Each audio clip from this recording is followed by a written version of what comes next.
like that. We back from another one. Here we go.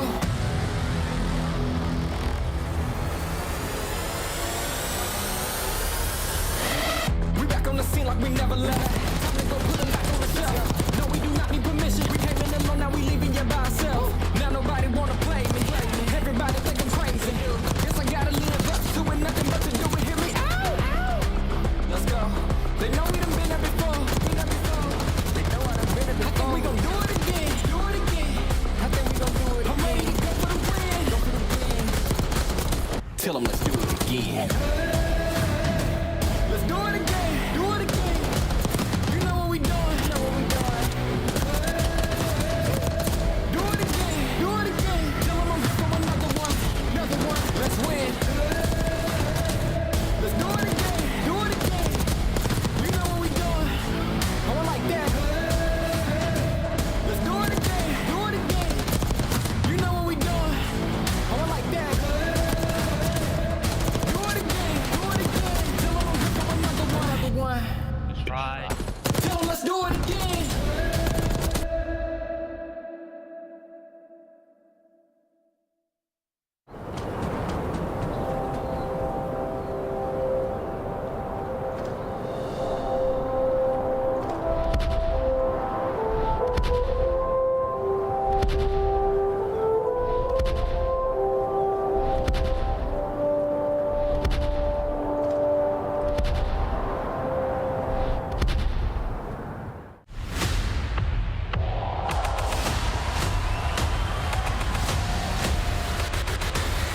You're going to have some big numbers. 45 for Abuza. My God, what a Hardpoint! Beans again! And the Hardpoint still belongs to Ultra! In the two-piece machine that has been Lin's all game. Absolute devastation. Black Ops 6, we are in for a year. If we don't win an Emmy this year for that intro, I am going to be livid. Amazing work there, production, as 8 teams have now been given the thumbs down. Only 4 remain, fighting for $20,000 and, of course, 30 points that'll go towards their championship run. Yeah, of course, $29,000 is nice, but the points and the championship run at the end of the year is what everybody wants to get a head start on. So, Nameless, catch us up. You have been on fire with your predictions, and you were the only person on all of YouTube who thought Minnesota Røkkr would be here in our Final Four. Yeah, they've been playing great, man. Some huge reverse sweeps. Do they get that magic once again today? They're playing Atlanta FaZe, who, as we mentioned, they're coming off of the last championship of last year. So they had some woes to start the year, but they're looking good now, taking down the powerhouse in the LA Thieves. This is an incredible Sunday we have here in our first minor. Now, Allie, there's been a lot of questions. How is this working? Yes, it's single elimination. Yes, it's best of 5, even in that championship match. But these points, they're not going to affect our major one when we go to Spain, right? When we go to Spain, it's all about the 5 qualifier matches. We saw 4 from everybody before the break. We're going to see 5 more. Let's talk about what we're going to see, though, once we get to Spain, because that is major number 1. We're going to Madrid as Toronto is hosting it. It's going to be beautiful, but also from what we've seen from this minor, like Chris said, like during the qualifier matches, a lot of these teams fell really short. Atlanta FaZe, so even though they're finding success now, that bracket could shape out to still be a little bit wonky when we head over to Madrid. Yeah, Madrid's going to be electric, man. Every time we go overseas, it's always awesome. All the fans that can't make it out to North America for our events, they show up big time. And I've been to Spain before. It's a good time over there. I know they're passionate about Call of Duty. And you can see Toronto Ultra. There's some tickets available. They're going fast. Pick them up and meet us there. Do you know what's wild? I have been doing Call of Duty since Black Ops 2 on and off, and I've missed all of the UK events for Call of Duty. I missed all of the French events for Call of Duty. I haven't been back to Europe for COD since Gfinities. So I am so fired up to be out there, going to Madrid for the very first time in esports for Call of Duty. It's going to be a blast, and tickets are still on sale, so check those out over on the website. For now, though, we got to jump into the clips, and we're kicking off my favorite segment called Burger and Fries with all pro clips this time around. This one, it's clearly Simp frying, right? Oh yeah, I mean, you honestly saw Simp on your screen for 2 seconds and knew exactly what clip it was going to be. I mean, it's a fry for you, a fry for you. He was handing them out the entirety of that. Yeah, I'm gonna give out a combo though. So some fries go to Simp, and then some burgers go to Miami for that one. We're getting to the next one with Exton. What do we think here, Chris? 52 kills. The young man with 2 Challengers teammates. Very first matchup against OpTic, map 1. You go 52-37 with a minute 16 hill time for the L. Yeah. That's a burger. That's Nah, a burger, come on, honestly. that's a burger to his Not for teammate. Exton, for the team, for the team. Yeah, sorry, Falcons. Take a look at this next clip. We are in a round 11. It's Surge, it's Cloud9, it's round 1, game 2. Creme fried. I mean, canola oil, olive oil, peanut oil, it don't matter. He was handing out fries. He was going crazy. I mean, an ace in that last round, just absolutely insane to get them the dough. 5 first bloods as well from Cremp, Cloud9. They made it to our top 8, fell to fell to Carolina in that game 5, round 11. Let's take a look at Nero, though. This man with some ridiculous plays. Oh yeah, Nero got a side of fries and he handed out a burger to Beans, who did not watch over his teammate. He was absolutely frying in the series yesterday. Man was fired up and dialed in the winner circle. Will they keep it up today? Well, we know Boston won't be doing anything today. A few too many mistakes were made. Cammy with the frag of the day. Mistakes were made. Boston falls to OpTic in a very tight game 5 once again. I mean, where are we even going with that in the 8, Cammy? Like, what's going on here? Yeah, what's the thought? This is a fries and a burger. All right, Kenny gets a fry, and then Big Wake gets a giga burger. A giga burger? I What like is he that. doing? I like that. I mean, he jumps up, slides out, like, doesn't even shoot his gun, and then just loses the gunfight. Like, this is an ego damage chow. for no But hey, you see Kenny, he's like, what the heck you It doing? shouldn't be this easy. Don't let it be this easy, Giga. Next time, Kenny, great to see him bounce back after a slow start. Same thing could be said about the Snake, AK Sim. I mean, look at this play. What happened here? Oh, it's TJ's play. My bad. Yeah, it's TJ and his ace, dude. The fact that he was even able to chow that top hallway and get that kill, TJ has been literally unreal recently in Search and Destroy. Sorry, guys. Gentlemen's agreements were being broken. I know we're not supposed to talk about them, but Why I'd love not? to talk about them. Let's talk about Minnesota Røkkr because they have no business being here, at least judging only on their first 2 games. If you watched against LAG and if you watched their matchup yesterday, Minnesota is regularly coming off to a slow start, but they don't go away. They battled back and took down Toronto, one of our top 4 teams. It is just such an unreal situation. You know me, I love to looking at my stats. I love talking to Easy Mac. And these guys, it just doesn't even make sense. They're 1-5 in map 1s, but then when it comes to those map 4 and map 5, they're 4-0. They are literally unreal. And even when you get into the nitty gritty, it's a lot of individual pop-offs and performances. Nero, the second that they get a little bit of momentum, it feels like it infects the rest of this team. You never know what you're gonna get. Minnesota actually the number 5 seed in this tournament based on their qualifier performance so far. So they're right there in the middle of the pack. They're guaranteed top 4 right now. Yeah. And they have an opportunity to get to a final of Minor 1, but they have to get through the number 10 seed. Who is it, Nameless? Yeah, I mean, they're going to be going up against Atlanta in this FaZe. next one, Atlanta FaZe. You threw me off with number 10 seed. 'Cause Yeah. I realized Yeah, the it shouldn't qualifying be that. matches They don't correlate. have been bad. But yes, in this matchup, it's actually really interesting because you look at Minnesota, they've been so icy. They like some of the same maps that Atlanta like. So I think this could really go the distance once again, game 5. We're talking Atlanta right now because Celium was our player to watch yesterday. The AR shined, but really the story wasn't just Simp. Simp was the guy, though, in match number 1. Can we revisit what he did against the Heretics? I think we just have to watch it every single day from here on out for the rest of the season, because it'd be criminal if we didn't. A 1v4 in the COD League is basically unheard of, and of course it comes off the back of Simp. And it even said it, if that 1v4 becomes the catalyst for Atlanta FaZe to go on and become and meet our expectations, that would be unreal. And so far, that's what it seems like it's gonna be. Yeah, I think they put in a ton of work over this break. And, you know, the biggest difference for me was just how the SMGs were playing. You know, situationally, like Abizi played so much better in their last match versus the LA Thieves. Like, things were clicking. I also think, like, their map pool looks good now. Like, Hasi being added. We'll see where that goes when they start to play it, how they develop on that map. But just Protocol being involved in that series helped them a ton. They seem to be ahead of other teams there. And this is the Atlanta FaZe that we all expected. Were they going to stay bad for long? No, that was wasn't going to happen. And now they're looking to win this tournament and right the wrongs of the first couple of matches. They had a 37.5 win rate in the qualifiers coming into the bracket, 75% map win rate in the bracket, in a big part due to the play from Abizi yesterday. He's not even in the #1 position, though. There are some insane slayers in this tournament, Allie. Yeah, the KD leaderboard has literally been absurd. I'm pretty sure Dashy still has like a 1.5 right now in Search and Destroy. And I think I know who might have the #1 spot overall. He goes by the name of Gwyn. He was a Rookie of the Year, and he just keeps popping off for this team. It's the Carolina Royal Ravens, who are 5-0, but Nameless, they were taken to a Game 5, round 11 against Cloud9.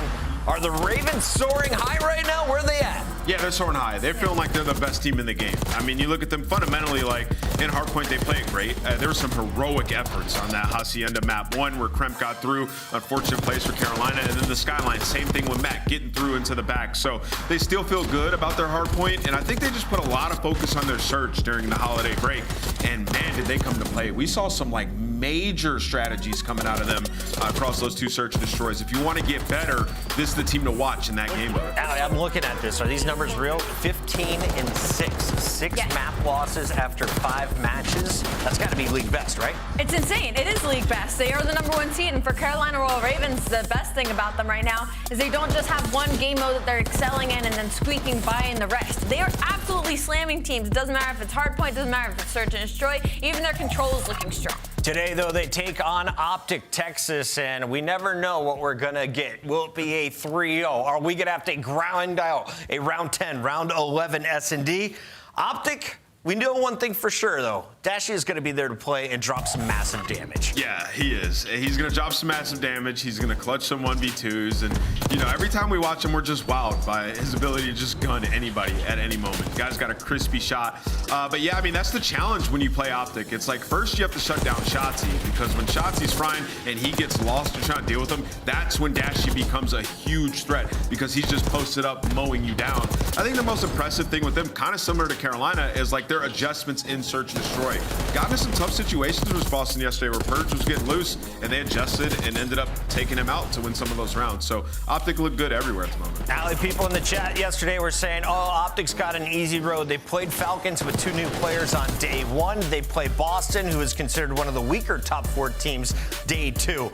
How do you feel they match up against Carolina, though? I think they match up incredibly well versus Carolina. I think it's one of those situations where they're playing up and down to their competition. That's also what I kind of felt like FaZe was doing the past couple of weeks. And for OpTic Texas, it's just about being on the same page for them right now. They have the gunny and the talent in this game. Shotzi's dropping numbers, and if you can't deal with the front line, you still have to deal with Dashy in the back line. Kylo Ken showed out in maps 4 and 5 yesterday, and Hook has just been solid across the board. So they all just need to be able to put it together at the same time. The math will tell you that OpTic are the underdogs against Carolina, but in the chat, they will be fan favorites, especially for this storyline. Shotzi chasing 100 match victories. That is a career accomplishment few have. Yeah, 100%. And just how turnt Shotzi's been on social media and on stream lately. He can get 2 of those last 2 wins today and win the first minor tournament of the season. Would be huge for OpTic in the green wall. He's building snowmen. He's building dubs. He's trying to build a dub here at minor 1. He's got to take on Slasher, though, and you can represent either of these players in game right now. All you got to do,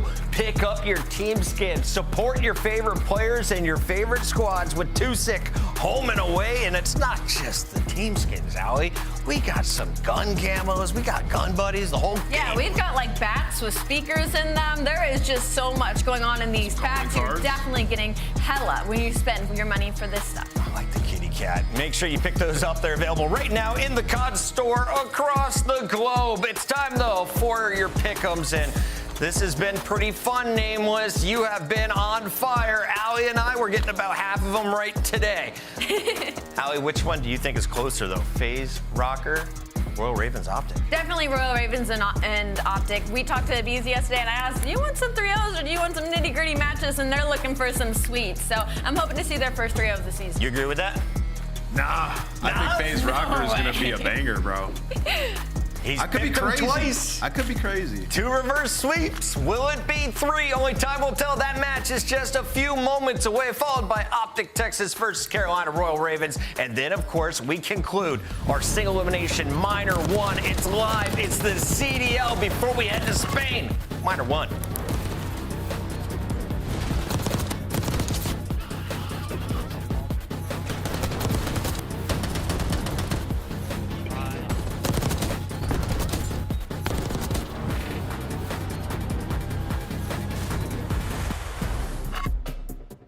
Upgrade your game with the Scuff, the official controller of the Call of Duty League. The Esports World Cup is an official partner of the Call of Duty League. Let's go. With Fade, comes off with the backside of Palace wall, plus the delayed hit from Escriel. Check the scoreboard, I'm running up stacks. Numbers don't lie, that's facts. Yeah, they can't stop. Oh my, Geo, my God, is his hard point. Check the numbers, I'm running it up. I got. Oh, and Nero gets a double over the middle of the map. Has more. Oh, Nero, hello. How about the full team wipe from Nero?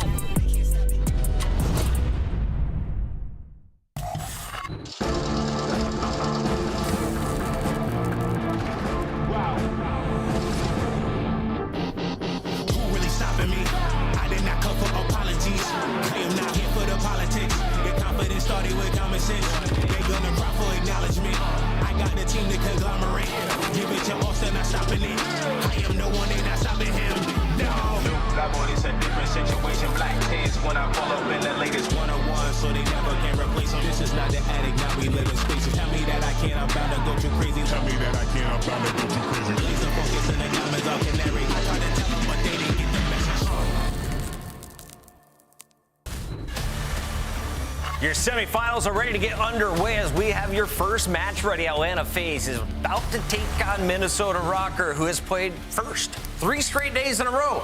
They've started 0-2 in their first 2 matches, but now they find themselves comfortable in those game 3s. Let's take a look at their opposition today. It's Atlanta FaZe.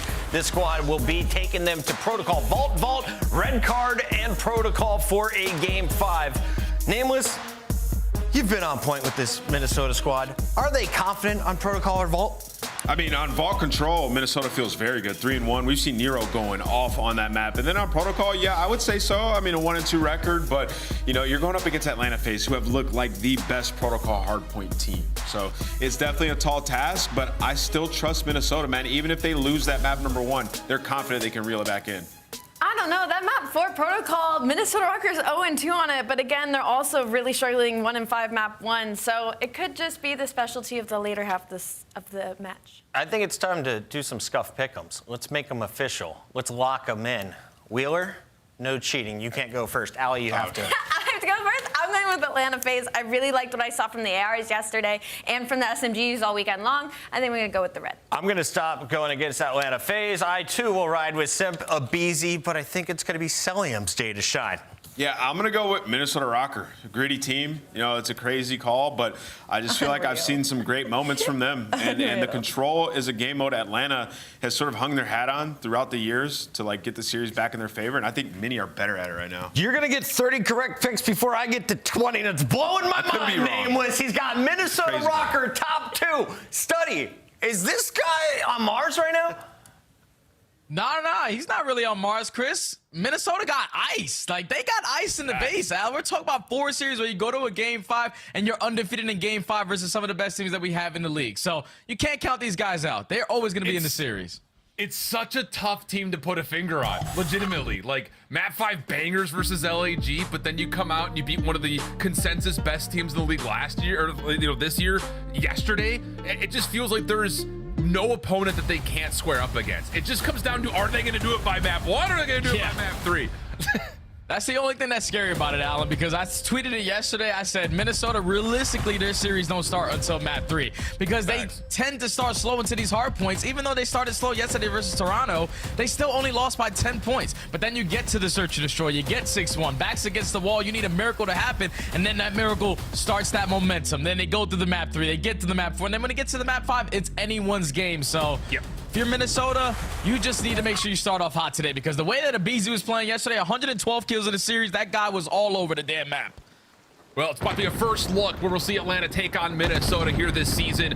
And again, it comes in our minor tournament with Protocol as the opener. We'll also finish with it as Minnesota often goes 5 in case that is indeed the case. But to start things off, nice patience here from the Røkkr, finding a couple of nice kills to allow them a chance to contest, but the follow-up from Abizi right off to the races again. Yeah, it's just too much pressure right here from Atlanta FaZe. You had Abizi hit that zip line, find that first kill, so now they're going to be neither team soaking up this P1 time, but a couple kills going in favor of Røkkr. At least the 3 dead. aBeZy, the only player off spawn, has to take his time. And with only 20 seconds left, throw your nades, throw everything you can to take them off for this one, because you want these spawns for next.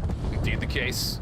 Although, a couple of nice eliminations from Minnesota will allow them to start making a move up the map. Simp trying to get annoying, and he will find Geo up top. That will put a lot of clearance into Atlanta, trying to secure these spawns and rotate over to P2. Problem is, you have kind of this split spawn situation for Minnesota, and they're taking a pause. They know that Simp is still flying in the back line, but from the front, Minnesota finding the kills they need, leaving Draza by himself, but he's done well to get his first, trying to secure the second, and he'll be able to do so. Oh! Draza lighting things up off 3 in a row. Oh, now this potentially is going to lead to Atlanta FaZe putting them in a little bit of a trap towards the backside of tower, unless Paulex has something to say about it. Paulex and Nero combined for 3 around P2 and instantly shut down that opportunity for Atlanta FaZe. Now with 35 seconds still to go, you have routes being developed. Draza doesn't want to give up all this time, but does he check into his lab? Yes, he does. Astro puts down shots. At least gives the comp, but Minnesota still in control. And Geo, after a little bit of a slower start, right back into the mix, able to lock down a lot of the scrap time. 18 seconds to fight for. Minnesota feeling a bit of pressure from the backside of tower. They'd be correct. That's where a lot of this hit for Atlanta is coming from. They just don't fully get a read. Estriel also now in a bit of trouble, as he's going to have to just sit here, hold this line, and wait for P3 to open. A little up and over. Cellium tries to play off the zip line, but Estriel finding elimination allows Minnesota a chance to break through the old time and still put some rotational focus into play. Yeah, that's fantastic plays right there at Estriel. The Soul Man pushed up, was just hoping that he can get a couple kills to make it easier for his teammates to rotate into that hard point. But even in a man-up situation with one player from Atlanta FaZe spawning out, they still are in control of those back spawns, and they're here for a break attempt. Play coming in quickly, though, from the backside. aBeZy, Cellium, first 2 kills allow them to get into lockers, and Paul cannot find the trade, leaving Geo by himself.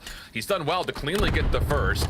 Nades up top will keep him at bay. The hit, though, on the way for Minnesota is delayed. Trying to play through this sidewalk position. aBeZy's already gotten a read on it, and aBeZy almost able to turn that into a couple. The information, though known, will be followed up on, and Atlanta will keep this contested while Minnesota continue to play for the spawns. And the spawns are going to be flipped out, so Minnesota potentially walking away with the final 15 and the rotations to new, but aBeZy going to be here nice and early. This is what Atlanta FaZe tend to do well on this map. Just rotate early and set up properly. And with that double, they're already going to have that man advantage, so they should be set up for this money hill. Yeah, looking good for it. aBeZy's double turns into a third for Draza. Now looking for Estriel shut down. Atlanta in the hard point for now, but Minnesota starting to build their setup. A lot of it coming through spiral staircase, but you do have a player on the pinch. That's Nero. If he can find one, that would be the go call for Minnesota to try to break on it, and he does find the eliminations. Now it's all by action on the hard point itself. aBeZy trying to finesse off the YY. Cannot find Nero, but Draza will confirm, and Atlanta will hold. Just trade after trade after trade after trade. It was Atlanta that starts it off. It's Atlanta that's able to finish it, but for how long? The setup is still weak. Everybody from Minnesota drops down through zip. They find every single kills and execute that break to perfection. The second best break team that we have on this map.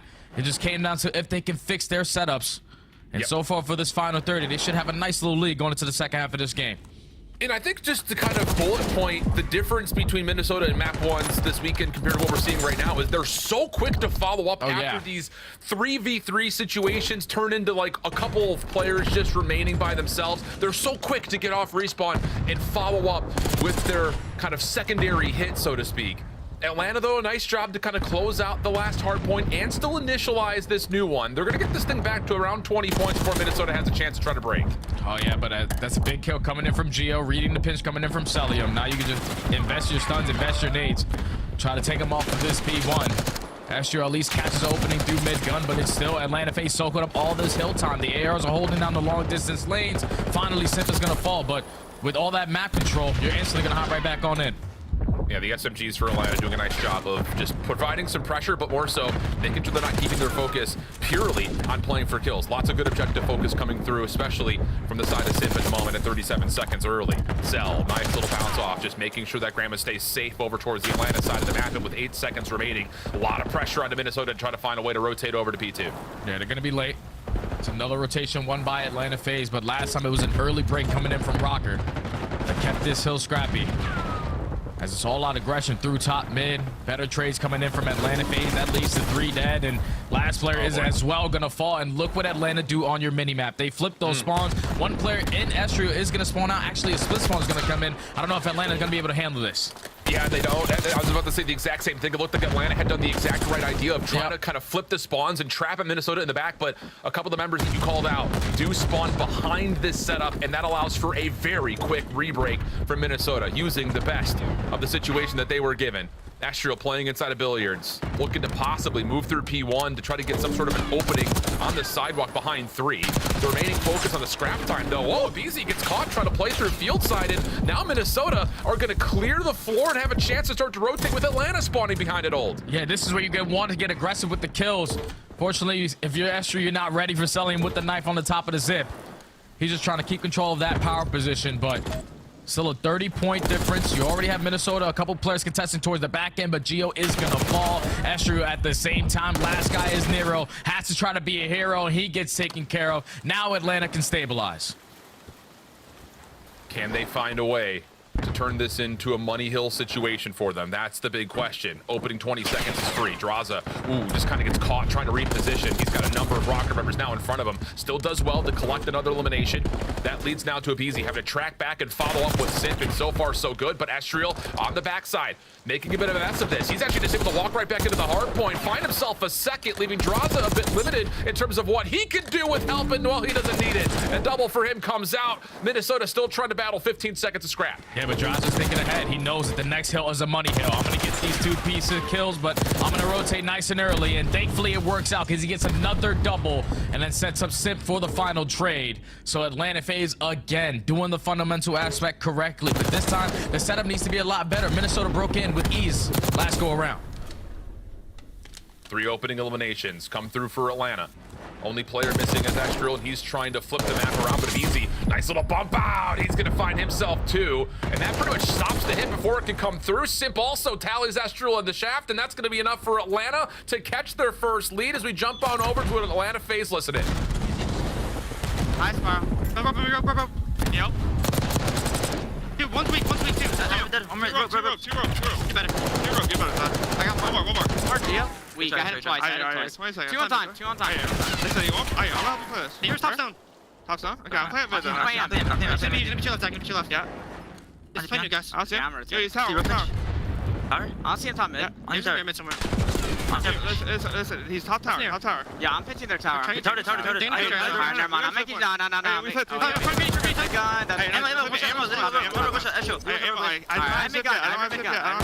You can play shower. I'm nading down. I see him too. Heli.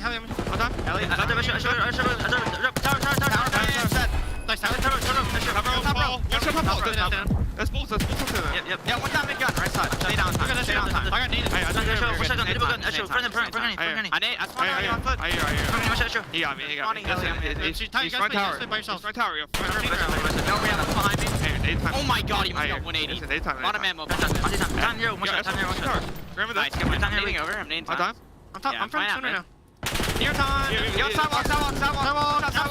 Nice. Right side top ammo. Yep. I'm right top. Two come in. I'm going No. Here we go. Yeah, they're here on the ground. They're pitching. Yeah, I need to chair. One time in. On a mid. Yeah, other one's heli. I'm pushing up right now. I'll get time. Top rope. All top rope. Top rope. Yeah, man. I'm one shot. Let's go. They're working mid. I don't have any mid on you. 2 mid on you. Jump down on me. Gio, I hit him twice. I spun out. Gio on time. Tower steps. Nice. Good. Top rope, 1 shot. They're on time. Top rope, ammo. Spawning out. We have Chapter low. I have your top mid. Oh, yeah, I'll get left. I have all low. Hurt. Listen, I have your mid, right? I have your left. Yeah. I have all. I mean, one ammo. Low, near dead. Low, Astral. He's in P4.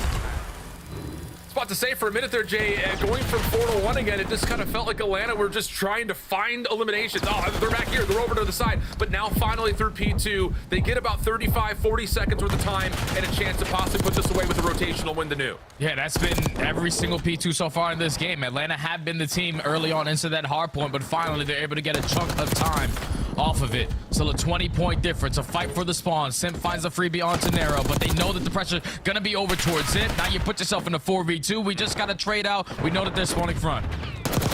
Ezreal top, Geo down low. Wow, the damage is so good. Geo win that. Celium's the last one remaining now up top in Minnesota. Call it a 2v4. They essentially break that one down low, one up high, and a chance then to reclaim the lead. And this is where Minnesota have to show improvements on their setup. This is where they tend to struggle. Easily broken into, and Atlanta FaZe are picking them apart one by one. Already 2 dead. Nero's getting spotted at least at 3. Make it all 4. Spawns are out. Atlanta could still win. It's gonna have to be Paul around the back and then Geo from the side door. 240 to 217. Here comes the pinch attempt. Geo finds his first. Sip tried to confirm the trade, does, but cannot contest the hard point. Minnesota likely to extend this to another hill, but Sip's gonna try to hit some of the finesse time. That will limit Minnesota on their approach down. Abizi gets a read over through the spiral stairs, and maybe a chance for the last 8 seconds to come through here with Celium lurking in a corner. Oh, but Celium's not gonna find that kill. Now it's Abe's turn. He's also gonna fall. Draza finds a double. Still even in the numbers of the trade, but here comes Simp, the MVP of last season. Can he make a play? Still in the hill. Need 5 seconds, and they might have done it. Sure may have. Now it's got to be just through the side door. Geo stunned up. He has to touch. The contest is in. Cell, he's able to find the kill, and no one else can touch for Minnesota. Whoa, Celium once again. It was a staple of the Atlanta hard points in the first weeks of the qualifiers. He came up big when he needed to most, and boy did he ever once again there. Not just to go completely amiss over the top of P3, but down low at the very end, finding 2 last eliminations for Atlanta to secure the 250. Yeah, fantastic plays from Atlanta FaZe from start to finish of that game, Alan. We knew that going into that, it was going to be a battle of the rotations, but I wasn't expecting Atlanta to basically win every single one. We're talking about early in towards the P4s, early in towards the P2s, flipping the spawns at the right time for the P3s. And even though Minnesota were able to keep themselves into the game, it was hero plays coming in from Ezreal, dropping down bottom and getting a 3-piece. Nero had his moment. Same thing could be said for Paul X. It's just when you're not rotating early, when you're playing a team that's very difficult to try to break on in, because Atlanta have showed improvements on their setups, they were just thinking a step ahead of you. A very close game again for Minnesota Røkkr, but unfortunately they fall short. Now they have to rely on a search and destroy, which is not going to be easy because we saw the improvements out of Atlanta's game yesterday. Yeah, really a big point. It's just, again, when you look down the scoreboard here, though, to kind of recap onto this opening hard point, we were kind of talking a little bit before, getting on the air here, that this Minnesota team, when they suffer in the openings of these series, it's largely due to the fact that they're just getting flat out outslayed. And some of that, I think, comes to the byproduct of they're trying to be mixy. They're trying to, get a player around the back completely unknown to what the setup may be for Atlanta, which, like you called appropriately, they were winning a lot of the rotations. They were at these hills first. I think especially P2, P4. I think every single one, Atlanta was there first. It's just, you kind of heard it in the listening to FaZe.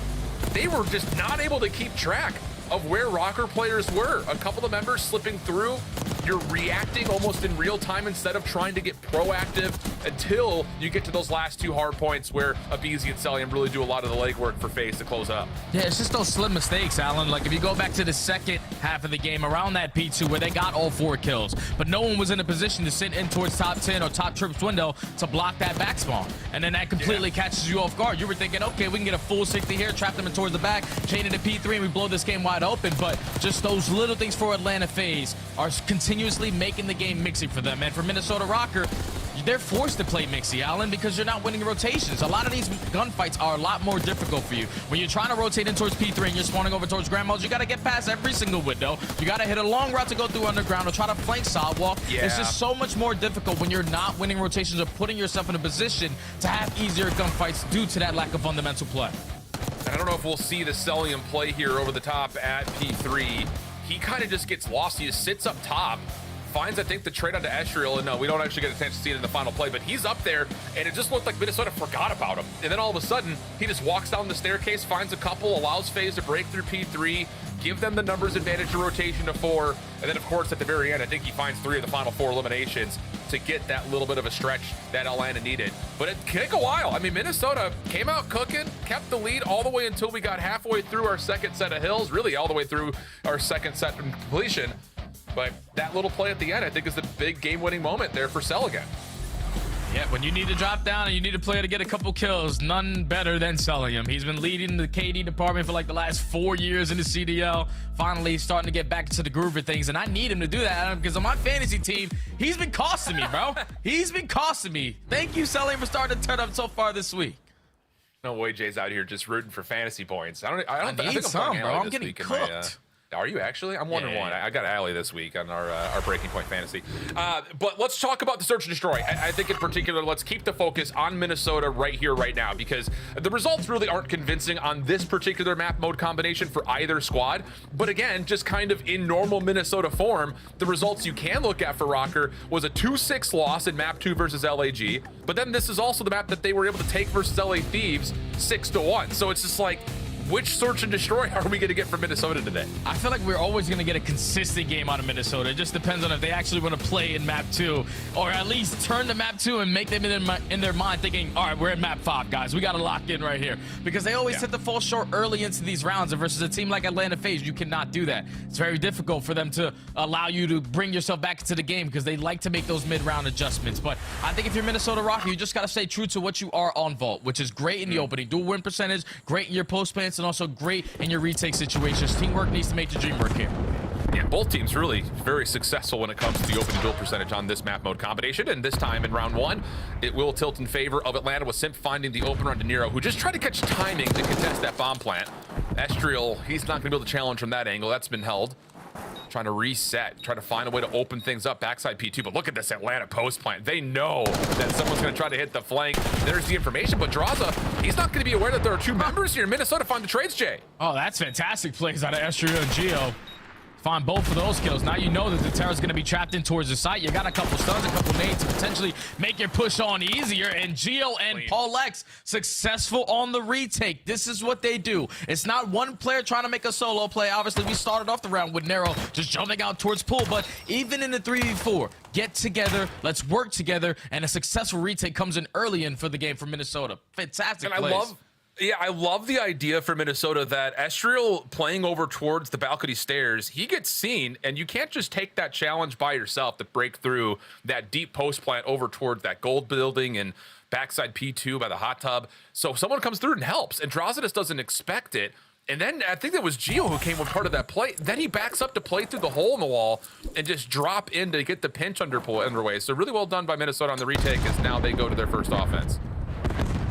RC waiting out the nades, trying to not give early information what their play is going to be, but Atlanta FaZe beating the aggressors through the middle of the map. BZ, he's either first blooded or finds the first blood, and there Geo's able to take him down for now the 3v4. Nice little bounce pass from Draza, though, cooking up the frag to take the trade in play. Sent quickly around the back. Oh, this timing is perfect. He's able to find Paul for free. So now it's just down to what Nero can do with Estriel inside the site. Nero tried to play a little bit deeper, back over towards the B control point. Not to be. So it's just down to Estriel.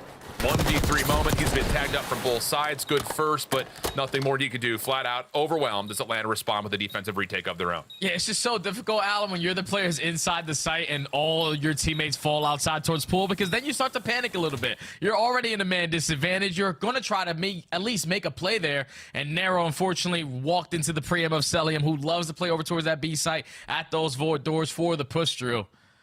But it all starts with Simp catching that timing onto Paul. If Paul's able to finesse that a little bit longer, at least play his life a little bit longer, potentially Estriel has a different route on in. But once he falls with 25 seconds left, someone had to make a play, and Atlanta, with too many numbers, were able to pick them apart. Bob picked up quickly. 3-man hit up towards the top side of balcony. The drop in likely to follow. When we were here last time, there was an early contest from Minnesota. It came out of Nero. This time, it's all focused for Røkkr, trying to reclaim mid-map. And they've gotten up towards the double doors. This comes down to how do they use Estriel's position at B Street to try to, again, surround this retake. Yeah, this is going to be on Draza and Celium. Hopefully watching each other's backs. Paul Lex is able to fly on in and catch a double. Now another situation where the SMGs that are in the site have to try to make a play. You have Simp going on the pinch. Abizi trying to watch over the site, but Abizi falls. Simp 1v4? Yeah, maybe. It's happened before, Jay. It's just not looked like this. Not going to happen this time. And that's just a good timing. I mean, Abizi's in a good spot. I like the idea of him trying to back up and play through that B control point again, but his feet get seen. He gets taken down quickly. But that guy top left taking a sip of some, I don't know what, probably a cup of Joe or something of the nature. Paul gets 2 on that little push through backside P2 in electric fashion. Yeah, and I don't like that round right there out of Atlanta. Like, it looks like it was 2 people just absolutely turtled in their spawn. Like, they were scared of the pressure coming in from Minnesota. And it completely catches them off guard. Team shots come in for the first kill. Team shots come in for the second kill. Again, teamwork is making the dream work for Røkkr. But if you're Atlanta FaZe, you cannot afford to turtle in your base like that. You got to be the aggressors, because remember who you are. Yeah, it's got to be something along the lines of them just trying to counteract what Minnesota had done on their previous retake. This time, it's Minnesota not taking the jump in to pool. This time, they push into Marble, and Atlanta was not prepared for that at all. First 2 kills. Clean. Bomb going to be planted, 4v2. Now, Simpus LM left to try to clutch on up. Trophies are already down, so nades and stuns are not going to be impactful here. It's going to be all about the gunny. And with all the information that you currently get over towards Pro, you're probably thinking they're all in sight. Yeah, Simpus is going to try to drop on into this with Cell, trying to create some noise over towards Palm side. And actually looks like they want to try to play this one together. This is one of those, hope you can just slide and chow through. Semtech's out. Semtech's able to find one, but the follow-up from here, they would have to line up, and that's just not going to happen. Love the idea. First 2 kills come through, get the plant. Everyone stay inside the site with the help of the trophy. No worries. Yeah, just 4v2. You're playing your advantages. We know that. I have 4 people alive. You have 2. If we trade it out, we're definitely going to have most likely 2 people left at the end of the round. But Minnesota do not slow down with the momentum that they were able to build even after losing such an intense map, number 1. They're showing prowess so far in this S&D.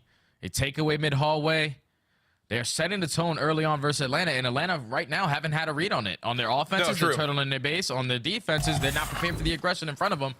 So Atlanta need to switch it up quick. Yeah, and I think the thing about it, and you've called it out now, is you can't just hold off of that P2 backside pull post plant. And this time, it's a quick, aggressive hit, trying to make its way through balcony. Nero's stun, I do believe, or Semtex may have gotten their tag. It slows the play down a touch, Paul. Not quite able to lock the shots onto a Beezy. So bomb planted, and the post plant for FaZe is way different this time. Yeah, this is going to make it a little bit easier with all the map controls they currently have, but the timing might come into play. Draza only able to get one of Beezy effective on the trade. Now in a 1v3 is Gio, and he gets picked off, and that's what you got to do right there if you're Atlanta. Do not allow them to dictate the game versus you. Just simply hitting that stun on Tenero on the bottom side of the catwalk steps forces them to not be the aggressors. And then you take that map away, you get the bomb down, and you hold strong on that setup for a great post plant to secure that round. And Draza with an SFG, we've seen that a couple of different times from FaZe on their offense, where he wants to get a part of the play, and he almost kind of serves as the bait for a player like a Beezy. In that situation, that was exactly the case. But Draza finding the opener, Beezy confirming his trade, leads to a 2-for-1 exchange that you'll take every day of the week and twice on Sunday. 3-2 the count, though. Minnesota still hold the edge.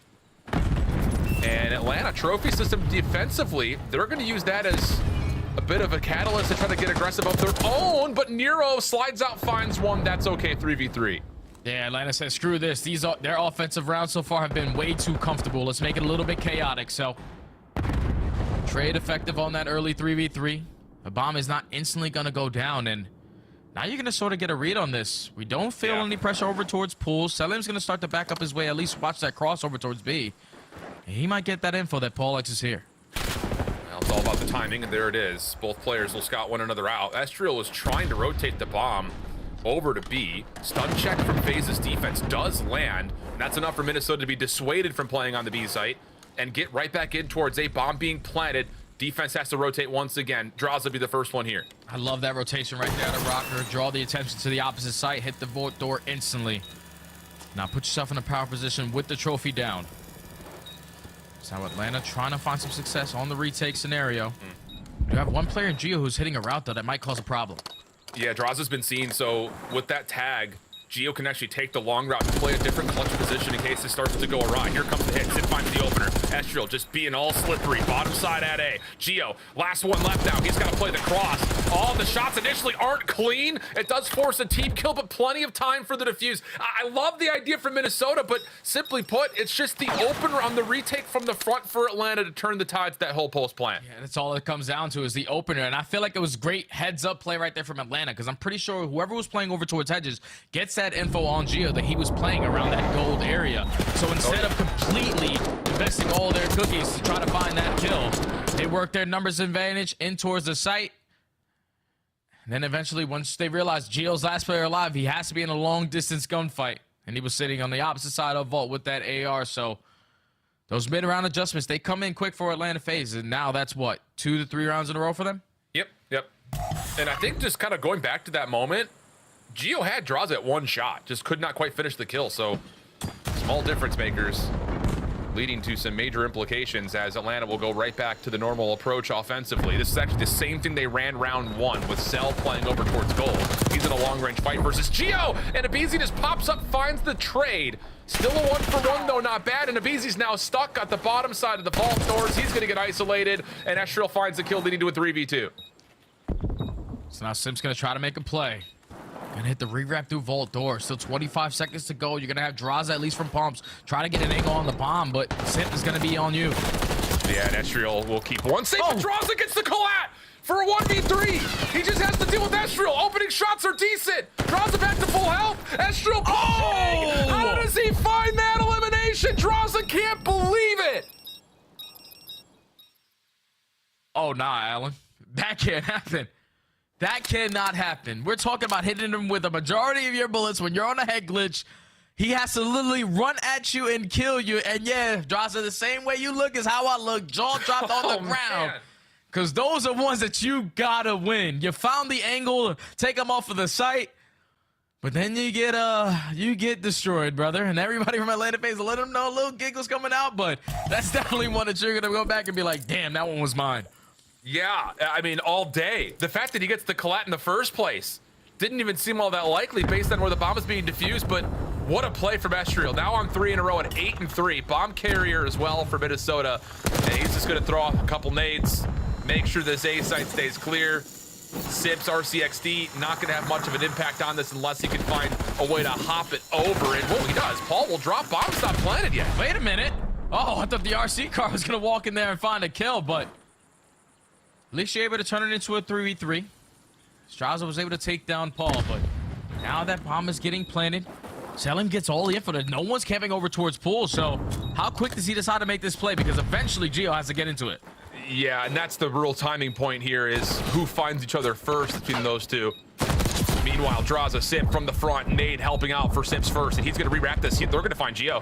Yeah, he's going to get isolated here. There's just no way Geo gets back to this play. Surely not. Simp all over it. Tie us up at 4 apiece. Brilliant bounce back for Atlanta. And I was ready to say, Atlanta FaZe, we're calling an RC car. We cannot afford to get blooded, but thankfully Draza was able to catch that angle on Paul and then use all the info that Selling was able to give them. Like, guys, we can push through Pool. You can show a little presence through mid-vault. Thankfully, Simp was able to find that kill and get out. But then when Selim has all that info, they also isolate the player in towards the site. Geo eventually tries to make a play, but at that point, you already lost where Simp was. Yeah. He was able to hit that flank to secure that round. It's got to be a lot quicker right there for Minnesota Røkkr because you found that first blood. You can't really afford to die. You got to play your 4v3 man advantage. It's just so tough because that RC stays alive for so long. I think they're so worried about it. Stun over the top. Nero does not get affected by it.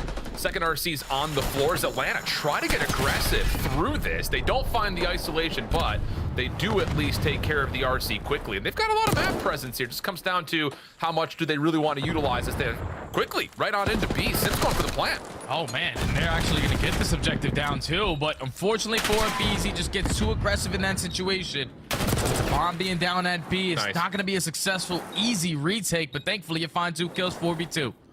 We've seen clutches from this position before. Selling him over the top. Does he have an angle at this? I don't think he does. Nero's already hopped for it. Spam shots and draws it. Takes down the bomb carrier. Gives Cell a chance at this. It would be a 1v3. Secondary diffusers on already, though, plus the suppressing fire for Minnesota. Finds elimination, and Røkkr will go to map 2 point. Yeah, that's just perfect execution right there from Røkkr to realize where the pressure was coming in off the info you gained off the RC. There had to be a lot of aggressive plays coming through the middle of the map, but then with them using that RC, that allowed them to play their spawn pretty slow. So everybody was prepared for the pressure to come in towards B. Even though that bomb gets planted, already 2 players in towards R to take down a BZ, instantly find that kill onto Simp, and then Sellium thought he had an angle from the top side of gold, but 1v3, everybody with an AR preem in you. Yeah, GG, Minnesota, game point.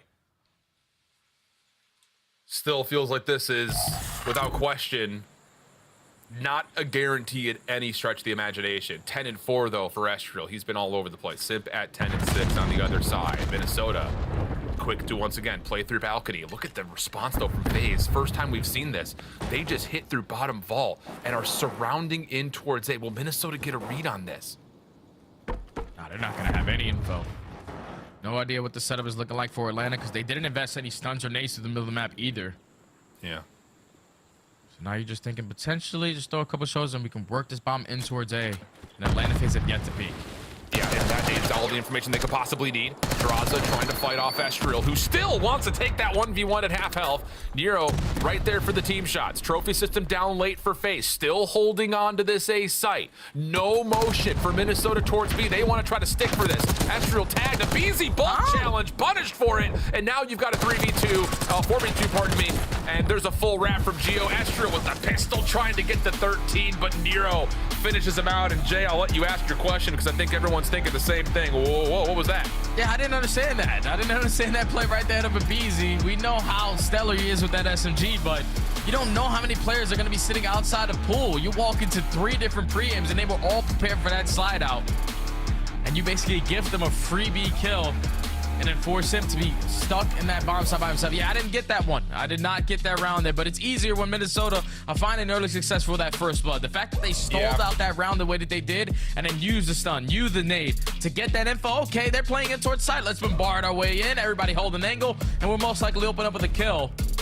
And that's exactly what they did. Every single round that Minnesota were able to walk away with, they just played to their advantages, and it worked out flawlessly. This is what makes them a stellar search and destroy team, able to tie the series up at 1.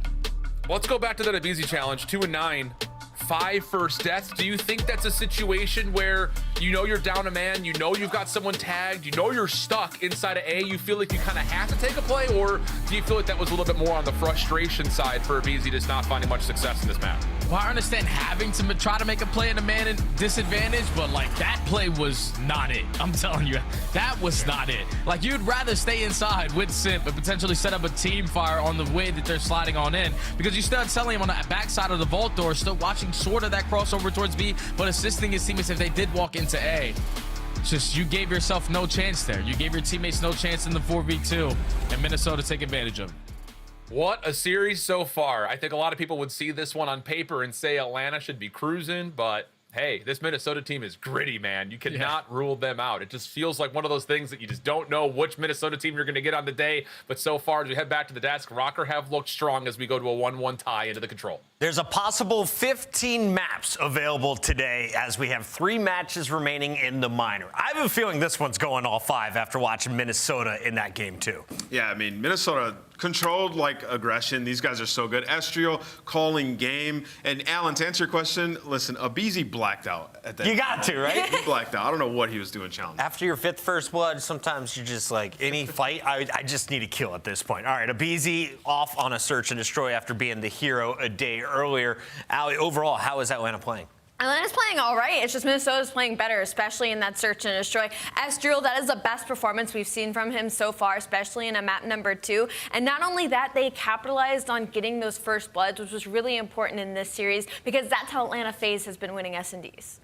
Ladies and gentlemen, it's time for Arts and Crafts with Nameless. It's time to draw some conclusions, and today, Ann, I want to know, why is Minnesota so dangerous in search? Yeah, so a lot of people see them and they just go, man, they're just so aggressive. They're just running around like it's AW because of the Omni movement. I'm telling you, it is controlled. So let's jump into the mini-map and let's talk about this round from them, okay? So for Atlanta FaZe, you see on the mini-map, this is like the standard push. You get some players down low bottom vault to plant that bomb, and you usually have an island player that can watch like your outer pool and pick up players coming through mid or through the mid windows, right? So let's clear this a little bit, and let's talk about what Minnesota's trying to do. So Minnesota, what they have here is like, we're gonna take space and we're gonna isolate your island, right? So you have them raised, watching like the push through here to see if anybody tries to get all the way to their base and like make a play. And this guy, he's gonna be watching B Street to make sure they're not going B. So you've cleared B, you cleared your spawn push, and these guys, 5 and 7, they've shut down mid, right? So that's Paul X. They're gonna, now once they get all that information, like, hey, nobody's B Street, nobody's pushing our spawn, right? We're gonna just go straight towards the island, and we're gonna kill these guys that are trying to play here and pick up kills, because now, since we've gathered all that information, we know exactly where you're gonna be, which is down here playing on that island. So let's talk about it, and let's watch it. So Paul X and Nero, they say, nobody's mid, all right, nobody's B Street, all right, nobody's our spawn. Yeah, I know what you're doing. You're planting planting the A-bomb, you're doing the default shot, and we're just gonna fly at you. And meanwhile, while we're flying to the island, we also have our teammate Estriel going around the deep spawn to make sure nobody's playing in the back base. Once you kill both players in the island, you know you probably have them trapped on bomb, and if not, they've scattered out, and you can just simply use your numbers. Estriel goes, picks off the player vault, and now we have a 3v1 in a situation. We're just gonna overwhelm you. So these guys clearing information, taking space, and just figuring out exactly what you're doing in the first 10 seconds of the round. Do you think they seem to be on the same page, exact same time they round the corner to Chow in the back? So is this a 3-2-1 Chow situation, or are you just in flow state as a squad? Yeah, I'm glad you asked that. Yeah, it is a 3-2-1 Chow situation. It's like, all right, we're getting ready to go, and they've just done it so many times in practice where it's like Estriel knows, like, once I get this information is when you guys go. So those two push, and Estriel just instantly goes around the back, where players do sometimes play the depths. He would have killed one if he was there. Røkkr, always well coached. You can clearly see the S&D work is paying dividends. They are here on a championship Sunday, and they are guaranteed top 4. Let's take a look at some of the highlights, though, from this game, too. We mentioned it, 5 first deaths for Abizi. Great call out there by Shift. That seemed to be a difference maker in Atlanta's search game from yesterday to today. 100%, because when you look at the search game from Atlanta FaZe, they're a pretty good attack team, but only because they're getting those first bloods. They're top 4 in attack, number 1 opening dual win rates on attack, but they're struggling on defense. So overall, the fact that not only Estriel showed them something that they weren't expecting today, but the fact they were able to get 8 first bloods on the side of Minnesota Røkkr severely put a stop to Atlanta FaZe's plans. All right, Davis, I see you smiling over there. You're not used to seeing 1 on the board after the first 2 games. Will we see a game 5 still? Do you think it goes to the distance, or does Minnesota finish it in that second hard point? I think it does go game 5. I think Minnesota win this control, though. They've been very good at control. I believe we're headed to vault, a map that I can't wait to just watch Nero. So observers, if you're hearing me, can we get a little bit of Nero play in our last year? N-E-R-O. He'll be like number 7 or something. Put him on the screen the whole time.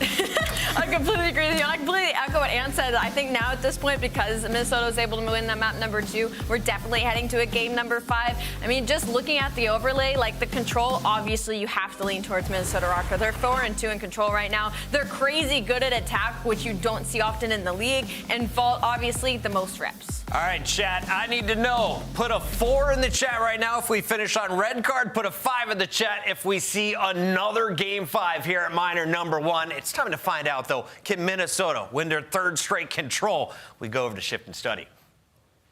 I love the point from Ali talking about Minnesota's just extraordinary efforts on offense. That's definitely been where we've seen typically the series start to turn for this Minnesota Røkkr squad. On the other side, though, Jade, there's a bit of like almost borderline confusion because this Atlanta team has not been able to find much success. I think in particular, like in the slaying department, like not doing well with average lives on offense, and they're really not doing all that well when it comes to the overall metric on defense either. So it feels like they're just not able to keep up with the opponents that they find, especially here in Vault. Yeah, and I think that might be a first time ever, Alan, when we're talking about Atlanta FaZe struggling in slaying, because right now they're sitting at 11th overall in the league. They don't find success when you talk about the tick segments or anything like that on the attack, and that's due to the way that they played the map previously. We haven't seen them on it for a little bit, but the last time I watched it was when they lost the Falcons, and it was just nonstop. All right, we're pushing forward, no one wrapping back, no one trying to do the dirty work, and you're gonna get picked apart every single time you try to play Vault like that. Going up against a squad in Minnesota who Ali said was number 1 on their attacks. They're great in the segments, they keep up in the slang, so it's gonna be defenses versus offenses, because Atlanta, at least versus Miami, they showed improvements on their defensive end. Which is impressive because Miami has been great at this map mode combination. So let's see, will that hold for another day here for Atlanta? Already off the rip, 3 eliminations just to the 1 for Minnesota, and now with that follow-up, Atlanta could really put the pressure on the map early. We're already just down to 60 seconds to fight. Oh, Bonero with a big opening kill onto Abizi. Now you can show a little presence over towards that pool area. Gotta work this overextension, but you also need to find a couple of kills. That's already 3 in the feed for Atlanta. The last player alive is Estriel. And he now just has to play his life, hoping that his teammates can find a couple kills out of spawn. Yeah, Gio's able to clear out 1, but look at the rewrap here from Atlanta around the back. Yeah, Estriel's just got nowhere to go. He's gonna have to make a decision here soon because he is being surrounded, and he will drop. So 3 in a row now for Draza. 5-1 start for the AR.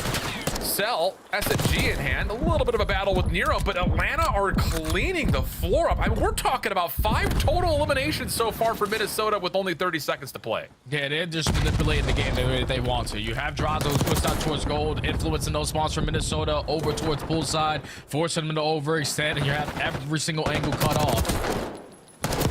Even selling with an SMG is going to be able to get it done. There you go. My fantasy team is clicking today, baby. Atlanta FaZe are running it up. I mean, 6 total kills for Minnesota. This is more like it if you're a FaZe fan. Just, I think in particular, watching them not overtake the map. They're just holding on to key power positions. Let Minnesota run into you. Don't try to force it, and it turns into a dominant first defense. Just way too easy right there for Atlanta, and it makes it a lot easier when your break-off is great, too. You find 3 initial kills, you're allowed to take B straight away from them completely the entire time, force their spawns over towards waterside, and they just did not want to waste any time wrapping back to fight that player over towards gold because it's not very successful to find success over towards B. But if Atlanta FaZe can trap you like this, yeah, you're not going to have a good time. Now can they figure it out on the attack, because this is where they tend to struggle. Yeah. But that's a heck of a way to reset the momentum if you're Atlanta. Not deterred based on what we're seeing on the cams of Minnesota, still smiling, still talking it through. It's just one of those things that, again, it could sometimes be difficult to put a finger on what this Minnesota team really is doing right to find these wins. A lot of it, though, has been by ways of just outslaying their opponents on control in particular. But with a bit of a pause after the first offense essentially created nothing, now it's just down to can they put together a solid defense? And so far, the answer is yes. Simp still on 4 and will be traded by Estriel. And Estraza gets figured out over towards the B zone. Everything resets. 26 plays 27. What can Estriel get done? He knows that the pressure's going to already be on him. Tries to stall them with the nade. At least is able to find one. He gives the comms to seems they're slowly but surely working this overextension. You do have one player in Drazo working the double door, so if you are Minnesota Røkkr, camp your corners and try to find a couple kills because you need one set of kills to put them in that trap. Yeah. BZ just finessing, able to hop on in, put a little bit of pressure on towards A shots with Minnesota defense, starting to make some sort of action occur here. Nero down low, little finesse, little wiggle, little wag. Eventually taken down by Simp. The first tick of progress likely to be locked off of this. Draws will back up to make sure of it. Second now on the way with the trophy system to keep him safe. But Paul is able to find the first from this pinch, and he's able to take down a second. So Cell's now the last one left, empty from getting that second tick. And so you just want to play your life, try to hold your mid hallway. Give some info to your team on the way when they're coming off spawn. But BZ opens up with the first. You have info already on 2 players. I don't know if you forgot about Estriel towards the point, but he didn't forget about you. He's able to make it count with a double. Draza gets traded, and Atlanta FaZe with only 25 seconds left. Only have 1 segment. You got to move. It's going to have to be a flood likely from the front. Simp tries to dive in, taken care of. There is no secondary challenge there, but Atlanta actually catch a couple of the Røkkr trying to push through that. Paul still holding on. He's on a double. Geo finalizes Celium, and with only 8 seconds remaining, unless Simp can do something incredible, this will likely be the end of this offensive attempt from FaZe. Trying to get the touch. Will be a chance. Simp holds it at 0.5, but no further action will occur. We'll stay through our first 2 rounds with only a single tick accrued by both of our 2 teams collectively. Now, I guess you would take that if you are Atlanta because you were able to have that defensive shutout in round number 1, but just the way that they play their attacks is just way too fast at times, Alan. You cannot afford in control in general to lose 2 or 3 players at the same exact time because then it makes it very difficult for everyone coming off the respawn because as soon as you spawn up, you're going to know where that pressure is coming in depending on where you are. And at that point, if you don't check the right corner, you're just wasting a lot of time on your way on in. They did have 1 opportunity to stack that point and earn those seconds, but just not watching the proper angles. Nades come over the top, and then Minnesota did not give it up after that. Yeah.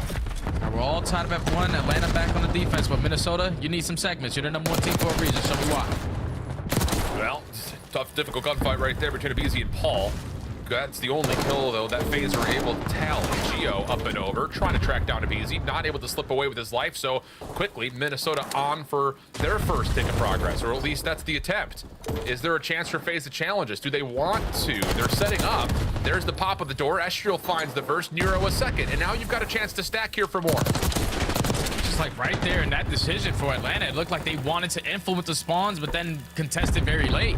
Like you had the number situation. But instead of everyone challenging in towards the point, you take long routes and you get picked apart. Now Minnesota able to extend the game clock. 2 minutes and 10 to work with, up by 2 lives. Keeping the game mixed is exactly how Minnesota want to play this. Heroes able to find draws up through pool. That will now allow Røkkr to keep their focus purely on the front. Difficult gunfight for Geo that Abizi wins. That now allows Atlanta to take control of B Street and beyond that. They've got Simp deep. You got Abizi re-wrapping back over through Vault, and the only route that Minnesota have available right now is to push through Palms, which is not what you want. Oh, and Abizi catching that double is instantly going to shut down that play. Now, if you're Simp, you can just kick your feet up over towards goal, because all you're really doing is blocking those spawns to make it easier for your team. And Abizi said, screw that search of the strong move. I'm more of a respawn guy, sitting at 15-9. Right alongside Drazu, 16-9 with the AR. They are bringing it on the slaying aspect on the defensive side. You just got to continue to do so. Although Geo, this is a great position for him to try to hold. He is deep through Art. Teammates trying to stretch across the street side by statue, but Geo just cannot find the real estate to stay alive. Clock will pause. Minute 16 of the clock. Wait, Paul's able to find the kill on the cell. And with that, a follow-up onto Abizi. So a chance here for Nero to hold on to the zone. Astral trying to zone. A chance for the first take at B to get locked, and it will. Follow-up for Minnesota. Still looking decent. Astral back and forth. Oh! Right. What set of shots those are for Astral? Off 3. Second tick lock. 3 members on. Nades are starting to land. Contest is in, though. Oh, my goodness. Atlanta have fought back and wiped the floor. We have a 9v9. And now you got to slow the game down if you are Atlanta, but also don't give up the map control, because already Astro is in towards Vault. With the minute left, a lot of time to work with for Minnesota to develop on these long routes. But you want to try to stabilize over towards the street. Big kill from Celium to at least find that first. Abizi watching the pinch. He actually whips out an Amos to hold down this angle. Love the heads up play. Still plenty of time on the clock for both teams to work with. Here comes the development of Minnesota through B Street. Cell just giving them a workout. Lots of tags are in. Now trying to move forward. You know you cannot lose track of the zone. There was not depletion of the progress. Abizi off the pitch, though, saves the day. One more to grab. It's a 1v1 with Nero. Both players sliding back and forth. Oh! Able to support at range. Now they can get on to pause the clock again, but a team nade comes through. Cell, he's been a hero in these moments before. Can he do it again? Nade is out. Contest is in. 3v3. Paul finds the opener. Simp with the response. He's able to take that into a second. A 1v1 with Nero. 30 seconds on the clock, but it's all about who wins the gunfight. And Simp cleans up the final 3. Woo! What an ending to that round. Minnesota made them work for it. And that only happens because Atlanta FaZe started to turtle in their base a little bit. Allen, every single time you're coming on spawn, you got to check your nade. You got to check your shot because Minnesota are already in your face, but just trade after trade, nade after nade. Trophy system's not down at the right time, but the 1v1 Simp v Nero, the heroes for these teams recently. Simp with the regen. Stun is able to connect. You have the advantage and you commit on it. Able to clutch up on the round for Atlanta. That got scary. What is it with Simp on that side of the map? The 1v4 from a couple days ago. And now that's essentially a 1v3 control clutch. And Minnesota will still hold an edge, all things told, at least based on how the ticks have been captured. But look at the breakoff for FaZe. Right over towards the B zone. It's got Minnesota in a bit of disarray. Simp trying to just continue the momentum on the zone, but Paul eventually gets the trade of Minnesota's defense. Now could set themselves up. You already wasted 20 seconds trying this push over towards B, but at least you still keeping it up in the kill column. So going blow for blow, but Celium now still holding down this B Street while the rest of the team is applying pressure through the mid. He's finding kill after kill, but that clock continues to wind down. It's kind of puzzling. Like, Atlanta are still trying to throw numbers in some regard at this B point. We need 4 ticks of progress, otherwise we're gonna be in the round 5 offense again. 3 in the feed for Røkkr. Abizi is the only one still alive. We still don't have a tick of progress yet, and there's not a lot of ground to work with here, J&A. Yeah, because now they have to work out of their spawn and check every single corner because Minnesota players are already pushed up into your base. Thankfully, they're able to find that trade onto Geo. You gotta look here, where the hell everybody else is. Abizi has just been playing his life the entire time, dominating over towards top cap positioning, but now this is an opportunity for Atlanta with those 3 kills to stack this point. Don't give them away back in. Stack it. Abizi, he knows that Gio is playing somewhere on the outside. Just comes down to where has he gone off to. Second tick of progress looking like a guarantee here, but here comes Minnesota for the Røkkr attempt. It's going to be a pinch on both sides, plus the drop down from balcony at the same time. Abizi still holding, but the kills for Minnesota are too strong. The clock will continue to tick. Abizi's the only one left standing. He's got to make a play, but he's going to get caught by surprise. Minnesota, everything in front of them. FaZe trapped in their spawn. Minnesota, if they can continue to keep this play alive, are going to have the round 5 defense that's looking likely for it. Yeah, it's only 10 seconds left. Simp and Draza do combine for 2, though, so game clock again at a pause at A. But Nera and Paul not trying to give that one up for free, but Atlanta FaZe find those kills, able to extend the game clock. Now you just need 1 second to at least tie it up in that category, but Minnesota might not give you an opportunity. And keep in mind how that first round went with Atlanta dominating Minnesota. If they get this final tick or this 1 tick they need at B, they would likely have the life lead on the tiebreaker scenario for who gets the round 5 defense. But that is not at all an immediate concern at the moment. 12 plays 8, 45 seconds on the clock. Atlanta do have vault control and this back palm tree. Paul's doing the work, trying to tap the toes, taking care of trophies, Cell sliding, but cannot stay alive. First tick still empty. Basically, the last push coming in from Atlanta. You got to worry about Nero already in your base. He's able to find 1. No more respawns now for FaZe. Has to be picture perfect from this moment on. Throw your stuns, throw your nades, try to find an initial kill. The slide on the point, but Gio, Estriel, the rest of Minnesota holding their irons and are able to stabilize on the defense and guarantee now themselves defense going into round 5. Well, to keep in mind, the start of that 4th round, Atlanta, I mean, you called it. They probably took about 1:20 just trying to play over towards B to get that first tick. It wasn't with Mitch, like, full focus. It was like a couple of players here, a couple of players there. Takes them a long time to eventually get back over to A. And the Røkkr defense, that's when they come alive over the top of the B zone. So what Atlanta has struggled on in the control often just can be categorized as offense. It's been bottom 3 essentially in the league across all categories. They have to find a way to win a round 5 offense here if they want to try to go up 2-1. Otherwise, Røkkr will be in their best series control position so far this year. Yeah, we're going to need more teamwork out of Atlanta FaZe. None of this solo pushing up the B street, solo cap in, you getting picked off, losing full map control like that. Let's stack together in towards these points and trade out these gunfights effectively. And already into this round, they find 3 dead. So the first segment should be guaranteed as well as the second. Gio just making sure no one pushes through that mid double doors position. And now gets up more towards the top side of the balcony. Taken out immediately by Simp and a team nade. Keeps Atlanta largely away from stacking the VZ. Oh! The front door, huge double. And that will likely keep Røkkr from putting a challenge together, though Estriel still tries it. He finds 1. Hold on a second. They could still possibly contest, but Abizi on 4 in a row will get the extra 60. He's already over towards the B zone. Good tempo here from Atlanta. Yeah, I love the transition. Everybody showing presence over towards B street. Somebody throw a trophy to try to keep Abizi alive, but we're trying to take away Art. Simp, unfortunately, only able to find 1 there, but Abizi still finessing. Still showing a little bit of presence though over towards B Street, even with Minnesota stabilizing, but at least you do have a nice little lead in the kill column if you FaZe. Cell was in trouble, stays alive for a little while longer. Simp trying to hit a pincher on the backside through statue, not going to work out. On the zone is Abizi, down to 6 points of health. He gets taken out quickly. Estriel holding on to the vault door. That's good for a double, and then Cell, Simp, all drop. Here come Minnesota pushing back forward. That's where Atlanta FaZe, again, another situation where it's cool for everybody to be watching the cut of one player to just pause the game clock. But if we have multiple players on it, we force Minnesota Røkkr to play a lot quicker on that retake. They are taking their time, realizing how slow it's going up. Somebody throw a stun, somebody throw a nade. Eventually, we're going to get that guy off. And you get everybody else that's watching the cut, and it's just easy for Minnesota off the retake scenario. Now you already have players like Nero pushed up towards water, forcing Atlanta FaZe to consistently sprint forward. Yeah, but Nero is way out of this play, though, so the players from Minnesota from the front need to try to get some sort of a lock-in. Trades are out. Atlanta, they're going to get a little bit of a wrap here. Hold on a second. Nero's got to be a part of this play immediately. Finds the first. Long-range shots towards Simp are also good. Still, though, Atlanta trying to stay alive from the front, but unable to get much ground to work with.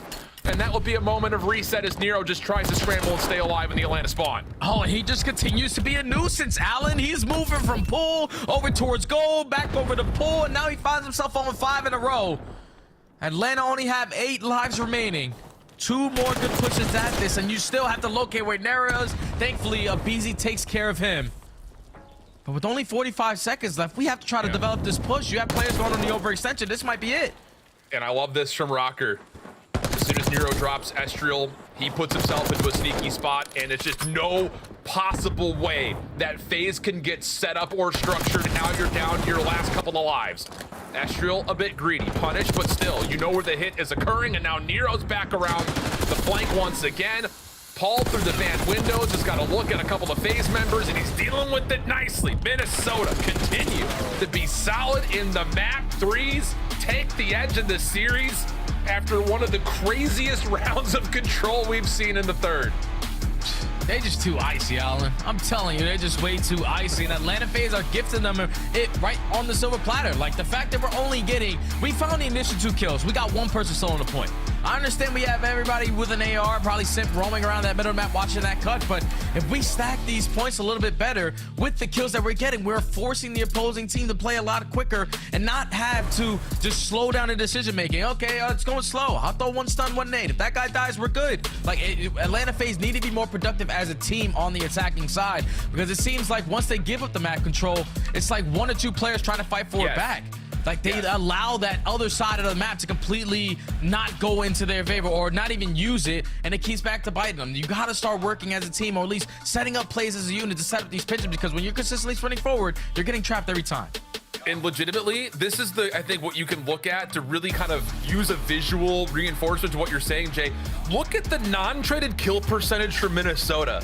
20s across the board. And you got to keep in mind, because the first round was such a wash, that there really weren't any opportunities for non-traded kills to come through for Minnesota. So call it what it is. A lot of those numbers come in the back 4 rounds. And that is a crazy reference point when you talk about players that are 26, 27, 28 kills total, and 22, 23 of them are non-traded. It just goes to show that Minnesota continue to find this finesse game that Atlanta cannot keep up with, especially on the control.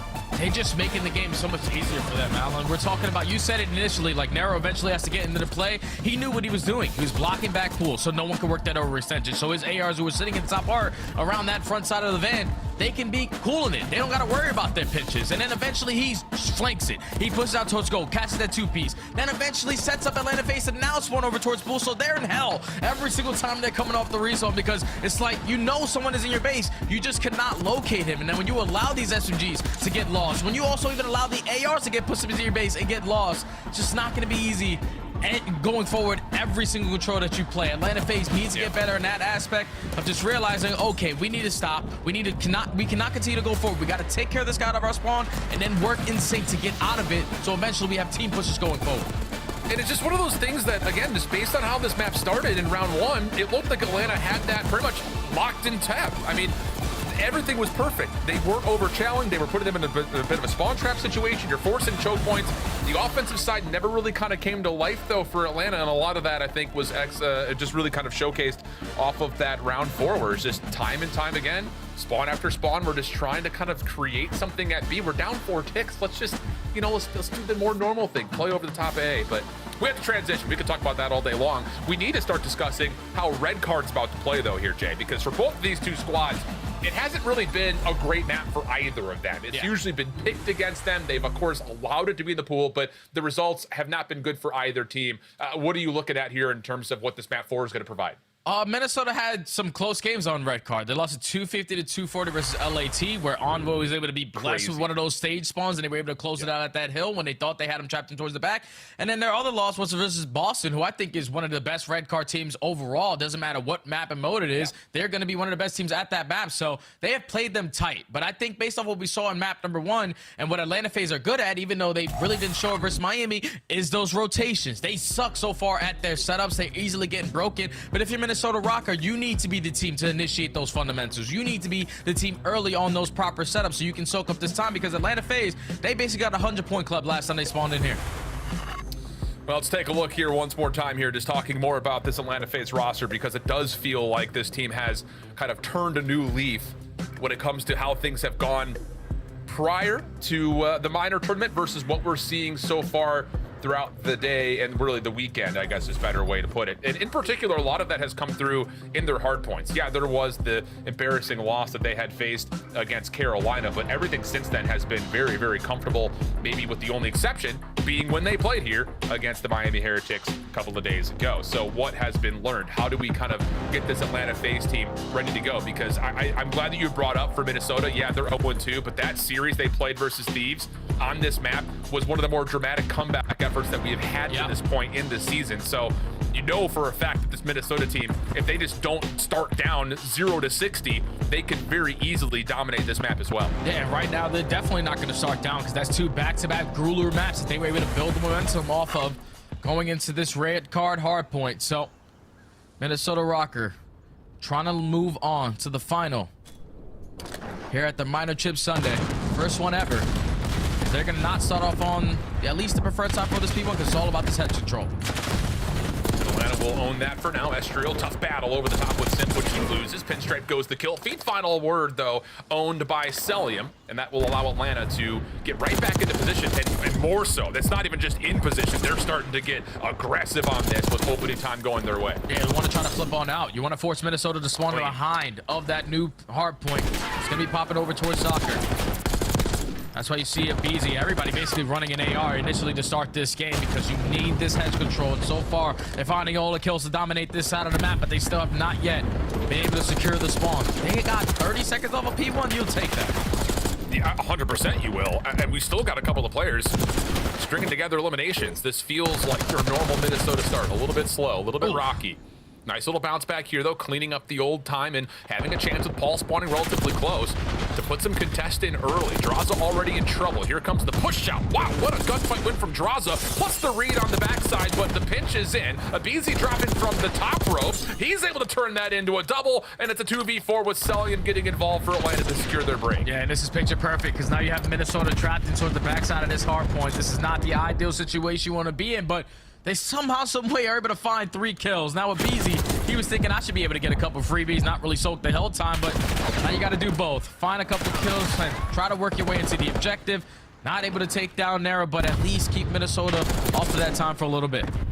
It kind of feels like 6 of 1, half a dozen for that overall hard point. Like Atlanta, they get that nice little surround. You have a BZ jumping on it. They get the clean kills, but really, they don't get a ton of time off of that. So, yeah, Minnesota are still sitting on just 16 points, but that could have been a lot worse as both teams will now fight for rotation. Atlanta, the first one in the hill, but Minnesota working on some spawn control, and they're finding the timings to open up some of the space to rescue. And trying to show presence over towards the staircase side. Geo effective on the chain. Geo effective on 3 in a row.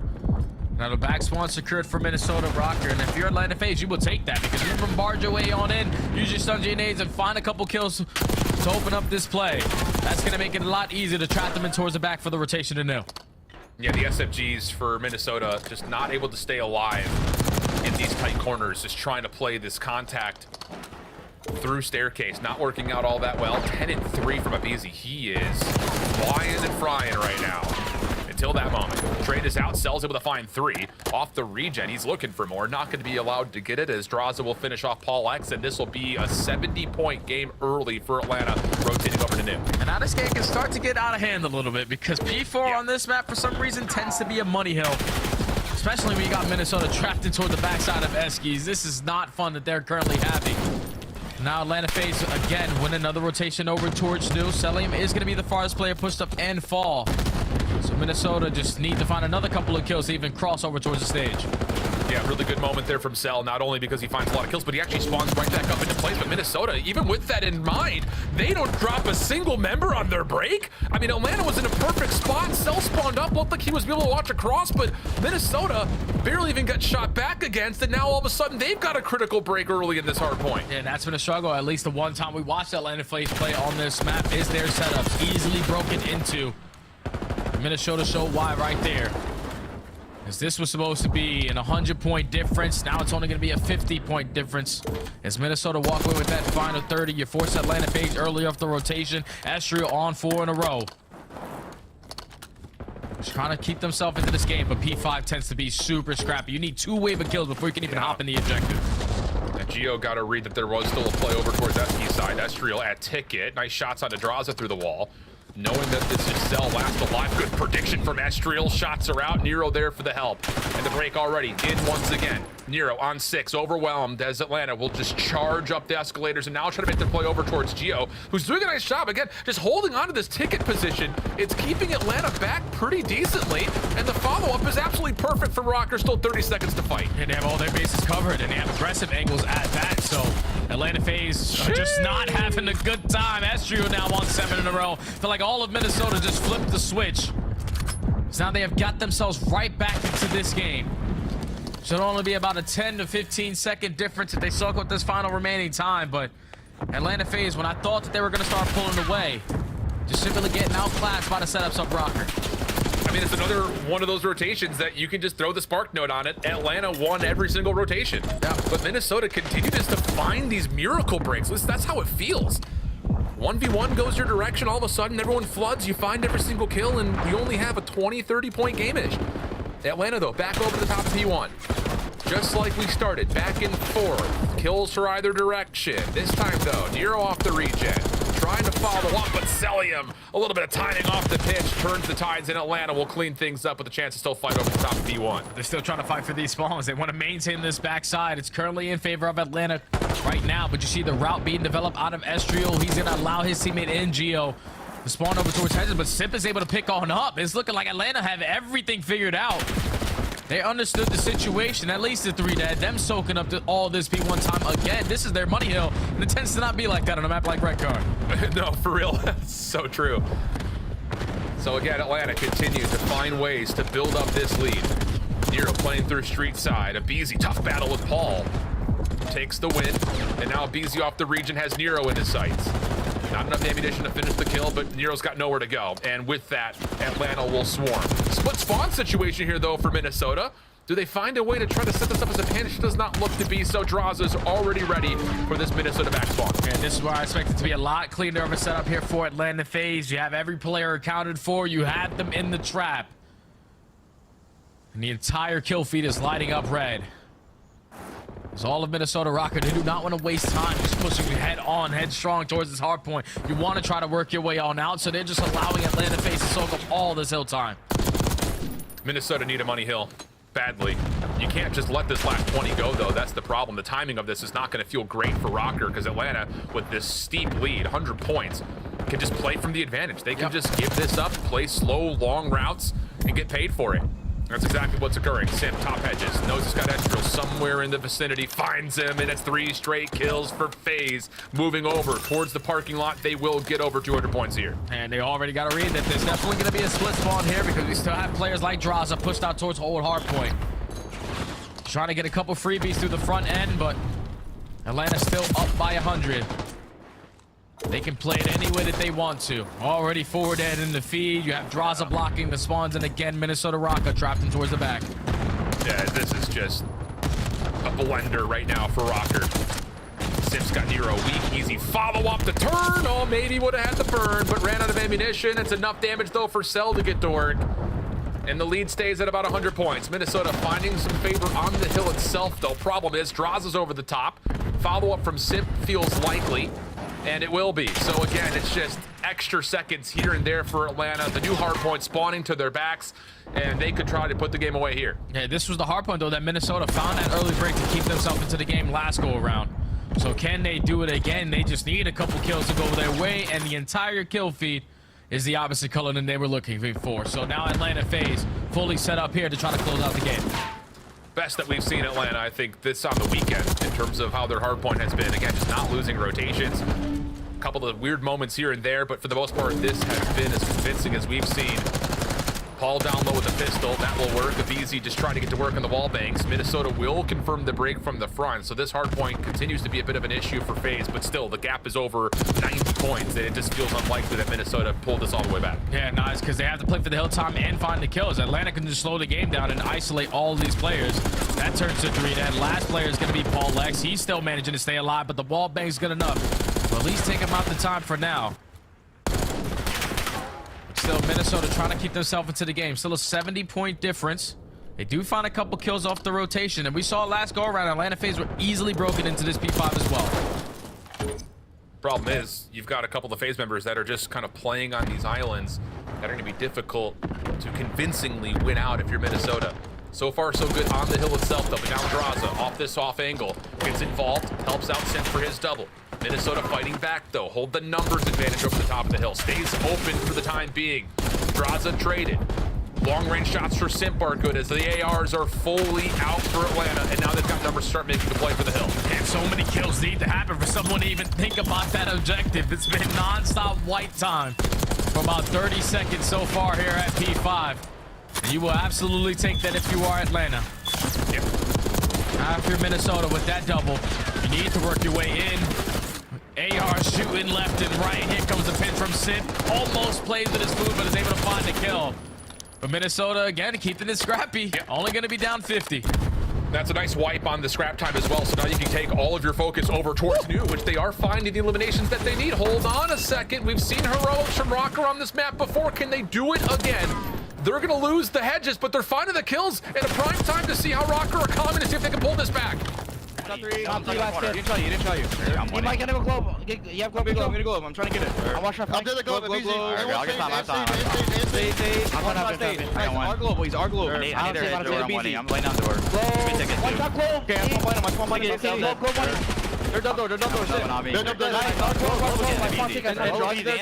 Last guy. Or no, you can't draw their globe. They're deep double. Draw the outside ticket. I'm gonna die. Outside ticket. Draw. Nice. Mid-door. Right now to be the end. There's that time in mid-door. Mid-door. Nice, mid-door. And then there's double. I don't see him, bro. You might have pushed that ticket. I'm trying to get time. I got ticket. One shot left. I marked that ticket. I bet. Once you be out there. One shot ticket. Top three mid-door. One shot 8. Alright, we're good. One with their head. I'll try to finish it. Come right ahead. Middle cell. One shot. Outside the ticket. One middle. I don't see you got time. Sure. There, go in. I got a and on you. Top it. And one mid-door weak. One close me. Top. Draws the time. Win flag. I paid in flag, bro. I'm trying to get double. He jumped out of time. He's buying hot dog. BZ 1. Go sit dead. BZ 1. He was buying hot dog. Dead. That's your shit. I'm trying to go front. They're small front. Close down here. Running out of time, Jay, but they're making a hell of an effort at it. Minnesota's going to stabilize here. Nero up top tries to clear out the front. 242, 208. Atlanta trying to break on through, and it's Draza for 3. That will likely do it. One more effort around the back. The finesse is decent, but regardless of the status on this hill, Atlanta is spawning close to the next, so Minnesota need to wipe the floor. They need to do so right now. Yeah, they need to go quick, because like you said, Atlanta fans are going to have the spawns over towards next. They are finding kills off the rotation. They only need 3 seconds. It's going to be on Nero, and he falls, and that is going to be another game 5. And Atlanta FaZe are able to push it. And I expect it to end no other than this way, Alan. We're going to a game 5 every time. Minnesota Røkkr in the series, game 5. Guarantee. Send it. Wow. The comeback effort, though, again, that feels very similar to how they played Thieves from back before the holiday break, where it's just like nothing is going right. You're losing every single rotation, but you're finding these cheeky breaks. It turns into one like 40-second hill for you. Gives you some extra lease on life, but the problem was, and you're going to see it, you could build a Walmart between a lot of this game flow chart that we're likely going to see early, because Atlanta FaZe were up 100+ points for the majority of that game. And it tends to be like that when you talk about Minnesota Røkkr and their Hardpoint game. They go by 100, they have an insane comeback to give it a grueler ending to that game, but it's just you can't have starts like that, Alan. Again, another Hardpoint where they're just simply getting outclassed in the rotation aspect. We put ourselves in a power position in some of these situations. We're probably going to stand a better chance, especially when you got towards the end right there. You're finding kills around that middle map. You want to dominate over towards head, but then you allow Atlanta FaZe with the lead that they have to just play for those kills. That's why you take a look at the game flow, and it just started getting out of hand. Even when you thought Minnesota would get back into the game, because P5 for some reason was a money hill for them, which just tends to be very, very scrappy. But everything else, Atlanta FaZe just dominated, man. Just holding down the power position, a lot easier of those gunfights, and now they're able to force the game 5. Jay, you can see it right here on Atlanta's side of the chart. From 105 to 110 the first time we were at P5, and then no points at all the second time that we were there. So Minnesota doing a nice job in terms of the efficiency metrics, but only on that hill. That's the only bit of a downside there. The only other side, and you already kind of hit on this, you want to talk about efficiency metrics, Perfect has been the name of the game so far for Minnesota in Game 5. They have not dropped one yet. A couple of them have been in reverse sweep fashion. We'll see what they can provide for us on a very difficult map for them. Protocol Surge, the map number 5 here in our first upper bracket semis in our Minor 1 tournament. Atlanta FaZe trying to get to the grand finals. Minnesota trying to surprise the world to do the same. We'll find out who punches their ticket after we come back after the break.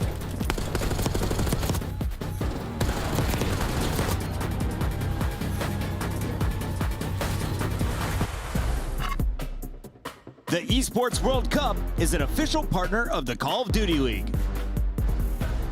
Upgrade your game with the Scuff, the official controller of the Call of Duty League.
They're playing record. They are both water. One shot. There's two water.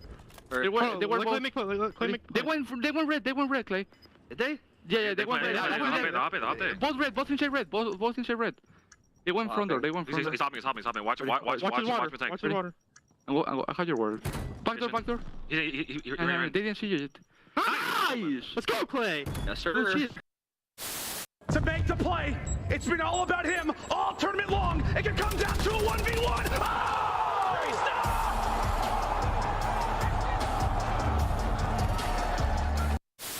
They're going to pounce out 04. Great damage in. It's going to be all on 04. They drop him. Lucky with both. Fickle is roaring and Heretics win.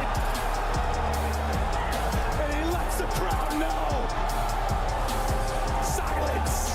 Big map 5s that Miami have gotten over Seattle Surge.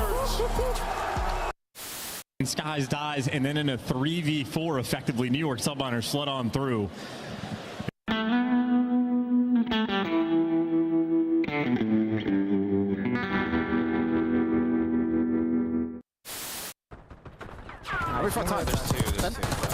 There's two. Give me this son. Dead.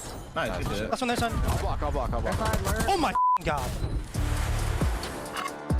Map 5 affair for our first semifinals in Minor 1. Atlanta FaZe, Minnesota Røkkr. And you say the words Minnesota Røkkr, and I think now we can just subtitle it Map 5. It just feels like we're always gonna get there. So far, Jay, it has been flawless for them though. 6 total series played. All 4 of their wins have happened in Map 5s. Talk to me. These guys are icy, man. It's as simple as that. The fact that they tend to usually spawning into a series down 0-2, and then they got to try to complete a reverse sweep or at least go all the way to the distance.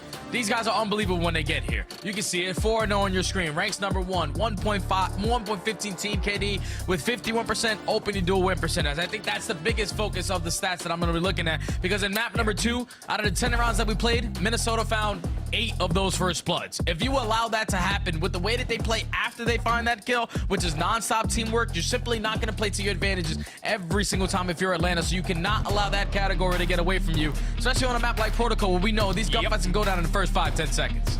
And look, it's not just the fact that Minnesota had 8 of the first bloods. 5 of them were tallied against the BZ, who only had 2 eliminations in the 10 rounds that we played the first time through. But that feels like an eternity ago, especially considering how BZ's really turned up. He had a great map 3, obviously solid there in the map 4 as well. So just comes down to shaking that off and doing what we know he does best in this protocol search, because like you mentioned, we're expecting a lot of drop downs through elevator, a lot of battles early and often in towards this bottom bomb site. Just comes down to who wins out in those opening trades, as we'll see Atlanta on the opening offense. I love the initial play call to just take away bottom comms from that works. Top B2 plan. And BZ just slides on in. He's able to catch a double, already off to a better start in this map than he did in the map number 2. But in the 3v2, Atlanta have the numbers. Bomb goes down. Hold your setup. Yeah. Really good execution and just good game plan decisioning right there from Atlanta. As soon as you get the contact, you get a BZ on the pinch. Nearly goes for the ace. He actually does hit a shot midair versus Geo there, but instead, a chance for Geo to 1v3. He sees the shoulder of Celia. Does he catch him on the jump up top PCs? Unsure on where Simp is positioned, but you can definitely feel he's leaning over towards the elevator, and he almost gets the slide timing on it. Not to happen. The 3 kills for BZ, too strong to the opener. Yeah, and a great initial play call right there from Atlanta FaZe to realize, okay, there's no presence over towards P2 side. I'm going to drop down that big door.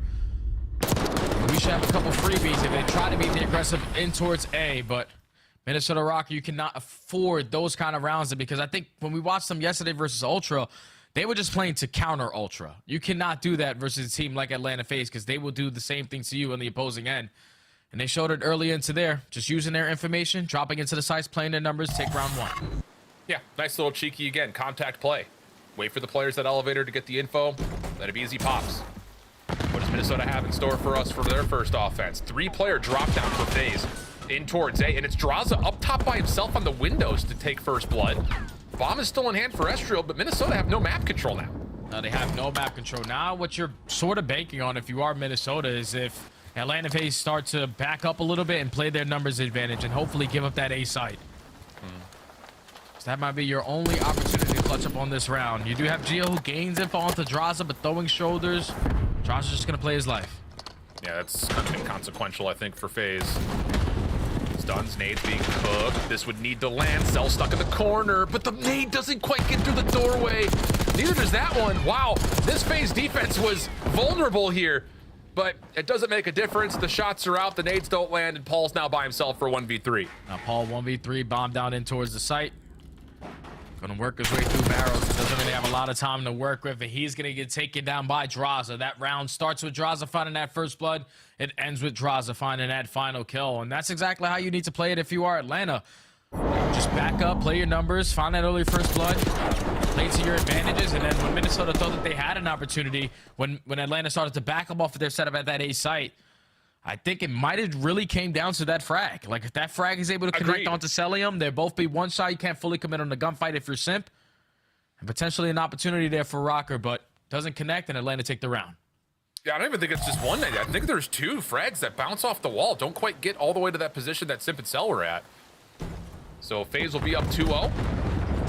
Different look here. Opening nade lands onto Simp, the bomb carrier. Cell will counteract with the opening first blood for Atlanta. So we get an early 3v3, but the bomb down, Atlanta are going to have to take a moment to just recollect themselves. Yeah, it was both teams right there realizing, okay, someone's got a first blood on that end. Okay, you got a first blood on our top windows. We got to back up and play safe at B, or we can now, if you're Atlanta FaZe, start to rotate your way back onto the spawn. Whoa. And that's exactly what happens. Now in a 2v1. Narrow force to clutch on up. Don't put it past him, though, Alan. Yeah, and this is a good read from Nero. Knowing that Atlanta has Draza playing deep towards the backside of tower, he knows he can get behind this FaZe setup.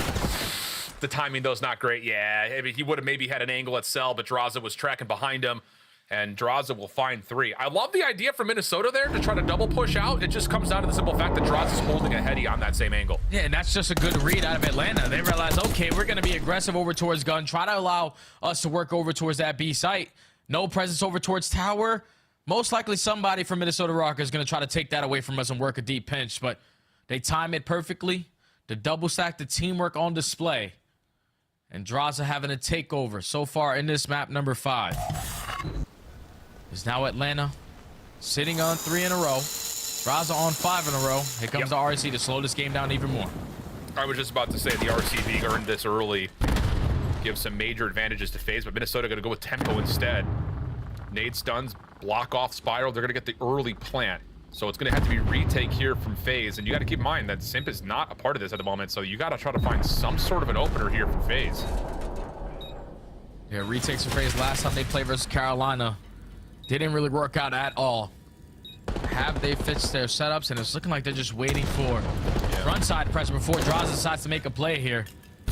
He's hoping he can at least pull the play from Minnesota Røkkr on the opposite side. Yep. Yeah, Draza came for the first one to act, and he will not be.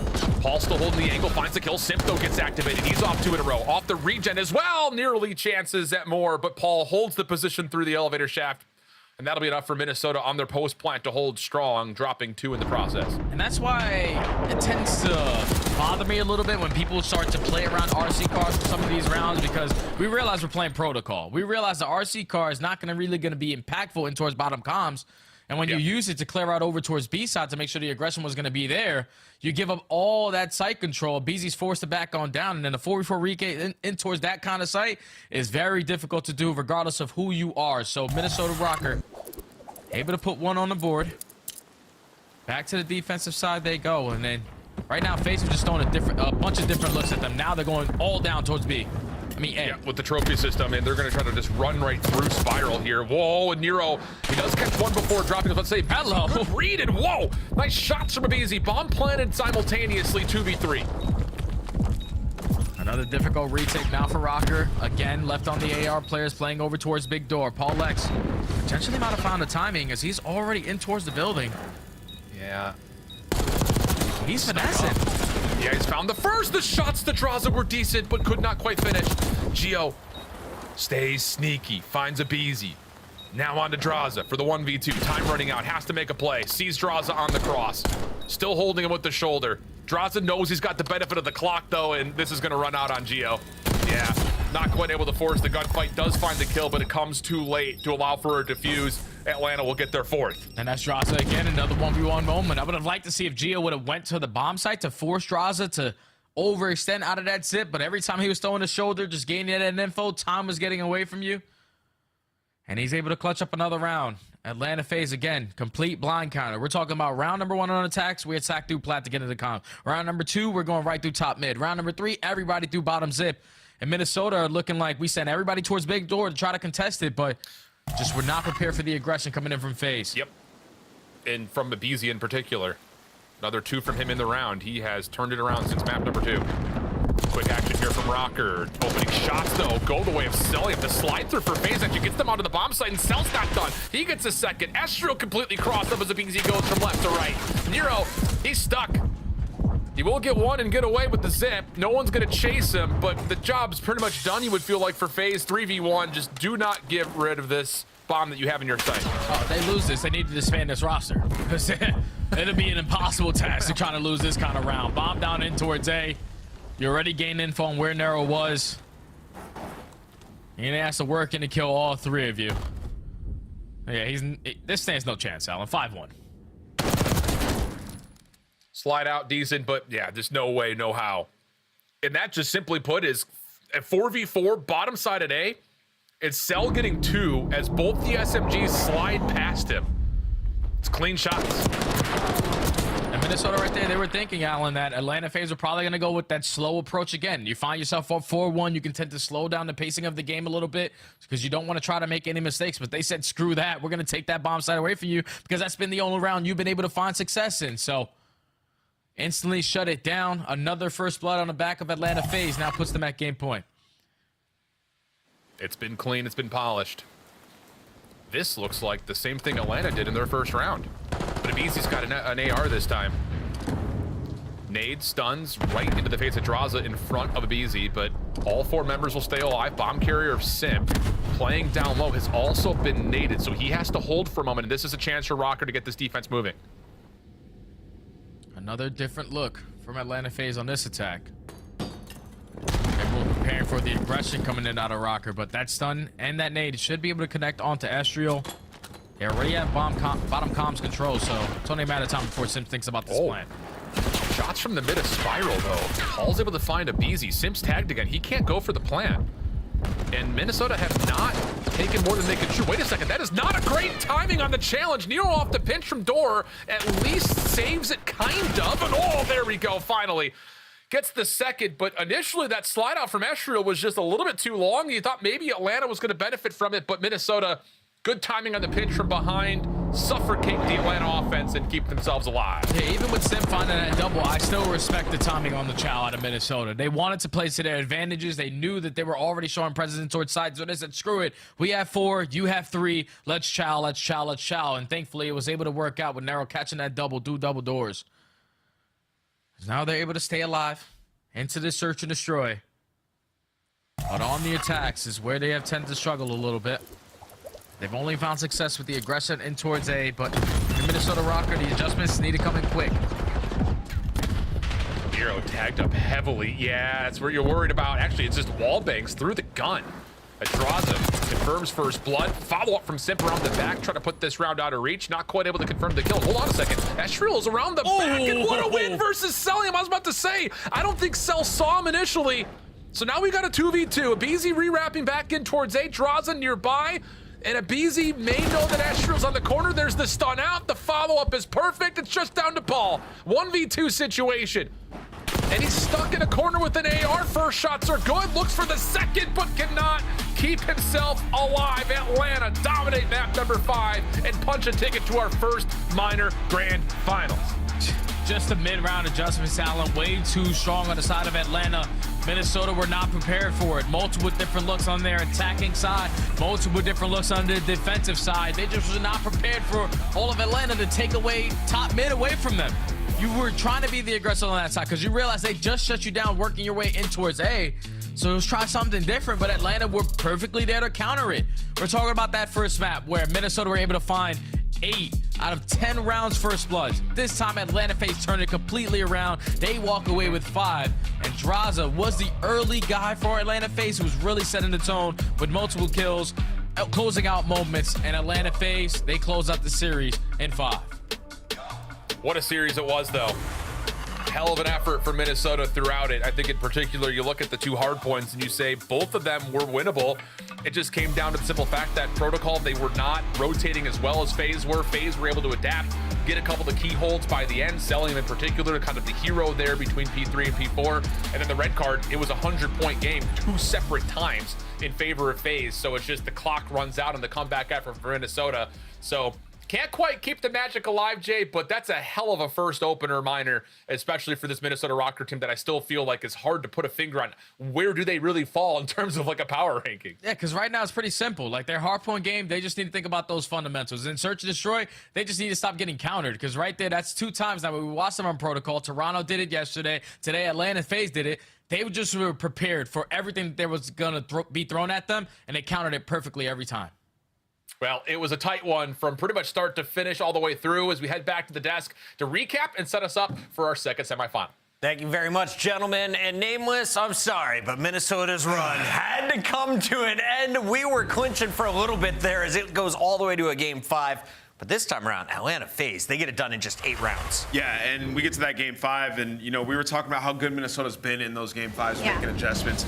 It's a bang-out, down-low computer sometimes. It just is what it is. And, you know, in this map, Atlanta FaZe, they just were better. I mean, they're finding the trades. We kick things off with a big Abizi double. A couple rounds later, he gets another double. They just had no answer for it. And in all the clutches, you know, where it's 2v2s, 2v1s, like, they're just losing them down there. Just positioning, getting out-positioned, outgunned by computers. Ali, you saw that 5-1 start from Draza. He goes on to lead the lobby in damage for game 5. But who do you think deserves the MVP honor for the entirety of this series? Ooh, the entirety of this series is a tough one. I want to lean towards giving it to Abizi, but I really do want to tip what Draza has done as well, because the ARs are the biggest focus for Atlanta FaZe right now. They have been the biggest struggle, but I think Abe in the past 2 days has just been unreal. I have to give it to him.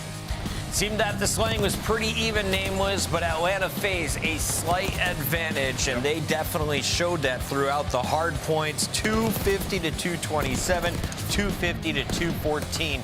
How many teams will compete at this level with that Atlanta FaZe when it comes to that game mode? I mean, I think right now there's a lot of parity. I can think of like 5 off the top of my head. I mean, we obviously got 2 coming up that are definitely there that can beat Atlanta FaZe, and I think LA Thieves will get their heads on straight here soon as well. But I mean, even when I look at those hard points, like Minnesota just getting out-rotated, the fundamentals just weren't there, and they're still keeping it very close. I'm going to give a shout-out to Estriel today. He played incredibly well. A lot of moments. The control was awesome between him and Nero.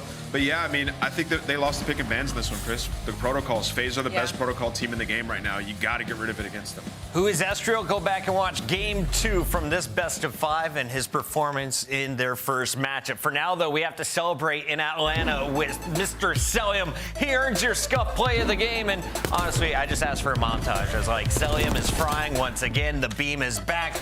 Ali, he took care of business in the Hardpoints game 1 and 4. He did take care of business in the games 1 and 4. And the thing is how important this map 1 really was, because there was an opportunity here for Minnesota to finally win a map 1 and go up early in the series. You think they take that, only a 20-point difference, and they take that map number 3. This series would have gone much different. Shout out to Celium, a big turnaround from him as well. I'm hoping to see him top the KD leaderboards again soon. That is Celium from Atlanta. FaZe with your scuff play of the game, but joining us live from FaZe is Draza. Draza, welcome to the winner's circle. How we feeling? This has been a nice 3-match run so far. Yeah, I mean, we're feeling good. Obviously, a close game like that, or a close series like that, winning that was super nice. And they were 4-0 in Game 5s, and we just showed up and played better. Draza, I wanted to ask you a little bit about your opponents in this series. Where do you think Minnesota Røkkr kind of sit in the league? And on the flip side, where do you think you guys sit right now? I think we're the best team in the game right now, to be honest. And I also think Minnesota is probably the 5th, maybe 4th, depending on how their S&D is. I feel like their S&D is what's keeping them in the series. And they're actually not bad at control either. So I feel like they've actually been showing up a lot. I wanted to cut you off 7 times there. Sorry, Draza. Who do they bump out of the top 5 or top 4? Who do you have right there in your list? Honestly, I don't even know. I just think they're around. I tried to put them on. I think they can kind of beat anyone. All right. Yeah. Jaws, I want to ask you guys, you know, at the end of last year, something clicked and you guys were able to take the EWC trophy. What needs to click for you guys to take Major 1? Because when I look at the league and look at all these teams, it looks like everybody's so close, the top 4 teams. So how do you get above and beyond all of them? I think just keep grinding like we are. I feel like we had a bad start, obviously, and we kept grinding. I feel like people who got wins got complacent already, and just keep grinding, keep having fun, and just believe in ourselves. And I feel like the confidence we're playing at, even when we played this series not as well, we're still fully confident to win it, and that's what we did. Nice. Do you have any thoughts on Skyline for Spencer? Nope. All right, good answers across the board. That is my man Draza. You will see him a little bit later in our first minor final. Thank you. Awesome stuff. All right, so we didn't see a whole lot of Skyline yet today. We might see it in this next matchup. OpTic is going to be playing Carolina. We've had a great weekend so far, and it continues in just a few moments. Nameless, what's the story of the week for you, though? I think Minnesota is still the story of the week. I mean, a couple huge upsets. I mean, look at their series. Game 5, Game 5, Game 5. It's an absolute beastly team. Alley Cat, we got another Game 5 coming? Ooh, we better. It's going to be a semifinal heading into the final. We have to have another. We already had 1. Let's just do 2, 3. 3 today? Let's do 3. We'll be back with that second one after this.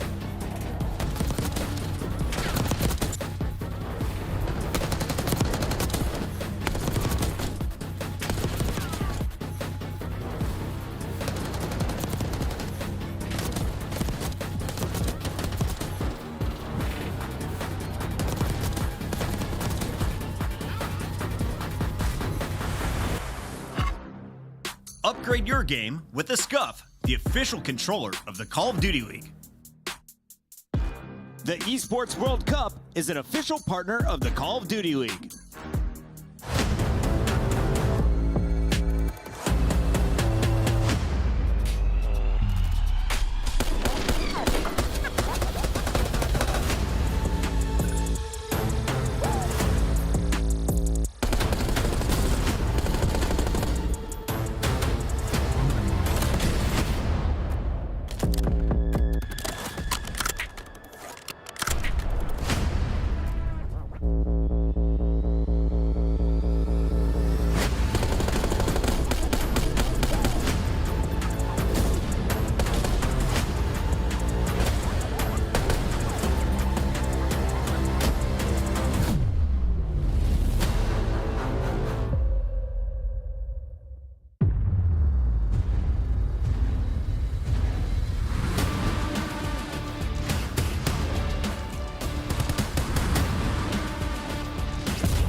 Ghosty doing his best to do it. Oh, here we go. 3 are going to drop. A chance to go. One person. It's Rods that's got to go clutch. From the position we saw Crimp do it, he doesn't do it. Ghosty able to put him down. They get on the point. Everybody's up. That's not going to hit. Second bit of progress done. They got to surge on forward. A BZ with 1. Can't get through. Oh, and Sim connect. But you win it if you're Crimp. Of course it's Crimp. Time and time again, he wins his one-on-one.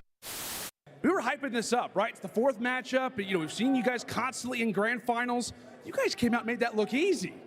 Yeah, I mean, like I said, we've been saying it online the whole time. Online respawns are different. No sound EQ, we're a way different team, and we just showed it right there. Also, people seem to forget who built that camp. I know how they play. I taught those kids how to play Call of Duty, so don't forget that. All right, like let's. Oh, we got Fame here. Fame, how you feeling, man? I'm feeling good. Happy to be here. Fantastic interview as always from Fame. Wonderful lad. My barber insisted that I try out the look, and ever since, I've been feeling pretty good. We've been playing pretty good, so I feel like I kind of got to keep it. It might be a full goatee. You never really know. Keep your barber, my guy. LA looks good on you.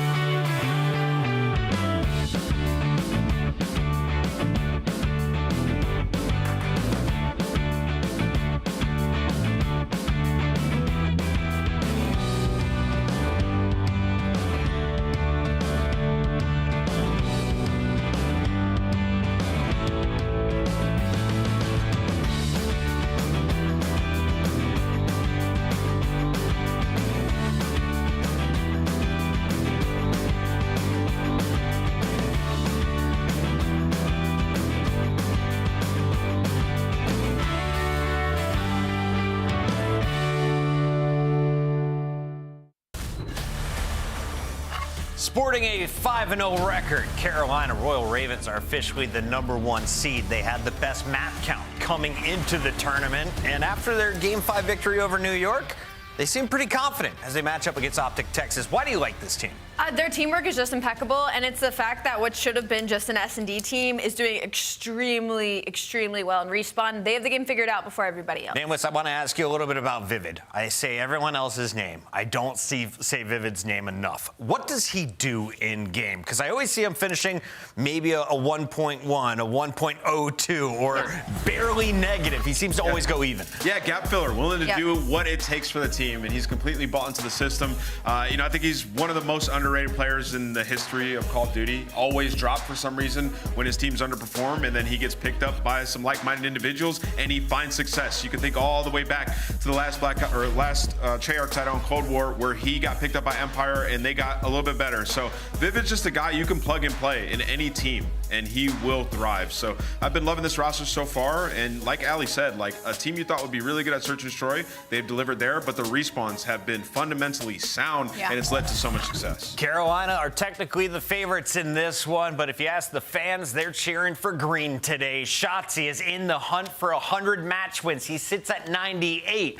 OpTic trying to get him the opportunity with a best-of-5 here. Kenny, Dashy, Hook, and Shotzzy make up OpTic Texas. Squad that's had their ups and downs. So far, they've been flying high. And what's so interesting is I think this is going to be their biggest challenge yet. No other team mirrors them as well as Carolina Royal Ravens does right now. They're strong in all game modes. They don't really have anywhere they're falling short. The issue is right now, it's just that it feels like the teamwork isn't quite there just yet. They're not all on the same page, and as well as a couple of players needing to step up, but we saw that yesterday. So I'm hoping for a Game 5 series. This should be a 50-50 battle. Did you see the Sunday Whites are out? Yeah, they're vibing. Yo, it is a vibe over at the OpTic camp. All right, let's take a look at our maps and modes.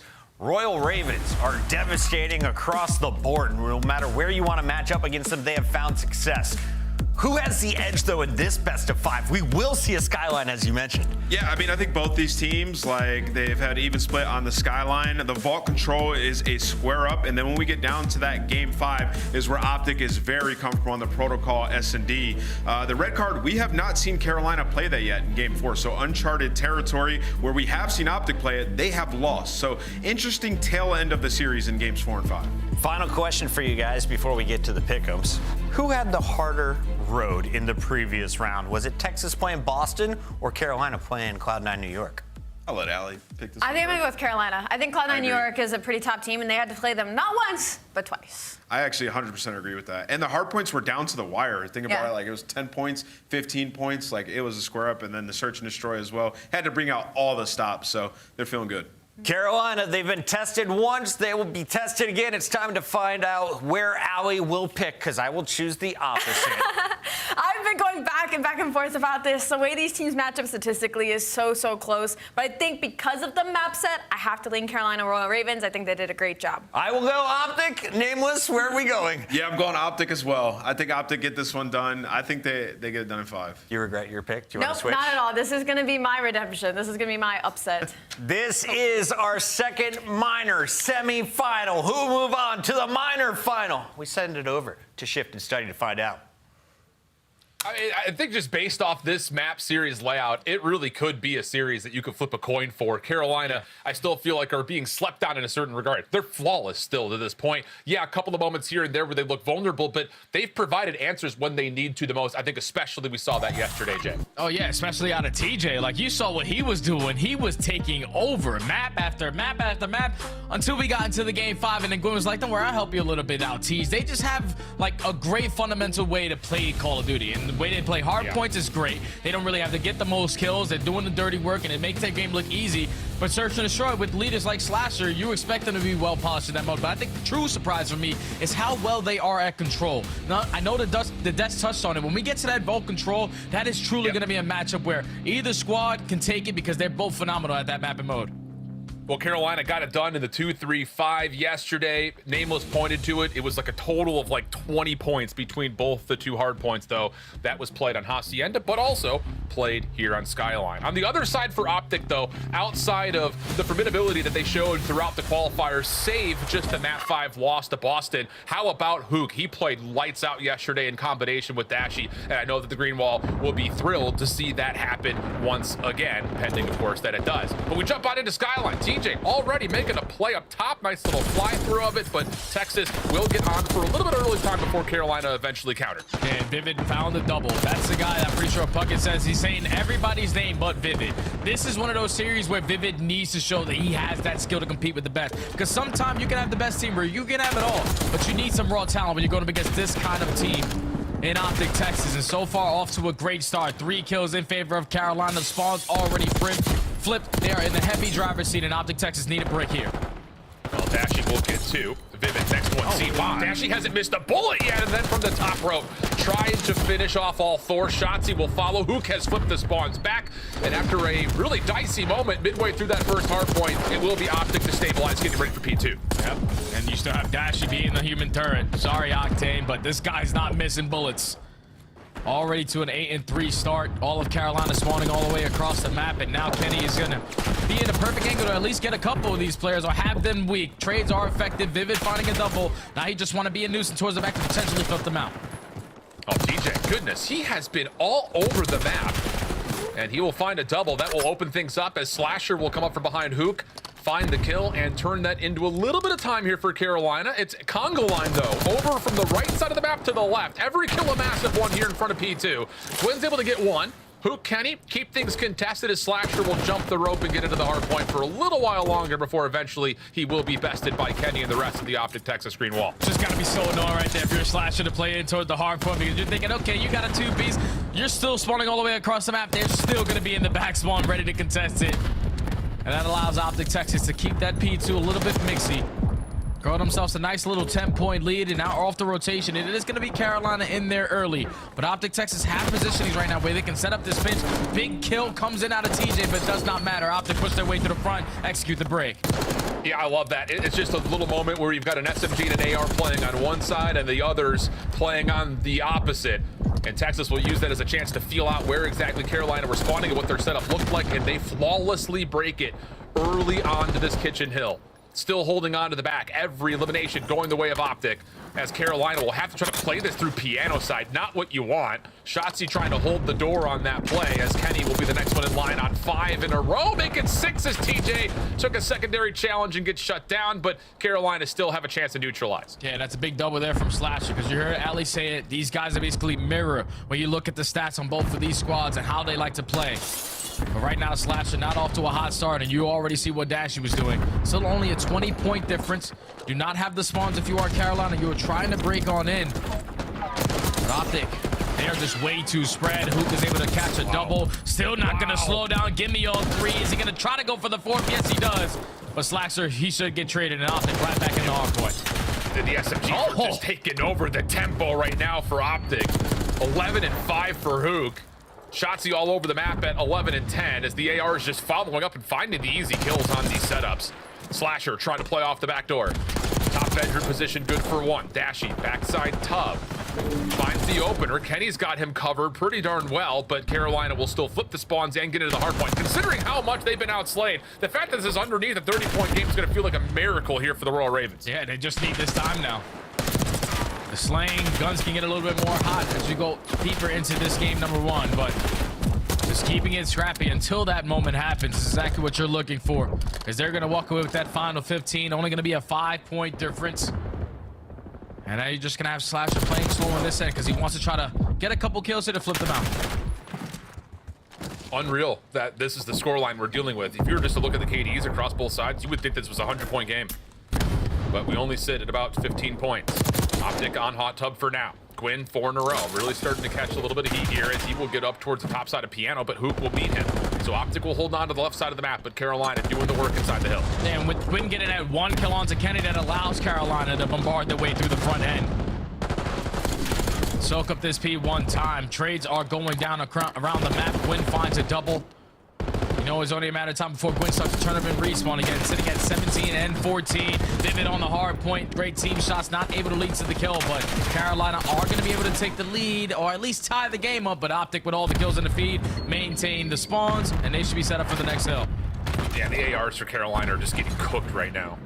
Combined 17 and 34. Not good news.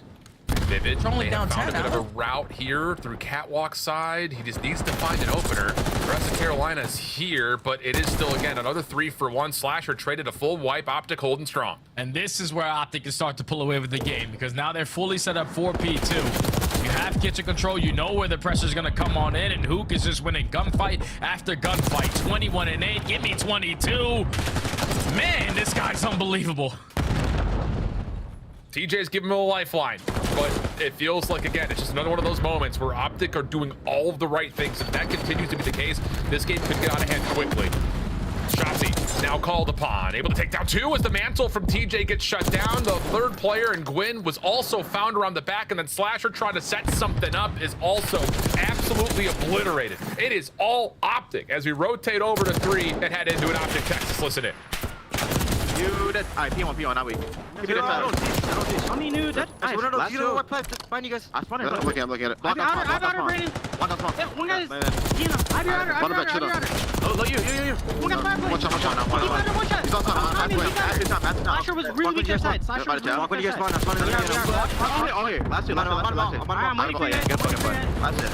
Alright, Last guy, tell me. They spawn out. They flip. Or piano. Yo, flip behind you. I'm going.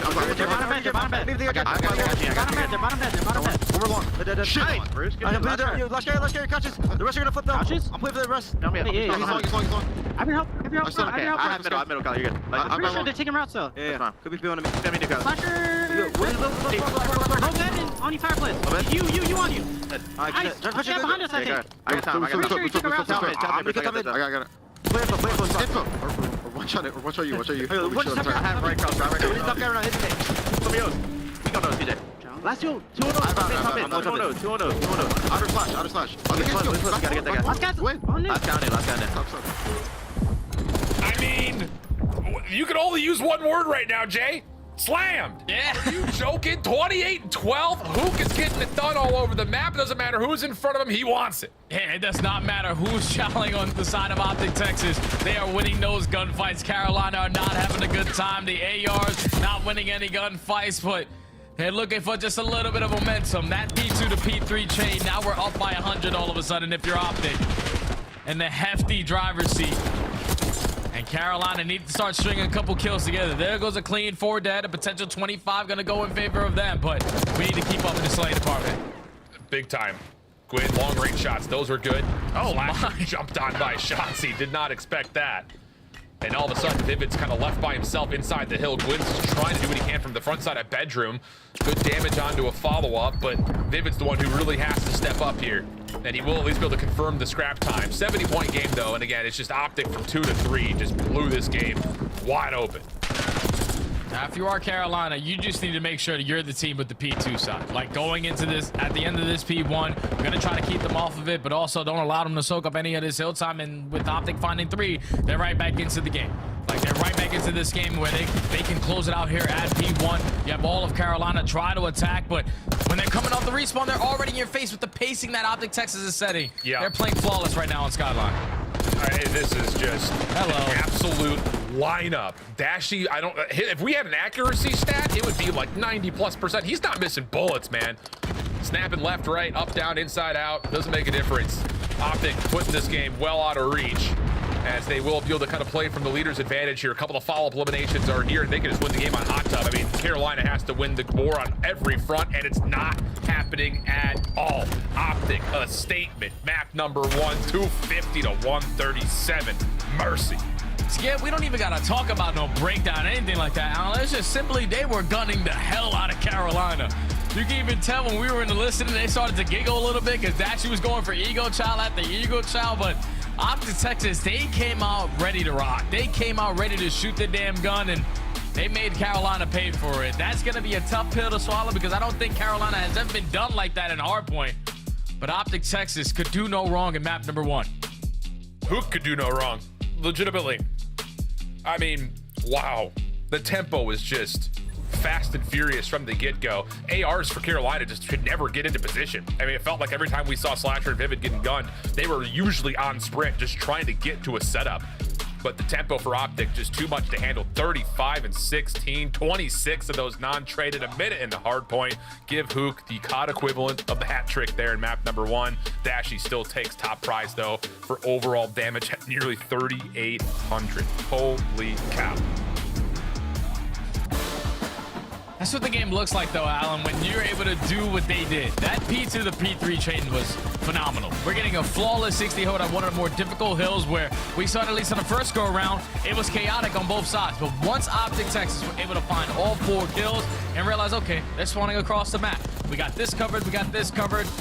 It's going to make us a lot easier when we're setting up those crossfires as well to find that second wave of kills. And then Carolina was just getting picked apart. Like the Slasher and Vivid combination of the ARs just did not have a good time. So, gotta completely shake this one off. I know I heard Slasher yesterday on the flank said he can't wait for this matchup because he wants to see how he stacks up versus this kind of roster. But if he's gonna bring it like that, you're not gonna have a good time.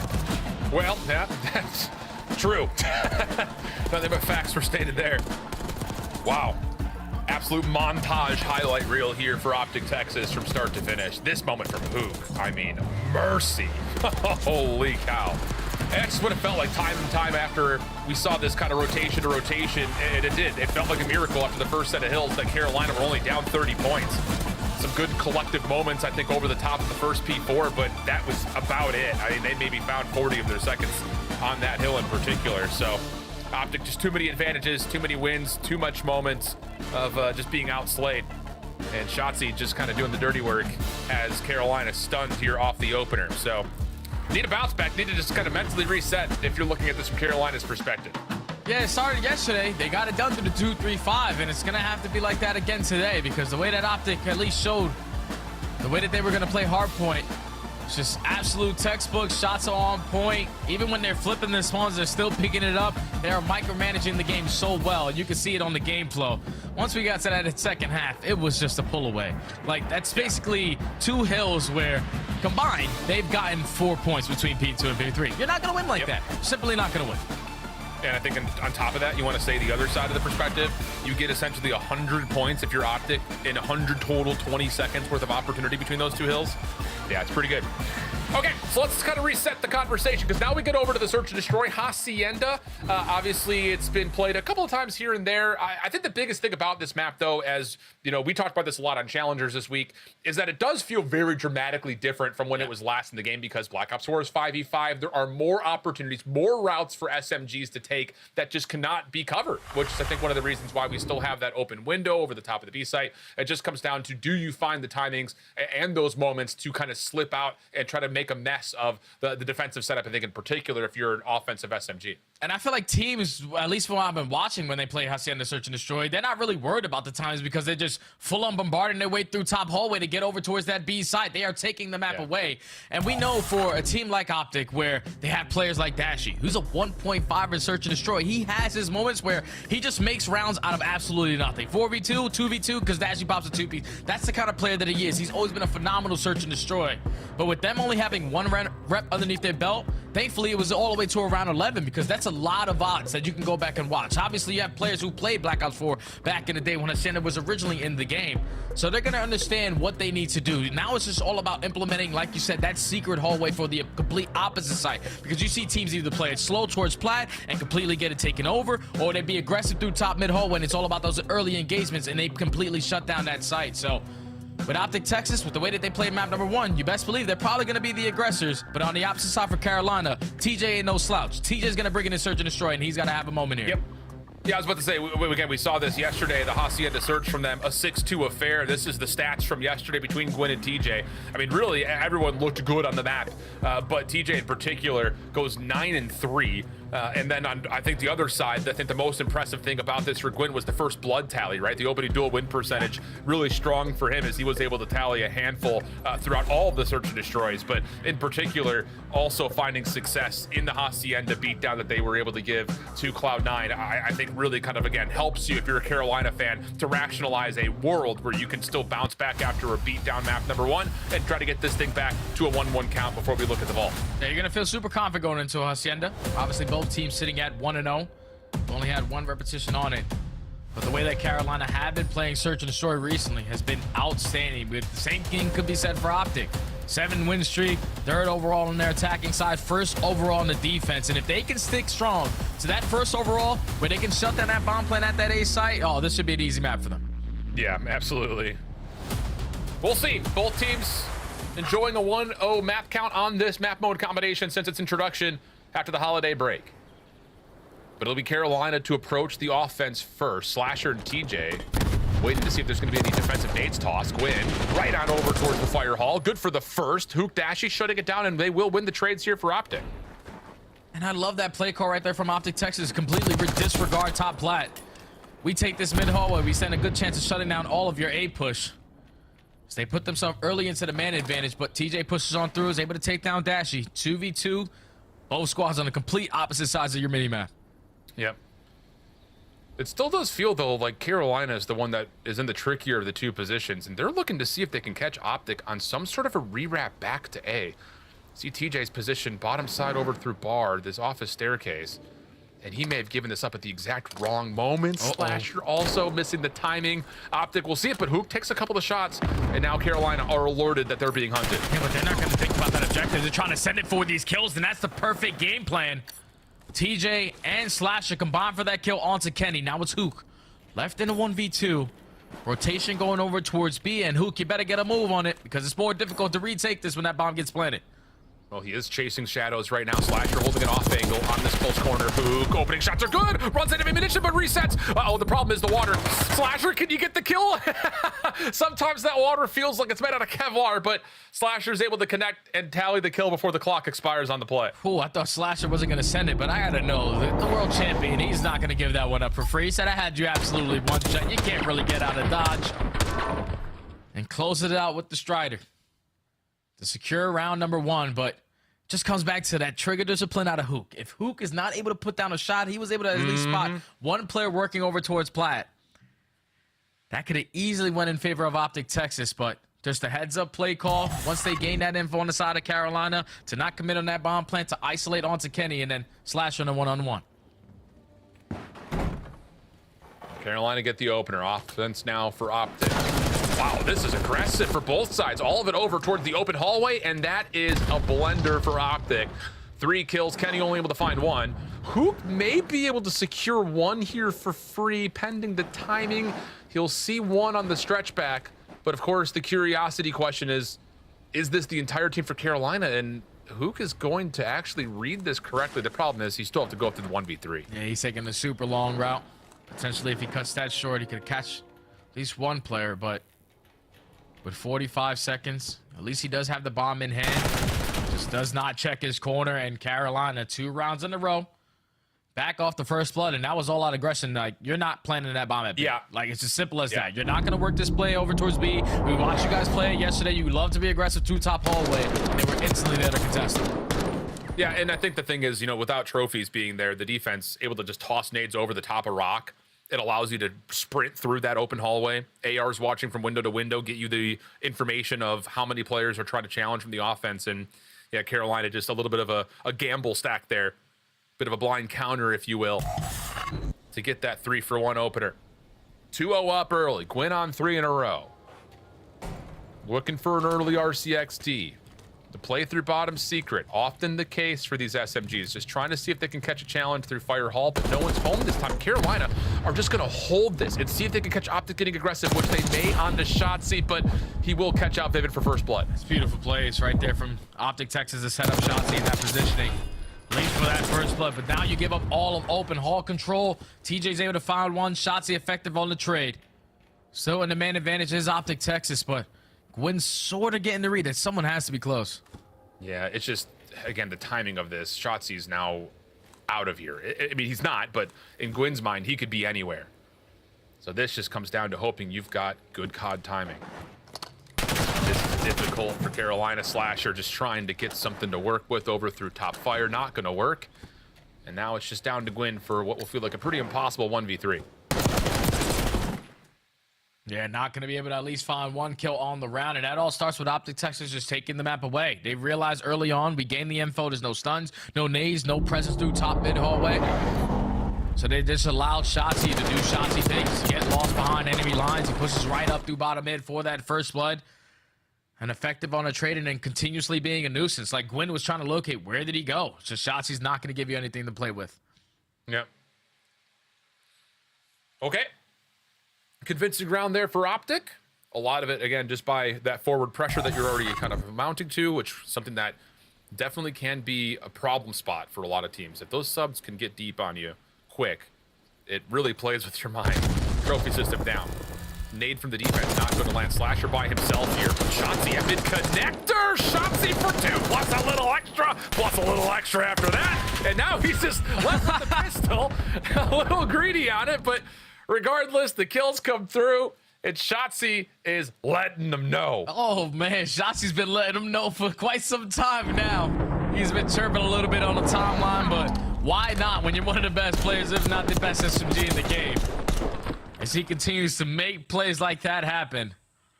That would have been hilarious, though, Alan, if it came back to bite him. Like, you waste both of your ammos on both of your SMGs, you got a pistol left, and guy comes in and kill you because you want to play with your food. Huh.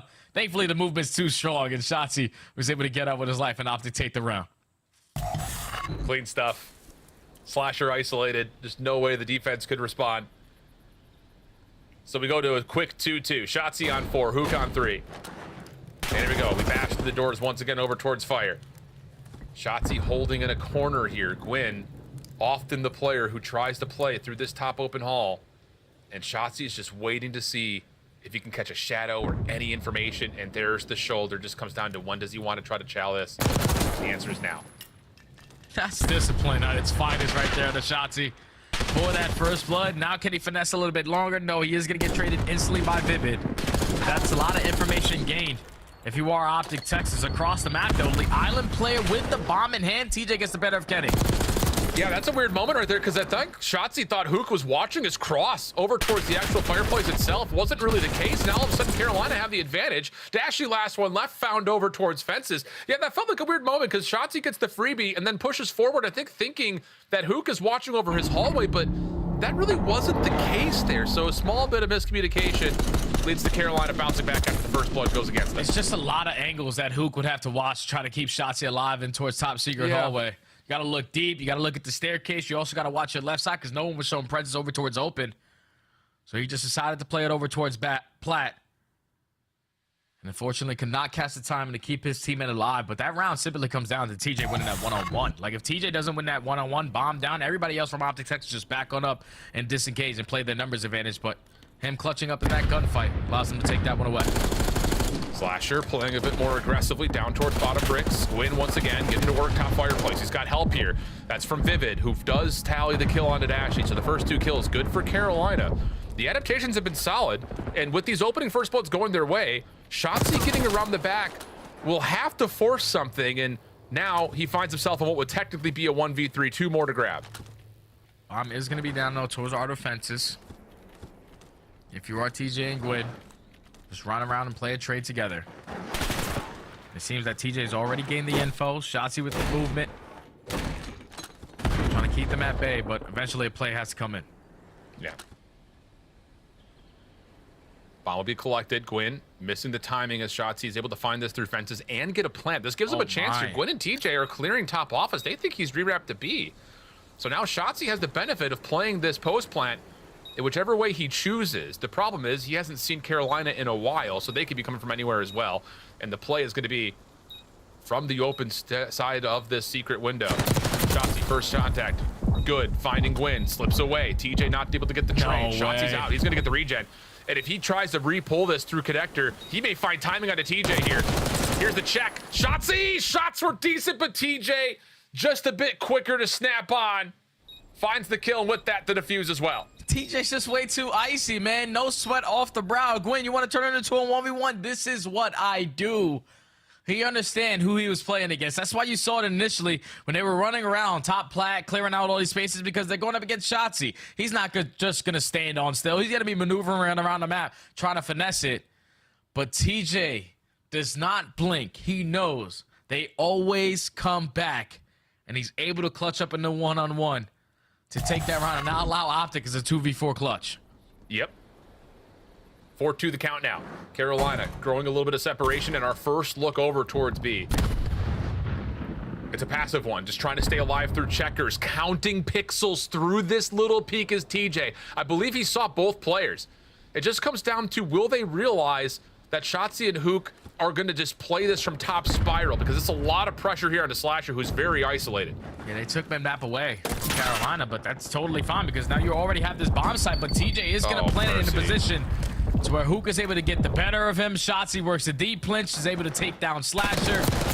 Now in a 2v4, Gwyn trying to make a play happen. He gets cut down. Vivid now left. He gets taken down, and would look to be a complete blind counter when TJ gets the info on both of those players going to mid. I guess he just waits too long because you allowed OpTic Texas to get that info, retreat their way back on back, and catch the timing to eliminate that bomb carrier. It almost felt like a moment of like split decision, you know, knowing that Slasher was going to be at an island, it was under threat. There was like a moment where it looked like Carolina may have considered backing up to see if they could just hold on to their double stairs. Or do we allow Slasher just to play his life and finesse through well and allow the plant to go down? And in that moment of indecision, Hook finds a peek through the open hall into the bomb carrier, and that changes everything. So now down to 1. Shotzzy, stun top window, is going to run through bottom bar here, and this is what he's been doing really round after round from the offensive side. Just comes down to what support does he have, as there has been no gunfire anywhere on the map yet. No info either gain on the side of OpTic Texas on what the setup is looking like for Carolina. So it's just going to play this one slow on both ends. Vivid is going to gain that info that someone's going to be approaching towards top mid bar, but here comes the double challenge. Oh, he gets the first. That's okay. Office, though, now owned by OpTic. Slasher's in trouble. Tries to back up towards his spawn and flowers. The rest of the Carolina defense playing a bit, I would say, just kind of individual. What corners can you hold? Can you catch timing? That's the idea at the moment. Shotzi's seen. You have to isolate here. Problem is, it's Shotzzy, and he could be gone in the blink of an eye, especially with the bomb is now planted.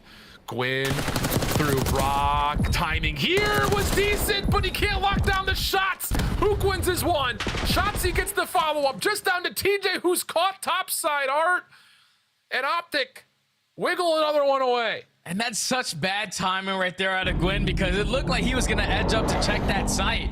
But once he was able to spot Shotzi in towards top bar, I don't want to get shot at my back. So the bomb goes down for free, and then Hook loves those gunfights. He loves those gunfights when he gets caught off guard and he has to snap to win it. And with that one-on-one versus Gwyn, puts it into a 2v2, and then at the same time, Shotzi in the one-on-one, he was able to secure his gunfight. And OpTic Texas now, relying on a little bit of individual skill to bail him out these rounds, but they tied up at 4. Mad dash here, right down through Fountain. Gwyn watching from the secret hall. Hook trying to stun himself, keep him alive. Dashy with the first blood, but it's countered. Shotzi trying to find the trade. Back through bottom spiral. He's going to catch Gwyn. But the problem is, bomb is now down. Slasher holding on to well. This is not an easy gunfight for anyone. And Shotzi will use both of his nades, and he respects that, yeah, that's not a gunfight, I win. Yeah, no, and this is a perfect play call. If you decide to give up Slasher, but you're still trying to commit on that, we could have potentially isolate onto TJ, because you gained info onto one guy, but now it's all of a sudden a 1v2. Dashy has that clutch gene, and he's able to find the first 15 seconds. He's broken the timing well, and he's hopped. Slasher's rerouting. Gotta go. Slasher may not get here in time. Dashy's hopped it. Slasher's trying to check. Does he get it in time? It does. Just barely. Slasher finds the kill by the look of it. I mean, that was as close as it gets, though. Dashy trying to hop for the 1v2, but Slasher with the pistol out gets here just in the nick of time. I think that was literally half of a second there. At that, yeah. We got to take a look at that again, man, because that was so close. It's basically done. It was basically done. Let's see it from Dashy perspective. You're just right there. I don't know how he doesn't get it. But the headshot's good enough right there from Slasher to clutch up in the round. Now game point for Ravens. Oh my goodness. And here we go again. Shotzi down low. This time it's Slasher up top. He's able to track down both of them. Slasher following. Oh! Could he get the full ace? They know Kenny's playing outside, but Vivid takes away the angle. Slasher saves the round previously and then lights it up early in a 5-second round as Carolina tie up the series. Slasher said, I'm sick and tired of playing this damn map. Let me just take it into my own hands. I cannot stand another round where Shotzi's gonna push through our bottom line. So he said, I'm gonna contest from top closed window. And he's able to find 3 in that final round. A clutch comes in from the Liddy Goat. A 3-piece in that final round from the Liddy Goat. Carolina able to tie the game up at 1. But that was such a mixy search and destroy, man. I think I want to take it back to that previous 3v2 before it even turned into a 1-on-1. Because if you're Shotzi there, like, we back up to our teammates. We already gained info on 1. We can isolate onto TJ and potentially put us in a 2v1 working that defuse. But committing too hard on that gunfight, Slasher made him pay for it. And Carolina tied the series up at 1. Wow. Much to the chagrin of OpTic fans, you see that bar of progress. It's like that round of control that, like, you get the pause at 0.00 seconds. It kind of feels like that. Slasher able to convert on a clutch round 9 moment, and then the opener in round 10 puts it just barely out of reach. So after a blowout of map number 1, Carolina bounced back nicely, and we've got the most rehearsed control coming up next for both of these two teams as we head back to the desk and give us their thoughts. What a series already. We're knotted up 1 apiece, and game 1, let's start there. First half, very close. Second half, blowout. Yeah. OpTic takes over. Let's talk about the game 2, though. You have Slasher going back and forth, and then he just says, game over. How do you see these moments unfolding, Nameless? How did we get to a point where an individual can have such an impact? Yeah, I mean, I think this was a really good search and destroy. I mean, in the beginning, you saw, like, Carolina, they were taking space. They were playing very aggressive. Oh, I think my mic's on. Let me get that one. Yeah, we're going to put your mic on here in a second. I'll wait for you to click Allie, what did you see in this? Figure it out. Oh, you good? Are we back? Okay. So map number 2 for me just was the TJ show, to be honest. OpTic Texas was doing great with these opening duels, but it was just a lot of bang outs, and it came down to these really tiny decision-making moments. If you go all the way back to round 1, it's a great example where they are not in a favorable position on the side of Carolina Royal Ravens. TJ makes a heads-up play. He flanks through the pack with bomb, finds a kill, and then they're able to make the wrap and make the play. Later on, he does the same thing. He's taking the bomb top hallways and literally getting behind OpTic Texas. There's a few rounds it didn't work, but the time times that it did is what kept them in the game. And then, of course, Slasher calling game in round 4 with the 1v1 versus Dashy with a millisecond to work with, as well as the opening 3 next round. Yeah, I think it was a great search and destroy. I mean, in the beginning, you saw Carolina kind of playing aggressive and taking space, and then they realized, like, hey, let's just play a little bit slower and just kill Shotzzy and we'll win the round. Right. Yeah. And we saw that the last couple of rounds. Like, you see Shotzzy just running through bottom mid, Slasher's able to kill him. The round that Jay mentioned I thought was huge, probably the swing round for them, where it's like Shotzi's in a position where he can just back up and he pushes to their spiral stairs and ends up getting picked in the clutch round. So yeah, Carolina just adapting really well, something we've talked about in their series so far, and once again, winning a search and destroy. And it was really important for Slasher to kind of get his bounce back at map number 2, because say what you want, that Skyline map number 1 was literally just from 2 mistakes from Carolina Royal Ravens. 1, they allowed them to have a full 60 hold in that second set in P2, and 2, Slasher and Vivid just couldn't keep up with slaying. They had a really slow map 1, and on a map like Skyline that plays like Bokeh, you need to have the slaying. 2 small mistakes. Yeah, they got 17 and 31, Allie. That's a huge mistake that happens over and over again. No, I got you, though. Game 3 is loading up here. Do you favor Carolina or do you favor OpTic going into control? Carolina, 100%. If they're all keeping up with the slaying from OpTic Texas, they are an unreal control team on Vault. What are they playing for? Well, if you win this best of 5, you move into our minor final to play against FaZe. $20,000 awaits the winner of this tournament, and of course, you will be earning points towards COD champs already. 10 secured. Will you get 20 with a win here? Yeah, I mean, FaZe really needed this right after their start. Yeah. And then you talk about this, like, everybody wants to see the Classico matchup, and Carolina is trying to take that from them and get this W. And they definitely could do it. You talk about the control, both 4-1 on this vault coming up. Yeah. Could be the map that You nervous about your OpTic pick? Yeah, I mean, of course. Should After be a seeing little that. bit. If we go to game 5, yeah. We going to a game 5 study? I think so.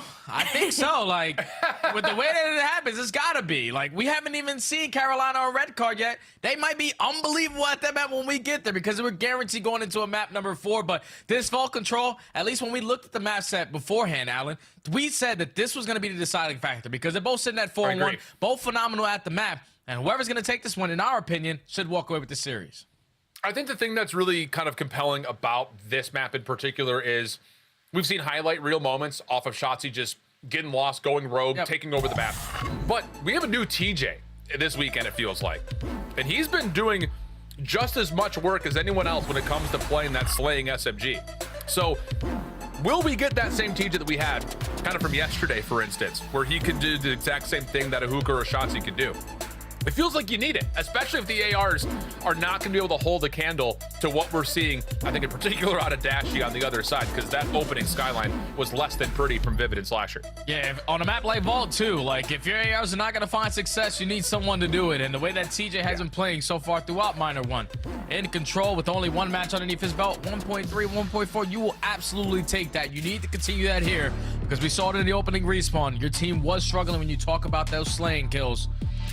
So on a map like Vault, where you can easily put into a trap, you have to be able to execute with those ARs. So Slasher and Vivid need to have a step back here, because the way that Dashy is shooting, and also the way that Kenny was shooting in that map number 1, those guys were uncontested.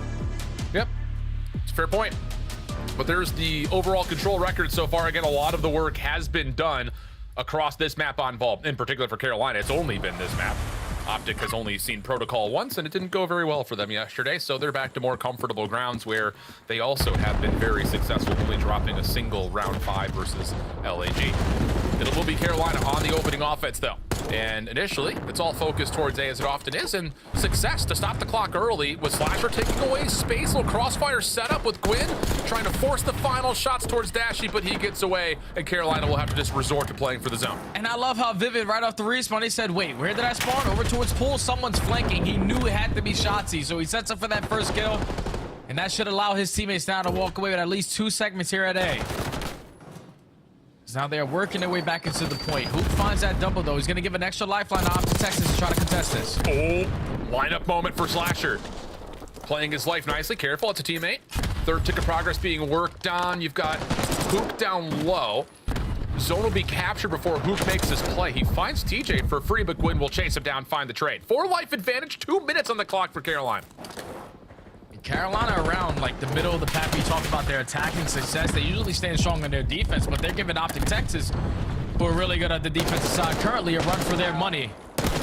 A minute and 45 to work with. Slasher's still sitting on 3.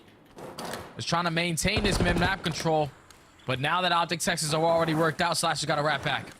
Yeah, you just cannot allow Dashy to be back here for free. There's the door pop. Gwyn, lots of damage taken. And they'll allow Dashy to stay here a little while longer. Good read, though. Dashy finished. And Gwyn, whoa, okay. We saw the shooting bodies thing worked out for Shotzzy last map. Gwyn says, I'll just return those to sender, as we still have a minute 18 of the clock and an even tally in terms of the lives. The good thing is OpTic Texas, even off the respawn, of finding the kills to work their way out of their base. It's now 3 dead. Still yet to account for where Gwyn was, but Shotzzy does not care about that situation. I'm just gonna try to make the game easier for my teammates. I know where the pressure is. Freebie number 1. One more right above you. I don't know if he's gonna get the indication, but the beatdown good enough and the shots from Vivid to take care of him. And careful here, Slasher's gonna get an angle all the way around the back through P4. Carolina just need to hold on to their spawn, which they do.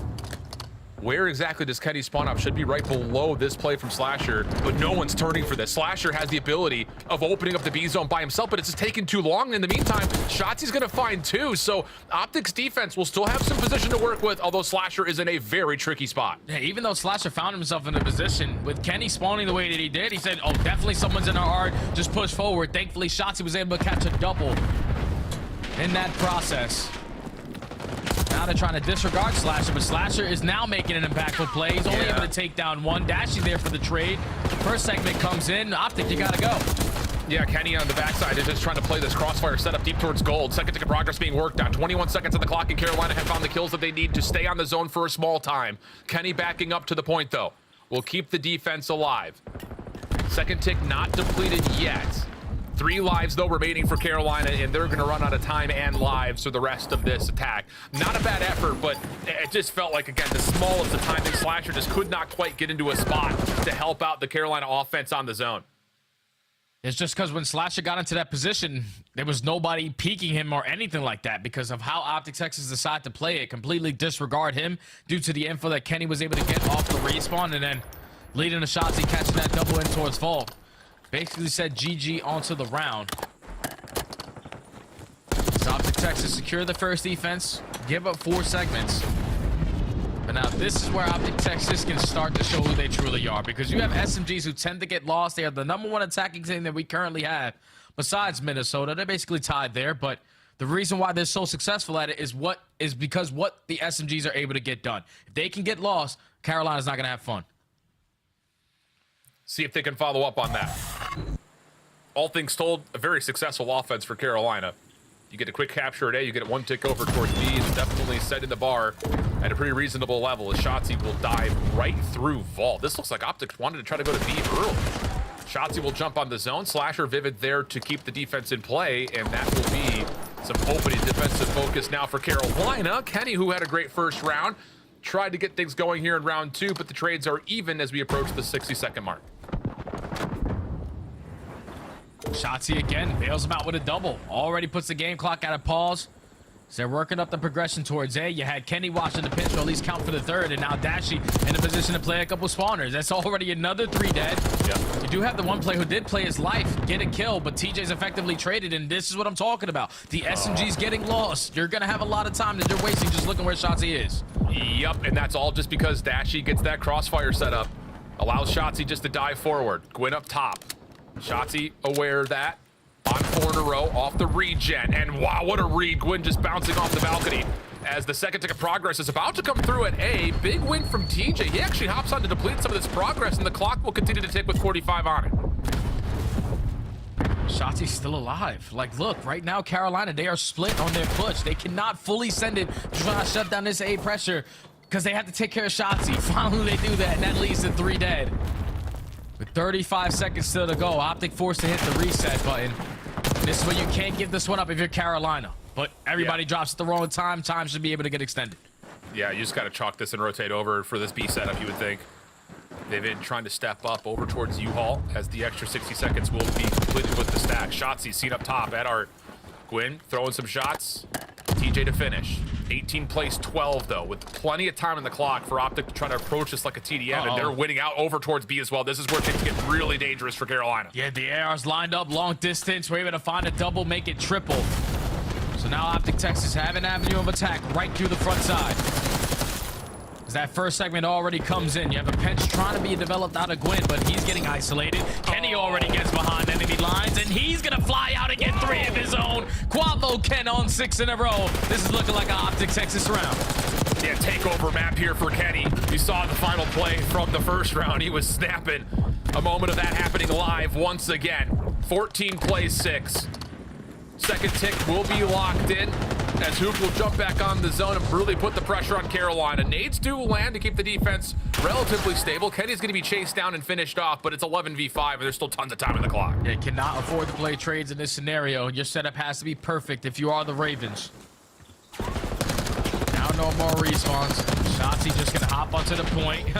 Putting shots into every SMG player on the side of Carolina, but 10v2, make it 9v2, make it 8v2. It's all up to the ARs now for Carolina to clutch on up. Yeah, and Hoop's gonna catch Slasher here. Yeah, there's the wall bank win. Likely to get the confirm. Oh, never mind. I say help was on the way. Hook was in trouble over towards Lion, but the shots will land, and OpTic will go up quickly 2-0, and Kenny is putting on a masterclass this map. A lot of it has gone just kind of in these kind of middle moments, but here, this completely changes the tide of this entire Carolina defense. Yeah, and it all starts with Shotzi first getting lost into your spawn, because now you're down by 6 or 7 lives with almost 2 minutes to try to defend over towards B. But then when Kenny is spawning over towards gold, just gunning your ARs out of power head glitches, you're going to have a lot better of a time to try to close out that objective point. And that eventually allows OpTic Texas to now be feeling very comfortable, up 2-0 on the map, currently leading by 2 segments. Actually, I don't even think they complete that final segment, so they're up by 1. I don't know if they, yeah, I don't think they did either. But they're just doing whatever they want, Alan. Yeah, it may not matter, Jay. It's been pretty much an all-AR affair here for OpTic, but Shotzi and Hook kick things off with some fireworks in round number 3. Carolina sent back to spawn, and that's being watched now by Kenny, who just knows he just needs to play his life. Gwyn will chase him down, find the kill, and there's a chance here for Carolina to work on a spawn. Yeah, they have the numbers. They're going to bombard their way through the front door, but here comes a Shotzi. At least only able to take down 1. Gives Carolina another opportunity to work their way on in. Now it's Hoop turn to be a Røkkr, and he's able to catch a double. And now all you have to do is continuously finesse, or at least force the players to back up from that setup, because now your teammates have an opportunity to work their way back on in. Yeah, Carolina's still hanging. All 4 members off spawn, straight over towards A. Shotzi down low in the vault, able to find the opener. TJ taking care of Hook, allows Carolina to keep the clock paused at 47 seconds. Just 1 member on, though, and Gwyn's still worried about the flank, as rightfully he should be. Shotzi's gone missing again. Timing here is everything. Difficult gunfight with Shotzi wins, and a follow-up from Dashy. He was the only defender at the top of the A zone. He works too, and that's going to be enough now to once again push Carolina back into their spawn. That's due to the fact that Carolina did not have any cap presence, because Gwyn was playing super slow off the spawn, knowing that Shotzi was behind enemy lines. And now with only 30 seconds left, all of OpTic puts up into your base. Hook is at least able to find 1 before getting taken down. But you have to try to complete this A capture and extend this time. Yeah, and the problem is, again, you've got both ARs just absolutely overwhelming the outsides of A and the central parts of the map. And so Carolina have to be resorted to trying to play off of B. A weird moment there. Hoop looked like he's been killing in 2 bullets a lot of the time here this game. That time looked like a guaranteed on the TJ not to happen. And hold on a second. Carolina's cooking on both zones at the same time. This is how you make a comeback happen. They're going to get the extra 60 on A. Slasher's still watching the cross here at B with a life lead, and Slasher's not missing. Eventually traded. TJ trying to get the trade onto Dashy. Difficult shots, but it converts, and that's a tick of progress at B. And now it's 7v10. First segment already comes in. Here comes Divid on the pinch for the freebie onto Hook. You're spawning them all the way on the opposite side of your mini-map, and this is where the SMGs can start to roam. No more respawns in favor of OpTic Texas. Carolina seeming to extend this map a little bit longer. Yeah, I just felt like that kind of came out of nowhere for Carolina. You look up, and there's 2 members, 1 on either zone. The A zone gets captured. OpTic, after what looked to be just an overwhelming dominance through the A zone, kind of lose track of B. They get caught tracking back, Jay, and then Carolina just rip them apart. Yeah, it just starts with that first kill that TJ was able to get laying down at Vault Door. The fact that Shotzi knew that Slasher was playing over towards Palm, he jumps out, catches the timing to turn into a one-on-one gunfight. But then when he loses that fight, you're forcing now your second SMG player in Hoop to jump out and try to take care of him. Then that sets up Slasher for the trade, and then you're dominating over towards B Street. Just clutch kill after clutch kill in those moments for Carolina to keep this game going on is now they find themselves up by 3 segments. On the defensive side, they need a shutout. Yeah. Well, let's see, because again, the ARs have just been dominating for OpTic. Offense, eyes towards A. A lot of it from the balcony side. Vivid off 4 in a row. A little bit of help. Team shots coming through. Allows this zone to still stay defended. TJ, Kenny kind of meeting each other at mid-map. It's Vivid who finds the final shots, though. And Dashy just trying to play a little bit of oversight will actually kind of help OpTic get off spawn and get back in and try to threaten the zone. But Slasher, a little peek and a dive. That will work out to keep the clock ticking. Yeah, Dashy's been uncontested over towards Top Cat so far since the beginning of this round. Gave his team a lifeline to work their way back on in, but Vivid is stripping that away from them. Slides right on in with that SMG. He's able to catch a double. Knows that Shotzzy is still close. Not able to find that kill, but he's weak. Instantly going to fly in for the trade and consistently do that if you are Ravens. Trying to at least force this round 5. Yeah, a couple of trades here and there, but Carolina still keep coming on top of how the slaying department has moved. Kenny tagged up, thought about it, backs over towards Marble.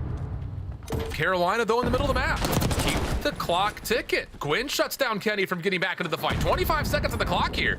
And keep an eye on the top middle of the scoreboard. The tick progression, even though the first 2 rounds felt so dominant for OpTic, may have them spawning on offense if this gets to around 5. 15 seconds. We gotta try to make the play happen. Shotzzy and Dashy make it. Hook joins in on the party. That's all 4 dead. This is what Shotzzy's gonna try to be the aggressor. Push up into R, but the timing not good enough for at least the first kill. And this is where you're sort of giving Carolina opportunity to shut down both of these points. I know you got a lot of segments to make up for it, but yeah, let's hop off B after we get that segment done. Guarantee A and extend the game clock. The first tick does get locked on the B zone as well. So minute 12 on the clock. Live still favoring OpTic in the process of this defense really coming to life for Carolina. Hook gets some freedom to move on in towards Art. Timing here against TJ, not ideal. And as Dashy drops, the defense have reduced the life gap just to 2. Kenny has to play kind of the hunter here as Slasher's trying to stay alive top. Golden, will big gunfight win there for Carolina. Yeah, Slasher's the safety net. He's hoping that his teammates find a little bit of success on the opposing end, but every kill that he finds is making it more difficult for OpTic Texas to work out of their base, because him simply being on this side is forcing them to spawn over towards Pool and work that overextension. Now with 40 seconds left, you're trying to line up the stun, you're trying to line up the nade, because we need this kill on Slasher. He's just waiting for someone to challenge with the knife, but no. Dashy beats him with the pistol. Under 30 seconds to fight.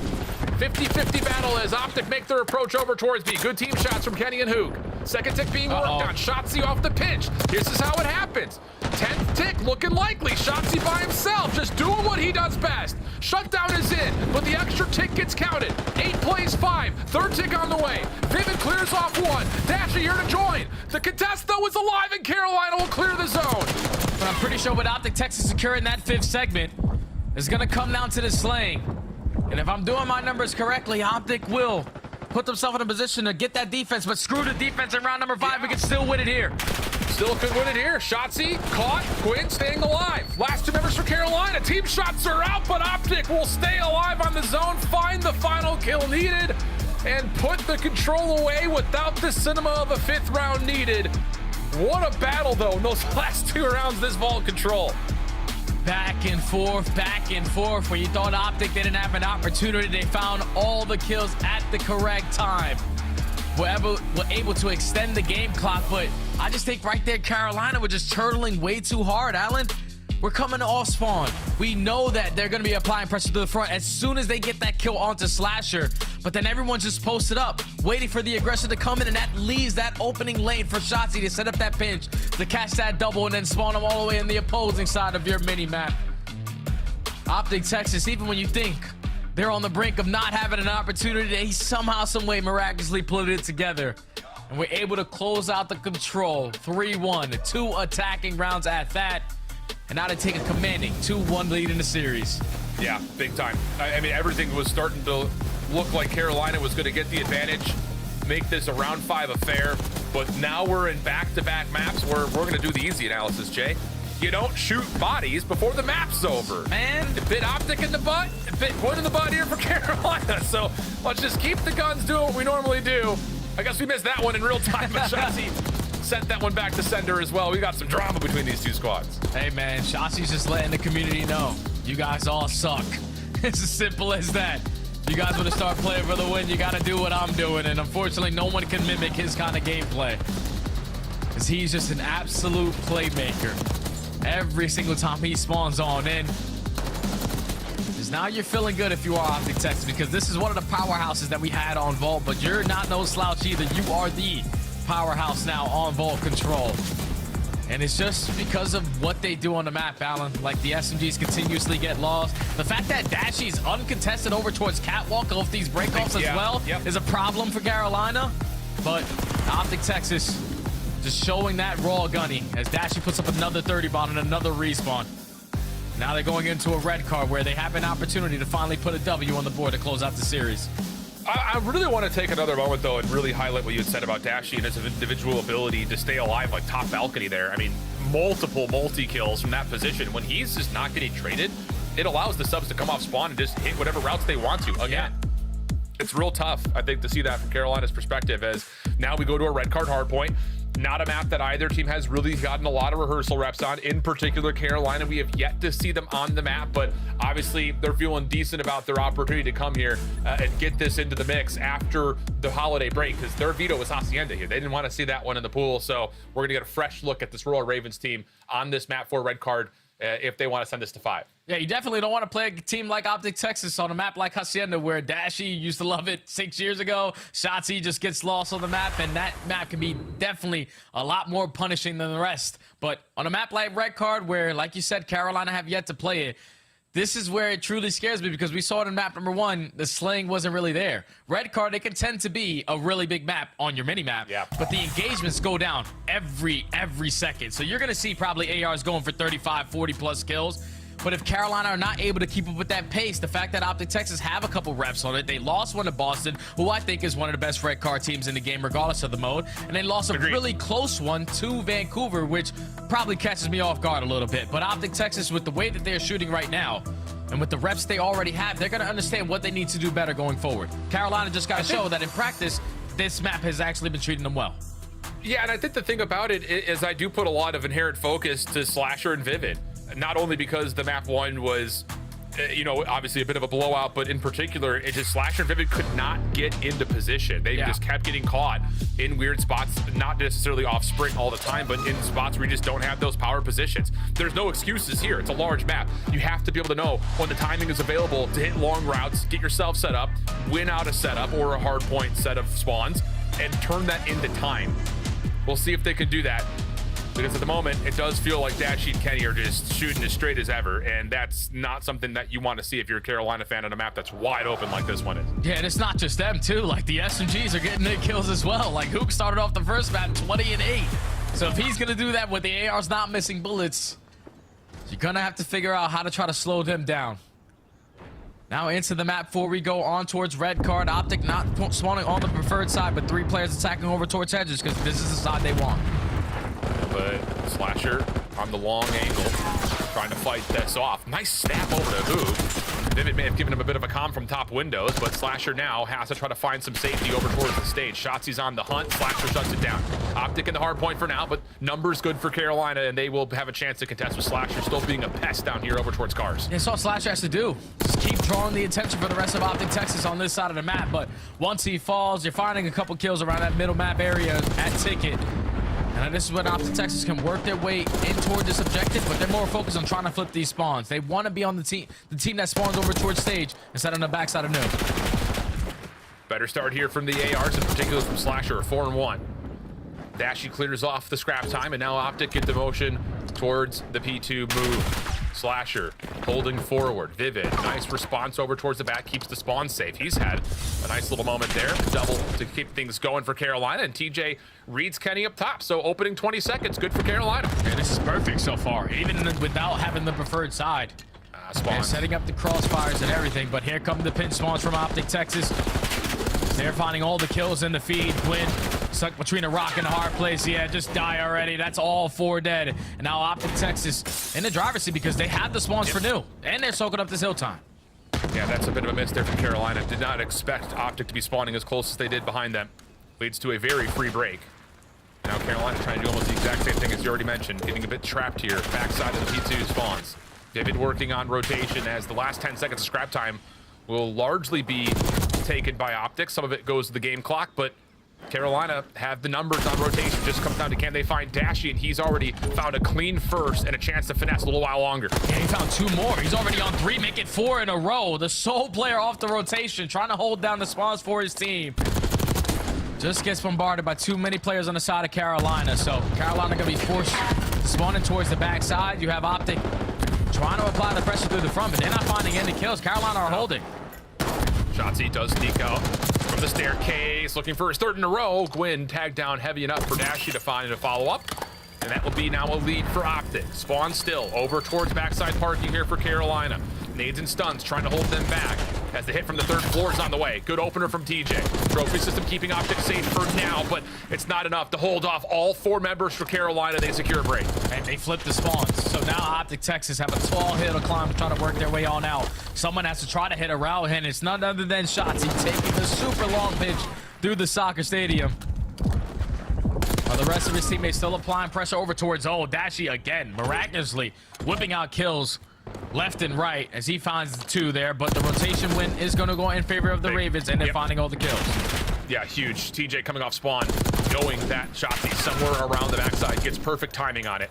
From the front, though, Texas deal with most of this setup from Carolina. Nice stun over the top. Allows Kenny to get at least 1 onto TJ. The follow-up from OpTic from the front is good. They're even going to move the spawns around, and they're going to know this, too. I mean, you've already got Hook in a great spot to watch the mid-staircase. Good awareness here from OpTic as they once again have this back-and-forth tug-of-war in the lead for now as Carolina start to break from the front again. Dashy does die in the hill. He is getting a wall bang by Slasher, so give an opportunity for Carolina to still contest this, not give up all these times. Shotzzy only had 27 HP. Everyone trying to take care of him, but somehow, some way, he is still alive. Is able to take down 1 before getting traded, and if you are devastated about that one, if you're Carolina, because there was 1 guy left for that final 15, and it still goes out. Oh, shots over the middle of the map, not going to go the way of Dashy. Slasher still winning a couple of key 1v1s to allow Carolina to jump back in after losing on the scrap time. Shotzzy working on Ticket. Dashy from the backside over towards cameras. Not able to find where Carolina are around the hard point. But the follow-up from Texas allows a moment of contest. 1v1 here between TJ and Shotzzy. Kenny involved, and that's enough to once again just keep this back and forth. OpTic currently with the numbers, though, and now it's just down to finding the last shots needed onto Vivid, who does well to stay alive, but OpTic will get in for some time. Yeah, OpTic are in a good position now to soak up a lot of this time because Carolina have yet to find a kill. Finally, Slasher gets 1, but that's already 4 dead in the feed. Kenny continuing that hot streak with this AR on another 5 spree. And he's soaking up this hill time. Literally Mr. Do-It-All here, Alec. Yeah, for real. AR's really keeping OpTic, not just in the game, but keeping him in the driver's seat, because Luke is only at 5 and 12, just not really finding timings on these routes. He's trying to pull with Shotzzy. Kenny from the staircase, just holding onto the heady. Scrap time good for Carolina. The wins also important here for the Royal Ravens. Hold on a second. If they can get this pick on the Hook, this would be massive towards their ability to lock down early time at P1, but Hook able to find the win versus Slasher. OpTic trying to make a move over towards this hedge position, and they will win that outright, except for Vivid, who is able to get a kill and turn that into some hill time. And now Slasher's opportunity to hold down his positioning, unfortunately, does not spot Dashy there. So if you are OpTic, you have every angle to take him off for the hard point. That's exactly what they do, because here comes a pinch from Gwyn. They'll at least take him off of P1 for now, but it's all about the hedge control, and OpTic is showing a lot more presence on that side. Yeah. It's all the outdoors going the way of OpTic. 20 seconds to fight for. OpTic needing not just the time, but also wanting to move over towards this backside stage position. Vivid inside a Ticket. Whoa, nice double from him. Maybe has another opportunity onto Shotzzy. But no, that's just going to be a moment of consideration as OpTic will win the rotation over towards New. Spawns will open as soon as the hardpoint does, though, and that's the problem. Shotzzy spawns in Narnia. Hardpoint not open yet, and Carolina are aware of this. If they can find these kills quickly, they can flood. Vivid around the back. Big 1v1 versus Kenny, and now it should be enough time just to help isolate, get players on the pitch, deal with Dashy inside of the goal, and that's enough for Carolina to get some control around the hill. Oh, and Vivid is on 5 in a row. He's filling the gunny now.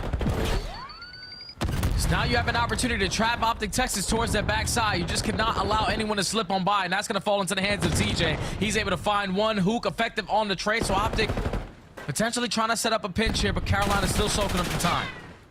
Crossfire setup here for Carolina.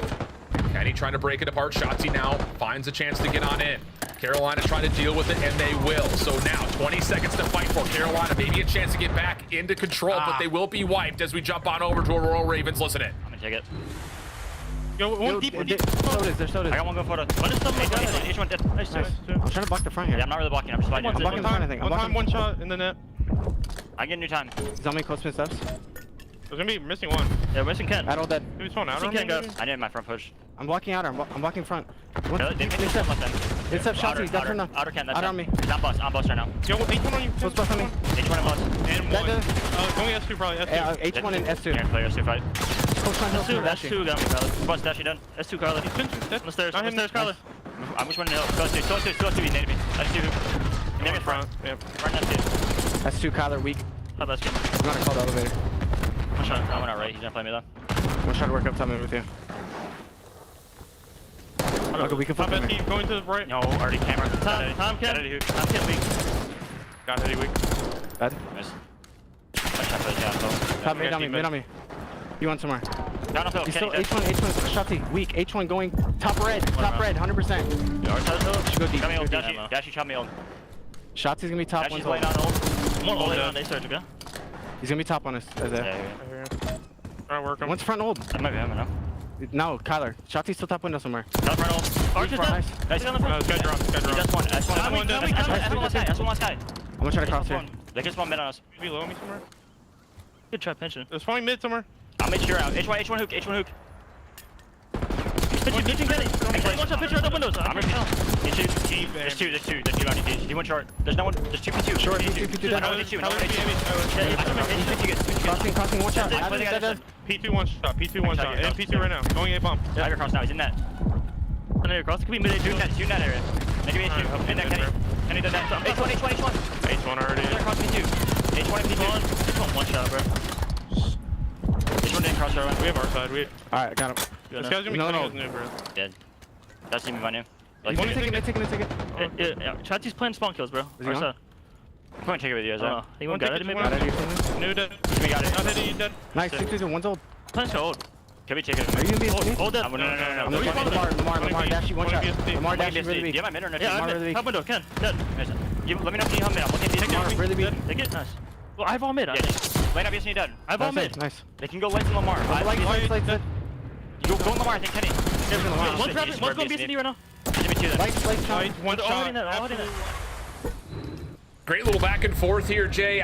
What's your takeaway kind of off the listen in as we look at an even game? The fact that Carolina was able to soak up as much time as they did at P4 was insane to me, because I thought OpTic Texas, they were finding the kills. They were keeping it scrappy, but every single time, either it was Slasher who's peeking off the hill to find a kill and continuously soaking the time, or his teammates coming up the respawn, keeping them alive, have now put them right back into this game. They win the rotation over towards P5 to tie the game up and do not allow OpTic Texas a single second here. Yeah. So now it's all about this third half of the game. Who's going to dominate heads control more? Quinn's going to get here first. He's going to be uncontested, at least for now. Trying to feel things out. Shotzzy nearby, but he'll jump into the hill as OpTic are actually cleaning things up. Backside bleachers. Quinn now seen. Help from Dashy clears him off, and that's now good early time here for OpTic. First 15 seconds, all theirs. Uncontested so far, and they were able to flip the spawns as well. So OpTic Texas potentially grow themselves a little bit of a lead. It's just all about maintaining this side of the minimap. And Shotzzy's gonna try to set up a pinch there. Vivid does find one onto Dashy. Here comes Shotzzy on the pinch. Here comes Shotzzy and Kenny to find two. And then even though OpTic Texas aren't soaking up a lot of this hill time, they want the side of the map that they want. Yeah, the only thing about that is Shotzzy, a good moment individually, but it doesn't really change how the pattern of this hill has gone to this point, at least not the status of the spawns at least. Gwyn Slasher in and around the hard point, getting some time here for Carolina, keeping this within 20 points. New hard point, right side of the map. OpTic trying to flood from stage side, and that means hedge control is going to look really clean for Carolina, but Kenny rips Vivid off. Maybe a chance here for OpTic to get a setup and just flood from the front. They have to, because now they have no option. You do have one player setting up a pinch in hoop. Kenny found a little bit of success. He at least finds the first, finds the second, and this is where OpTic are going to decide to pounce. Gonna have TJ trying to flip his teammates on out, but the break comes in for OpTic Texas. Lead change again. TJ able to take down Dashy over towards stage side. Shots towards TJ right back into the hill. Keep an eye. I was about to say the game clock is tremendously low. We're only down to 29 seconds of game time in a tie game. This may be decided by the clock itself. TJ in the hill. Small lead for Carolina. Gwyn trying to follow up, but OpTic get the break, and we're right back to essentially a level game with Vivid trying to work for the scrap time. And Carolina need to get out of this setup. They need to get out of these back spawns guaranteed here at P2 because OpTic Texas are going to have that rotation over towards New. They're just going to decide to fight on through. No one hitting a deep route to think about that next hard point. And it's still only a 10-point difference with 20 seconds on the game clock. Yep, Shotzzy, big moment here at mid-stairs, finds the first, slips away from Gwyn. Kenny's gonna spawn behind the new hill. He can get here to assist, but the clock is the issue. 12 seconds. Oh! Shotzzy wins another 1v1. Down to the final 8 seconds. Shotzi's taken out. Carolina, are they gonna risk this by not playing inside the hill and get this to the game clock? TJ gets 2. Last 3 seconds. Hook has to go massive. Shut down by Vivid, and the game clock will send us to 5.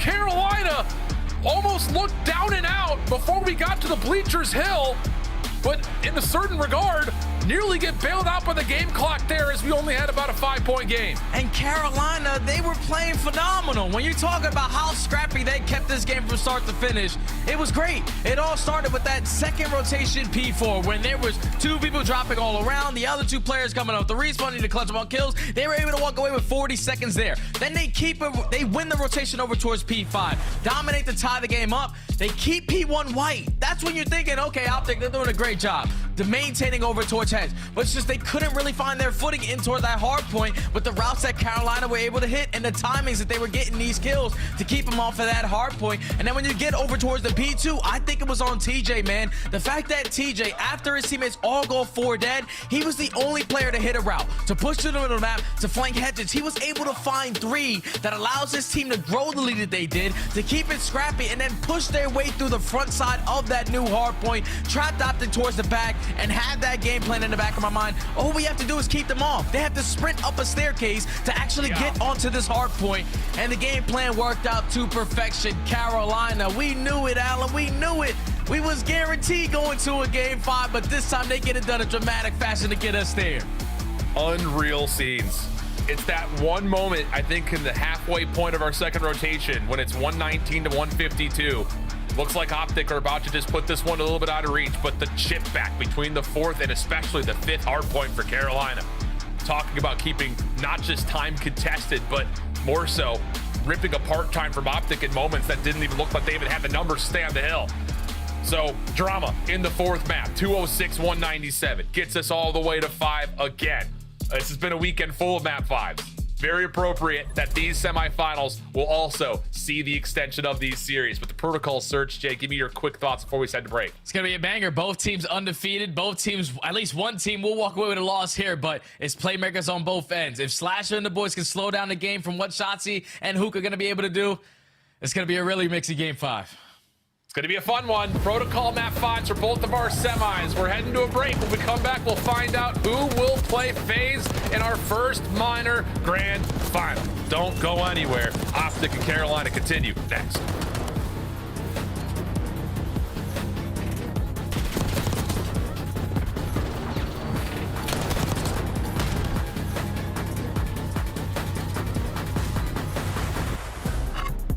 The Esports World Cup is an official partner of the Call of Duty League. Upgrade your game with the Scuff, the official controller of the Call of Duty League.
Sandy will get free info here onto Assault. Quickly finds the kill. No. He's going for the assassination. Didn't hold the button down long enough. And Assault says not so fast. Let me tell you right now, these guys play every day. You should know you cannot assassinate someone when they are a little bit taller than you on the map. And unfortunately, the 1v down doesn't work, but you know them hands from Assault. They are definitely warm. 2 punches right to the chest to take down Sandy. They're playing my That's friendly fire to the DJ guys. There should never be a moment where we're uncomfortable. I'm not sure what to do, okay? Yeah. I don't want us to ever get quiet, ever. It's in our trucks, our back trucks. He's laying down where he just killed me. Guys in laundry also. Back right on me. I'll take the SQs right there. Close that friend. Let's go in! Our pitch right. Which are you? Nice. Four. Upstairs. They gotta come in. Upstairs. That's how we back in! Let's go! I got a full streak P2. Did what I did? Yeah. I just kept playing caution the whole round, the whole map. I didn't even go front. You know why? Because I just keep going mid. I'm running into mannequin. I'm making mannequin. Nice. I'm back ass. I'm walking front laundry. Back ass. Get on this shit!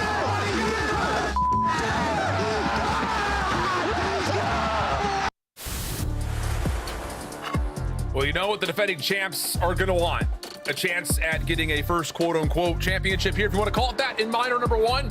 But facing a very tough Carolina team. The game clock decides map number 4. So we head to Protocol Search and Destroy. Shift and study with you. Jay, talk to me about these map 5s because, let's be honest, we've seen OpTic on this map quite a bit, but Search and Destroy has been really solid for Carolina so far through this year. Yeah, Carolina are icy in S&D so far. Map 5, they're sitting at 2-0 with both wins coming over Cloud9. But the team KD sitting at a 1.22. Overall opening duel win percentage at 55%. That's the biggest category, again, that I'm going to be looking at in this map number 5 for both of these teams, man. Because right now, it's 44% chance that Carolina find first blood. But when they find it, at least the one time that they played it, 100% conversion rate. On the opposite side for OpTic, 52% chance at first blood, and when they find it, 80% conversion rate. So we know how fast these SSGs can play in towards the bottom side of that bomb site. But what we saw based on our last series, Alan, the team that's completely out-countering the other team with how they're going to work their way in towards that site tends to walk away victorious. That's a fair point. But it just feels like, based on what we've gotten this weekend, that you can almost not even consider some of the stats because the drama that we've had in these map 5s has been exquisite. Yeah. It'll be OpTic on the opening offense first, though. CDL skins and all. As it looks like there may be some extra discussion, a little bit of an opening pause. So we'll talk a little bit more about both these two squads here, Jay. I think the thing is, like, it feels like one of those games that, you know, the opener obviously dominated by OpTic, but a wake-up call for Carolina. They bounced back. They look really solid on the hacienda. I think more importantly is that they were able to adapt and adjust to what OpTic Texas were trying to do to be sneaky, to try to get around the back. They were not allowing OpTic to find as much success early in the first 30 seconds of that map. Yeah, once Slasher started to get a read on it, okay, Shotzi has hit us bottom mid in towards our wine 3 rounds in a row. I'm just not going to allow him to do that again. Once they realize what OpTic are trying to throw at them, that's when you start developing those counters. But then you also got to remember in that map number 2, there was a lot of one-on-one gunfights that were able to make those plays happen for Carolina. Just remember with TJ starting on that flank on the opposing end, he was able to win that one-on-one with the bomb. So you got to have that confidence if you're Carolina. Here goes the game 5. Right on into the mix. Shotzi already not just in towards the A site, he's through it and on spiral. Kenny will drop for first blood. That's actually now allowing Gwen a chance to kind of play from the backside at field. But Shotzi in this position, if he gets a read from Dashy, he may be able to just pop out and blow this play up before it even occurs. But Dashy will fall. Nades are out. Who can able to turn that into a second? And it's on to Shotzi. The timing of this 1v2 is everything. Has the bomb plant to play off of. And now the move. Nade gets bounced over. No, not quite able to finish the shot still on to Gwynn. Oh, here we go again. More bodies shit between both these two teams. And Carolina with the heads up play of how they wanted to come out. They gave up that A site for free, and they find that first blood. That was the biggest kill of the round, in my opinion. The fact that Vivid was able to open up that big door opportunity for his teammates to all drop there after finding that first kill. But then I thought of Shotzi, when he put himself in that position towards Spiral, like, the comms ain't coming in. Like, we're not hearing the stuns and nades. Everything come through the big door. He could potentially set up a pinch there. But decided to stay alive in towards Spiral. And unfortunately, Gwyn was ready for that positioning and was able to secure that gunfight for Ravens to take the first. Yeah. Heavy nade stack for Carolina. Head over towards that window zip line. Vivid just making sure nobody pushes through field. DJ delayed nade over towards the windows. Nothing landing here, though, as Carolina not opting to play through elevator at the moment. It's just trying to feel things out. Shotzzy may have just been seen by Vivid, or maybe not. Vivid's actually going to step up into P2 here, and they're going to be on just the opposite sides of the wall from each other. Yeah, Vivid's trying to play a timing. Slasher going to be here to try to assist him. So Vivid can start to peek his way over through big door, but this play is all going to rely on Shotzzy. He's going to have the first fight, and he finds that first blood on Disaster. Instant trade, though, 3v3. Yeah, and the problem here for Carolina is that they also lose TJ in the same breath, and Gwyn's been seen. Yeah, Hook's just going to follow up on that. No worries whatsoever. So Shotzzy gets forward, forces the hand of Carolina. Him getting one is fine. The rest of OpTic following up on the bottom side of the A site, no worries. Yeah, they were thinking right there for Carolina, okay, we killed Shotzzy. It turns into a 3v3. But then when you drop down in towards Spiral, that's where Hook was just waiting for you to drop down, and he was able to find a double. Shuts down that round right there for Carolina. OpTic's able to tie the game up at 1, but you can already see how Carolina are playing this SCD completely different than what they did in map number 2. They are slowing down the game, not trying to allow Shotzzy and Hoop to get going with that movement or getting out of dodge early into these rounds. You know, just don't roll the dice on these 4v4 battles at A is what it feels like right now for Carolina. Hook, AR in hand, trying to watch the long angle. Stun, read by Shotzzy, follows up with an easy first blood into TJ. There is no one else here from Carolina. This should lead to a very free play. And this time they give up that big door control. They decide to just play their numbers in towards the Cypher. Slasher is able to find one. Shotzzy still only at 3 HP. That stun is going to connect, so the full gen is going to come in. But this time Shotzzy a little bit more active on the flank. Let Slasher know, yeah, that's my gunfight. Round's not over yet, though. 2v3, Gwyn up top. Waiting to play this one with Vivid. Kenny watching the cross. Tags are out. The nade pushes him off.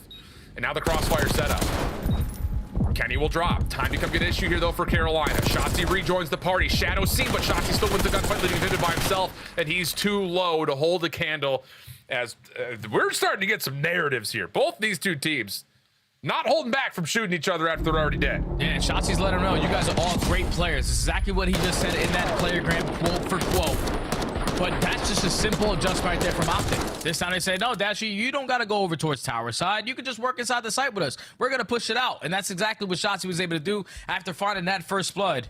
You have the numbers in towards site, and you play the trades out. So now OpTic up 2-1, 2 rounds in a row. They've shown a lot of presence early on to try to contest that A site. Do Carolina to call the audible. Go B. Different route here from Shotzzy, making the play over through the middle of the map through gun. And he's going to follow up right behind Slasher. No problems there. Not going to bother trying to look for more. He's already done enough, as he's going to even just burst the doors and really forces Carolina offense to hit the brakes. Yeah, because you know definitely someone's going to be playing in towards Grandma's, or at least around that area watching that zip pinch. So you can continuously be a nuisance. That's exactly what it's going to do. But another 4v3, man advantage in favor of OpTic on this retake. What's happened to that trophy system? Gwyn just placed a trophy and just instantly deleted? Might have been OpTic's. I don't know. I could have sworn Gwyn just put one down. Weird interaction regardless. They don't have the trophy here to keep them safe. Vivid, nice opener onto Kenny. No follow-up immediately from Dashy. Stun will come through. Follow gunfight, not going to be there for Vivid. So now it's just down to what does the timing look like on this pinch? Shotzzy on 6 in a row. Wins the first. Gwyn trying to get proactive. Takes the win versus Hook, and then he has a chance at Shotzzy, but can't quite lock down the shots. And OpTic will take the 3rd round. And it's just on Shotzzy finding that gunfight, man. The fact that he's able to slide down zip, you know there's only one angle that he can come from. He's just able to slide on in, win that gunfight, stall enough time for him to get a little bit of his health back, and at the same time Hoop puts down shots into Gwyn to have him weaker for this final engagement. But it's again Shotzzy making plays. Alan, it's as simple as that. The fact that nobody's watching over the map. OpTic said screw contesting in towards the bottom side of that bomb site. As we take a look at the replay again, gets the better of Gwyn, but Shotzzy just taking advantage. I'm telling you, he said you guys are all great players. It's exactly what he said there, Alan, but OpTic Texas 3 rounds in a row. Yep, very polite. Thing about it is it's not just 3 rounds in a row, it's also 7 kills in a row for Shotzzy. I think he's 1 off from having a Hellstar, maybe a little bit more than that. Oh, TJ dead to rights. And now the stun follow-up. Oh, Vivid's in trouble. Shotzzy, pistol out, 9 HP. It's Dashy to finalize the kill. But Shotzzy will still find a way to have the last word as the bomb's going to get planted 2v2. You're going up against Slasher and Gwyn. Shotzzy is going to be one off that Hellstorm, so a nade through the top side of gun. Not going to be able to connect onto anyone. The RC strictly for the information is going to get blown up. Now, how do Carolina decide to work their way on in? It might be on Gwyn to start it off. Well, Shotzzy down to essentially a bullet worth of health. The stun will keep him at 6 HP. Gwyn following, but Shotzzy still wins the gunfight. Oh my goodness. Still will be taken down. Carolina will get the round, but it doesn't come before Shotzzy gets the elimination, and with that, the Hellstorm. Yeah, Hellstorm is now guaranteed, so that should be opening for OpTic Texas on their next attack to work their way over towards B, because you're not going to be able to sit over towards Heli. You're not going to be able to camp in the back of your spawn. So they can use that to potentially guarantee themselves an attacking round, but just great plays out of Carolina in the 2v2. The fact that they still had a lot of stuns and nades to retake that site, because it was not going to be possible if Gwyn just slides on in to double chow either Shotzzy or Hook. But the fact that he has a stunner nade to have both those players weak, they couldn't fully commit to watching that angle. And with him just getting one, sets up Slasher for that final kill. So Carolina able to stop the bleeding. But Slasher also finds 3. Big round here. Carolina, knowing the Hellstorm's likely in play, will just drop down the elevator with the trophy system to have some support. But look at the position that Shotzzy's found himself in. He's playing frontside PCs, and no one for Carolina is going to know about this. The play over towards Spiral, though, may have opened the door for the Ravens on the foe's plan. But Shotzzy up close and personal. Oh, I was going to say maybe a chance to line him up, but instead it's going to get the double, leaving Dashy to the 1v3. Slasher sees him over the top. Little whack-a-mole situation as they keep popping heads. And there's just no way you would think that Dashy pulls this one off. It would be a miracle as Gwyn will fully push it out in Carolina. Quick tempo, get us tied at 3. And that's an ace right there out of Gwyn, man. Right now it's a Shotzzy versus Gwyn show. They're both shooting each other's bodies, and they both want this game 5 so bad. But it's been blow for blow. That time it's Gwyn who's able to drop down low, flies on in. Great team shots for the first. We know that Shotzzy has to be close, but then the snap onto Kenny. Good enough from our reigning Rookie of the Year to tie the game up at 3.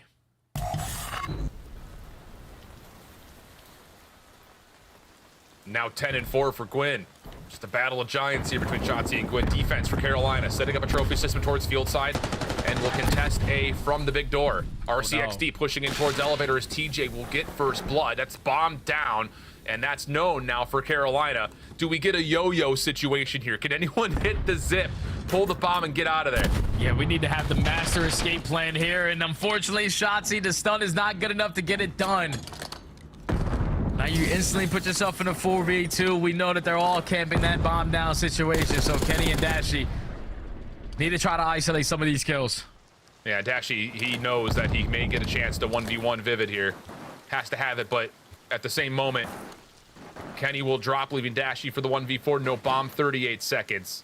And Carolina, after the hot start from Shotzzy and a lot of body shots on both sides, are 1 kill away from going up 4-3 here. 25 seconds still to work with. Dashy knows that every single one of these gunfights are going to come in on this bottom side of A site. Gonna go for the chow on the first, but the flank is there, and Carolina, 4 rounds in a row, have been able to take the lead. But if you're Hook in that situation as the bomb carrier, Allen, once he falls, that whole round is over. Like, it's as simple as that. Like, you're supposed to be the guy throwing the shoulders, trying to get the info of how many players are down there, probably eating a stun or a nade, and instantly hitting the zip back up. But one too many shoulders leads to him falling first, and then Shotzzy trying to do the yo-yo play to grab the bomb, but unfortunately, it was not good enough. It's a couple of ledges grabbed there, unfortunately.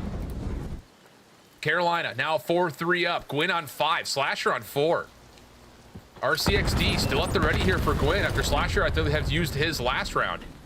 TJ, quick route through sidewalk. Wait a second. He is all the way around the backside of this play. Has Vivid been able to keep Kenny interested? Sure feels that way, but Shotzzy finds first blood, forcing TJ to get activated. It's only going to be a 3v3. Oh, you were hoping right there for your tease that Vivid does not fall. You still don't take care of the most important player in Shotzzy because he's the one with that Hellstorm in the back pocket. But Bomb goes down at B. Slasher in an island roll, and he's going to invest that Hellstorm now. He's going to get the info. I don't know if he's going to lead to a kill. Slasher able to find Hook. We go 2v2. Less than 30 on the clock. Shotzzy has to move quickly. Slasher watching the cross through mid. Dashy sees it. Timing through the door is awkward! And Dashy, as he finds the elimination onto Gwyn, Shotzi's waiting in a really good place of timing to catch Slasher on the exit, and we're going to get tied up at 4 now. Hellstorm, though, does get expended. Yeah, does not execute a kill there, but he gives all the info of what the setup is looking like on the post plan. And that allows that Dashy to take 2 one-on-one gunfights, find both, and then Sachi just in the right place at the right time versus Slasher. Able to shut down all those players on the opposite side on streaks. Stabilize the game now at 4-4. But this is Slasher just running right by Shotzzy. While he's in the Hellstorm. Yeah, does not know that. And then Shotzzy knew where you were, buddy. He knew that you were playing in towards top grandmas because Dashy gave him that comm, but able to take the round as OpTic. Back to level playing field here. Maybe an RC still available for Carolina, but yeah, it's out right now. Oh, Gwyn nearly finds the timing to just boop it into the elevator. Doesn't quite land. TJ, good awareness. Finds Shotzzy for first blood. Can he slip away, though? You've got OpTic members up top. Kenny in particular. He's been seen shoulder out, Semtex to respond, and Kenny has to back off. And that play is only possible because that RC gets invested. You're forcing OpTic Texas to wait for that to come on in. And TJ takes the map away for the first blood. Now the bomb going down at B, though. Vivid is going to be in a position to potentially contest. He's also holding his spawn, so no one's going to push on through. With 4v3 and another retake for Carolina. This is all about what Kenny can find here. Your Dash is just going to throw shoulders and try to get some information to Kenny, who's watching the crossback for the defense in their spawn. Here's the timing. Slasher, pistol out, taken care of. And now all of a sudden, Carolina on this retake has to deal with Kenny quickly. But wait a second, TJ, timing here. That's going to work out. They get the isolation that they need. 17 seconds on the clock. Dashy trying to hold inside the helicopter. Sees Vivid on the cross. Gwyn trying to hold. Shots are out. Time becoming an issue. Dashy, does he have the ability to stay alive for long enough? I believe it's hopped at just the nick of time. It'd be close, but Gwyn should have it. I think he got out like 7.6 or so, and yeah, he does. Carolina take their time on that retake, man. They were able to find the trade onto Kenny. Gwyn at the same time turns it into a 2v1. But then everybody's eating shots. It's as simple as that. Vivid was slide, slippery slide, trying to wait for his teammate to get into the play, but when 10 seconds left, someone eventually has to stick that defuse. Thankfully, Vivid did not put down a lot of shots, so he had all that ammo still left in the clip. And is able to find that kill onto Dashy. Now puts them at game point. Oh my goodness. Carolina on the offense. Win another show-stopping map, 12-5. Full flood right on in. Pook, stun will land. He was just looking for the information. Look at Shotzzy. He's already playing around the backside of this play. Trophy system down for Carolina, but what does Shotzzy want to do with the timing here? Yeah, he's not going to flank Zip. You know that angle is definitely being watched. You just want to make sure that we're giving the information that everyone's in towards the site, but Slasher finds the first blood. Trophy system should be in place here to keep this Carolina post plant safe. Here comes the flood from the front door, though. Gwyn tag. Slasher finds the opener, traded away. Kenny, Shotzzy finding the kills. It's just down to Kenny, and boy, would this be a time for him to come alive. 1v2 situation. Vivid playing the jump up, just looking for the info. TJ on the cross. There's the info gathered.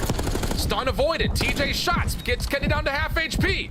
13 seconds, you gotta make a move. Vivid still seen in the back. It's just down to the pistol. Shot's not gonna land. Carolina, whoa. With 2 birds from Gwyn. Send OpTic away in top 4 position for Minor 1. And they punch a ticket to the finals against the Atlanta FaZe. And Carolina just do what they need to do in that final round. They know that if we get this bomb down at A, uncontested in a 4v4, every single angle will be watched. All we have to do is trade it out. They turn it into a 2v1. Kenny was throwing shoulder after shoulder, but Carolina did not make it any easier for him. They found another first blood in that final round. They realized where the pressure was coming in all through Big Door. They traded out effectively because they had the numbers in that situation. And even if Carolina yesterday got it done in a 2-3-5, how about a 2-4-5 to move on to the finals versus Atlanta in our first minor? Wow. I mean, again, and outside of map number 1, this was as tight as it really gets. I mean, yeah, the 3-1 vault control moments away from getting that to around 5. But 2 different 6-4s in the search and destroy has Carolina still flawless. I don't think anyone would have saw that coming at the beginning of the year, but they find a way to get to the grand finals in the minor. Jay, give me your final thoughts here. Hey, man, that chemistry, whatever they have done over there in the Carolina camp, shout out Brian Sace for making them early cookies, because these guys are firing on all cylinders. They are so in sync. Regardless if you think someone's making an individual play, it's for a bigger picture. And if they continue to play like that, without question, they're one of our top teams. Statement made. Back to the desk, though, as we start to get things ready for our first minor grand final. The team with the best intro is apparently the best team in Call of Duty Black Ops 6. Carolina Royal Ravens and Alley Cat are on top of the world. How you feeling, Al? I'm feeling great. The numbers pulled through for me. Yes, finally. And let's talk a little bit about why you went with OpTic in this one. Why did you think that they were going to be able to cause Carolina trouble? Well, I mean, I think we saw it. We go all the way to that game 5, and honestly, Shotzi and Dashy have just both been unreal in every single game mode, and particularly the search and destroys. I thought that they fared pretty well against Carolina there. I was wrong. Obviously, it comes down to the wire in a lot of the rounds, but Carolina just making the adaptions at the end of these games to really close it out, and it was particularly their offense. We'll talk about it in a bit, but Carolina just looks so good. Let's take a look at some of these highlights, and during the early rounds, can we also just call out what happened in that game 4? Big brain play to get off the point. Let time run out. You don't have to get to 250, but break it down for me. What do you see after a little bit of body shooting from Gwyn? It looked like Shotzi was pissed off early in this game. Yeah, so in the beginning, like, it was a lot of banging out bottom computers on this, which you'll see a lot. And then, like, Shotzi just took over, man. You saw him getting hyped. I think it really did tick him off when Gwyn shot his body, and they were just rolling them. And then towards the end of this in their offensive rounds, you saw like the push over towards B from Carolina, just sort of trying to keep OpTic honest. They got the streak out of Shotzi earlier than OpTic probably would have liked. And in the last round, just keeping them honest, knowing that OpTic has to sort of play B, they just hit down low, all of them together, and OpTic's not ready for that push, and Gwyn is able to just light them up. So Gwyn, man, he had to respond, and he did. Like, you gotta win once you shoot a guy's body. I don't know if it was smart, though. He pulled a vehicle. He threw up double birds after beating OpTic Texas. You know the fans don't forget moments like this. So Gwyn now on their poop list. But how does he play with so much confidence? This is just his second year. I don't know. He played with a lot of confidence last year as well. I think that might just be a personality trait that Gwyn has, because this has been something he has always had. It's not something he had to build up once he joined the league. And no better time to show it than in that game number 5. The search and destroys obviously were the most important game mode in this series. And the reason why that protocol fell so far into Carolina's way is not only because Gwyn was starting to match Shotzi and the pressure of slaying he was putting on the maps, but also just because they're the best attack team in search and destroy right now in the game. They're also the best retake team. So both of those things combined makes them incredibly good at protocol search and destroy. After beating Vegas and Boston, OpTic Texas is taken down by the Royal Ravens, which means we will have Carolina versus Atlanta, an East Coast battle for our minor. Final $20,000 on the line. Before we get to that match, though, we got to revisit the scuff play of the game from this series. It's got to be game 4, the decision making. I mean, listen, this red card was absolutely insane. It comes down to time. And honestly, OpTic were in a lot of big positions where they had control of hedges and a lot of these hills, like the stage hill, but it was big two pieces, whether it was from Vivid, whether it was from Gwyn, TJ, or Slasher. Every single time they needed a huge kill, they got it to contest the time. And you saw here at the very end, like OpTic just desperate to get in there and stop that clock. And Carolina, they just put a box around the hill, find every kill that they need, and they end up getting the dub. So the communication has to be absolutely on point in those moments, so nobody makes a mistake, and they have it. A lot of questions about how is this tournament going to play out? Would it be exciting? It has lived up to the hype. So many game 5s. You just got another 10-round S&D in a game 5. Will we see another one? I have a feeling we will. Let's take a look at what's in store for us in the future, because there's just one match to go. Royal Ravens, Atlanta FaZe already secured 20 points. Now they're playing for 10 more and 20 grand to go with it. Don't go anywhere. This is the CDL.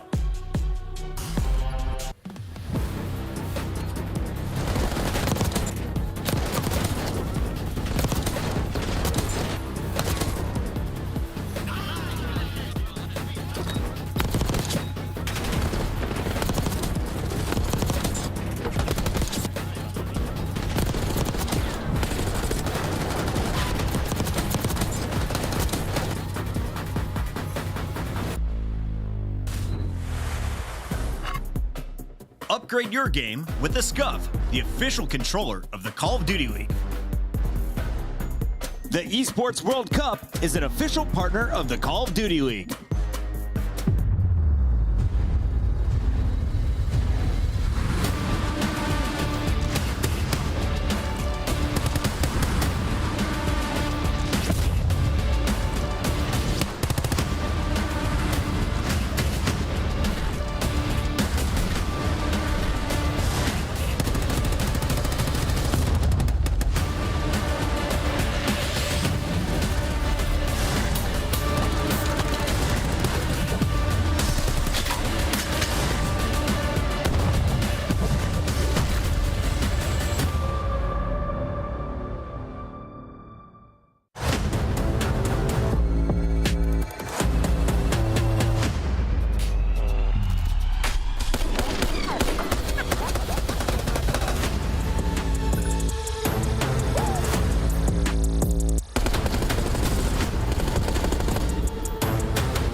Like a cannon. Blast like a cannon. Big bang coming through. Blast like a cannon.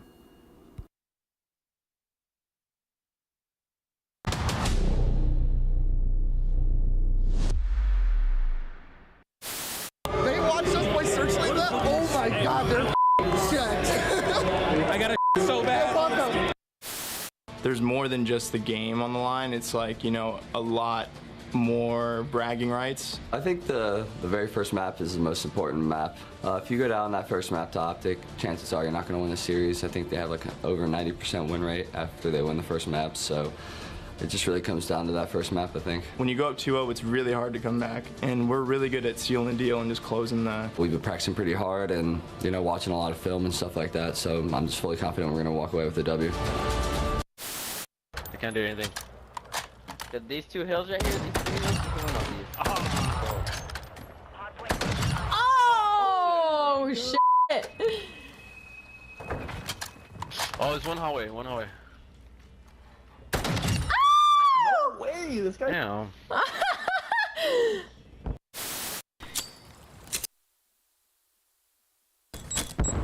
Tap out. No, we don't. Me dieron en izquierda, no ahora, están por medio. FaZe fans, the hype squad in the front row, they make it to nearly every single event. That poor guy that hit the deck today outside the venue, is he here? Saw that. That was tough. Hey! What is that poor guy ate concrete for breakfast? Tough one.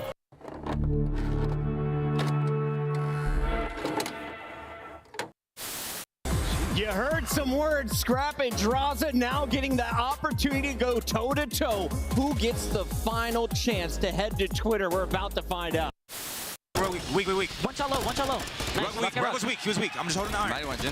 I couldn't get him. He's one off a streak, Teach. He's working bomb quick. He's playing confident. You saw him. You can't get on till 8. Oh, frag. Wait, what? All right, we got to regain. He's one off a streak. Come on, Teach. Let's go. All good. He's one off a streak. Ain't no frag on, bro. All good. Welcome home. It's the Call of Duty League, and we are down to the final battle here in our first minor of Black Ops 6. Chris Puckett alongside Alley Cat and Nameless, our experts who have been crushing the predictions. Ant is way out in front, but Alley is starting to catch up, and I have a feeling she may go with the same team in this final battle. Let's jump right into it as we take a look at our bracket. How did Atlanta FaZe get here, and why did they start with the 10 seed coming in? They started with the 10 seed because they had a really, really slow first 2 weeks, and they didn't figure out the game earlier before everybody else like we're used to, and they didn't meet any expectations. But they came into this minor tournament with a fire in them. They went up against the Miami Heretics. It was a rough map number 1, but then it was a 1v4 from Simp that gives them the catalyst and the momentum that they needed to then go on a winning run. Yeah, they look so much better in these last couple of games. Obviously, that 1v4 was a huge spark. Use that momentum to seal the deal versus the Miami Heretics, where it was really, it just looked like it was Simp carrying them, carrying the load for them. And then we get to the next series, and that's when aBeZy decides to spawn in. He says, yeah, he says, I'm going to start to take over. And this, Chris, I think was the statement game. It was like, are they a top team still? Like, do they know how to play? Well, they pummeled the LA Thieves. Like, they looked like the FaZe of old, and aBeZy was going off. We mentioned this may be one of the most expensive roster battles when Atlanta faced off against LA Thieves. Cellium chiming in with some big plays of his own today against Minnesota Røkkr. Now, this was another series where Minnesota goes the distance, but Atlanta puts an end to their Game 5 runs. Yeah, and it was off the back of the R's in the series. Cellium and Draza, I felt like played really well versus Minnesota, and that needed to happen, right? They were the only ones negative on this team, which usually we find both of them leading the kill leaderboards in the entirety of the league. So for Atlanta FaZe, it's a slow but sure climb to hitting expectations. I know 2 weeks ago you guys told me you're a little bit worried about Cellium. Are we still worried? Is he all right now? I mean, he's all right. They also figured it out at the end of last year, too. Like, Cellium was like, I got to play a little bit more confidence. Like, you are that guy. And it took him some time once again, but he looks good. 3-1, 3-1, and now a 3-2. Atlanta is 3 games away from taking home $20,000, but in their way is the unbeaten Carolina Royal Ravens, this team that didn't even make it to champs last year. Squad that's kind of been on the outside looking in. Now a front runner in the CDL. Yeah, and a lot of guys that, you know, other teams and players in the league didn't want to team with, right? Saw Slasher have a huge break from the league, and now back on this roster, this team looks so good. And they played Atlanta FaZe and absolutely cooked them a couple of weeks ago, so they're looking to do it once again. As good as TJ and Slasher have been, it's really just been the highlights for me, especially this ace. Like, TJ was not the guy I expected to be putting up these highlights. Which is so funny because he really is an overlooked player, and now that he's back on a Treyarch title, like, he has been literally unreal, and it hasn't just been in the search and destroy where he's rocking like a 1.4. It's been in the control as well. He's been able to translate that to other game modes, and that's where Carolina's going to find the most success. Why is this kid eating so well today? I mean, I think it's just having like-minded individuals around him.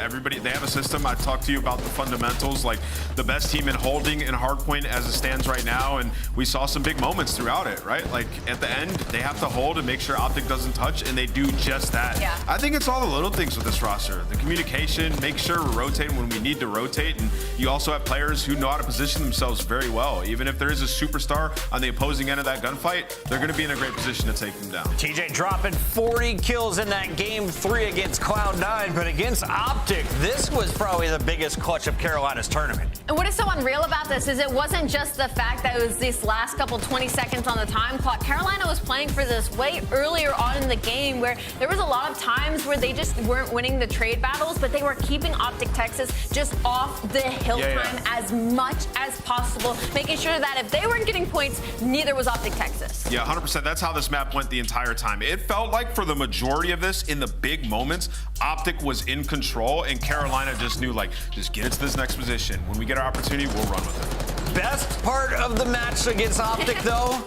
Shotzzy and Gwyn's rivalry. We followed it from game 1 to 5 here in a mini montage of the body shots. But it's so crazy. It's like, you think he's looking at the kill cam knowing exactly whose body he's shooting? Oh, yeah, 100%. I mean, you can tell by the movement also, right? But absolutely. And right here, like, he woke up the beast in Shotzzy right there, but who gets the last laugh? It's Gwyn.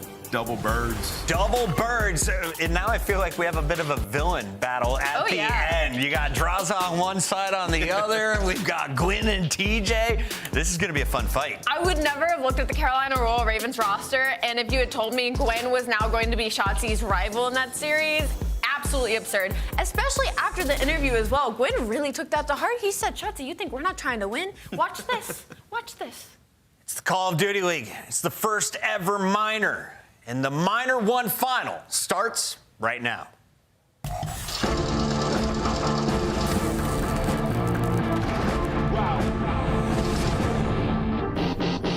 really stopping me? I did not come for apologies. I am not here for the politics. Your confidence started with common sense. They gonna cry for acknowledgement. I got the team to conglomerate. Give it to Austin, not stopping it. I am the one, they not stopping him. No. It's a different situation. Black tents when I pull up in the latest 101, so they never can replace them. This is not the attic, now we live in spaces. Tell me that I can't, I'm bound to go too crazy. Tell me that I can't, I'm bound to go too crazy. Laser focus and the diamonds all canary. I tried to tell them, but they didn't get the message.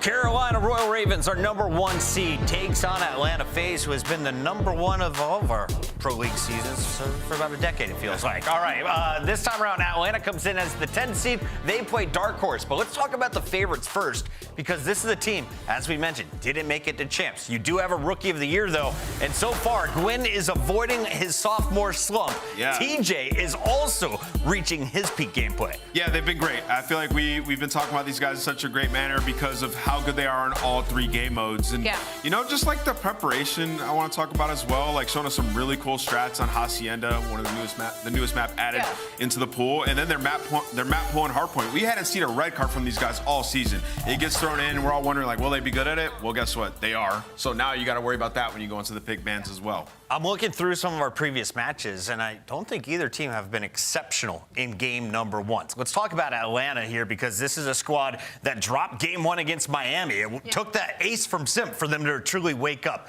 Are you worried at all that this squad will start slow against Slashers Carolina? 100%, because you're right. Neither of these teams are technically good at map #1, but when these two teams first went up against each other, map #1 was a 250-88 in Carolina Royal Ravens' favor. So of course, you think Atlanta FaZe has that at the back of their mind. 100-point club the last time you met up in Hardpoint. It wasn't close. 250-88. I mean, and you look at that map, that's Protocol. That's the map that FaZe love. They pick it in almost every series, 4-1 on it, but that one loss was to these guys. But Nameless, that was a full year ago in 2024. It's 2025. Let's take a look at our maps and modes this time around. How far do we get? Protocol, Vault, Hacienda, Vault. I mean, in just true Atlanta FaZe fashion, like, screw it, we'll run it back. They got 3-0'd on these exact 3 maps when they played them, and they're going right back to it. So if you're Carolina, you're just like, rinse, repeat, dude, we're warm. You just got nervous, Allie. You changed your mind. I watched you change your mind in real time. No, I did not. I did think, though, I was like, wow, we're really playing Protocol map 1, and I went to look at Atlanta FaZe's record on it. They're 3-1, their one loss being to Carolina Royal Ravens. So, like, I get it, but also 88-point club. So where are you going? Oh, I'm going Carolina Royal Ravens. I'm going Atlanta FaZe then. What the heck? I gotta catch up somehow. I'm down 1. I'm going to go with FaZe. I think FaZe will win this tournament. And it'll just make sense. Just right all the wrongs. Like, you thought they were gone? Well, they're back. Nameless has never been wrong twice on the same show. Let's find out if that record holds true as we send it over to Miles and Chance for the grand final. Thank you, guys. Thank you so much. What a great day of COD. Thanks again to Shift and Start for an insane series as well. Well, Chance, I mean, look, did we think this was going to be the way it goes down according to the standings? I think it's definitely a good shout here. Ravens look good. FaZe look good. This should be a great final. I'm very excited. I've been bouncing in my seat. The last series has me hyped. The little duel between Shotzi and Gwyn. Absolutely extravagant. And I can't believe the Carolina Royal Ravens undefeated still on the year. It's going to be so much fun to watch them again, especially for the first 3 maps, a pure run it back. Carolina played Atlanta, they beat them 3-0, and they beat them down. Obviously, though, Atlanta, they've shown they've made improvements. They took the holiday break very seriously, and overall on the Hardpoint front, you imagine maybe a ever so slight edge to Atlanta, have a few extra wins, but I think it's the 5-win streak that I'm paying the most attention to. Can that be snapped and Carolina replicate their greatness? Well, we've got to beat them again on the same map. Not an easy thing to do in a tournament, but across the span of a couple of weeks, we'll see how much FaZe has improved here on Protocol. We stay on Protocol for S&D as well, but for now, the Hardpoint is going to be an absolute blast. Of course, Ravens coming into this series a little bit hot. You can never, ever count out FaZe. Here we go, map 1. It's going to be so much fun, too. And I know this is like a mini chip, and the 20-grand prize is certainly nice for the players. The CDL point's a big bonus, but I think if Carolina wins this, you got to tip it and just say that Gwen and TJ might be the best SMG duo in the league, but the performance is what's going to matter, and if you paid attention to Abizi, you saw him yesterday, had the hottest of hands. Gwen is there to shut him down. Yeah, just for a mo. Well, early time goes to FaZe. Immediate bounce back here, the parry from the Ravens as they find themselves into P1. And again, an exciting map ahead of us. Protocol is always a banger. And an absolute classic red versus blue here in the minimap and in the feed. And all blue so far for the Ravens as they managed to soak up a bit more of P1. Over towards the second hard point we go now. That's where Tej is lying in wait, in position for this one. And Sim taking her out. Yeah, but he's getting tracked the entire way. The coverage for Carolina was perfect. TJ spots him out in the cross, and Slasher gonna be looking for him. And Simp has just gone and flanked the entire map to shoot one player in the back, and I mean, not even necessarily get preferred spawns. It is a mixy-looking mini-map. Vivid's getting the entry kill on the hill, but Simp, I mean, this dude's going on the world tour. You gotta find the impact. There it is, and Atlanta FaZe get 3 down at the same time. Well orchestrated in the end. Yeah, but we watched Sim take a massive route and shoot Gwyn in the back twice. Over to Abizi now, the front line of the hill. He and Sim there soaking time away. Big pinch there from Tej. Sim should be brought down, but not before taking 2 with him. That's huge. To the top side of the map now, Draws trying to provide a bit of backup there. Nate pushes him back for a second, and there's tons of time here as Tej fights 3. Slasher backs him up, and the Ravens are back in there.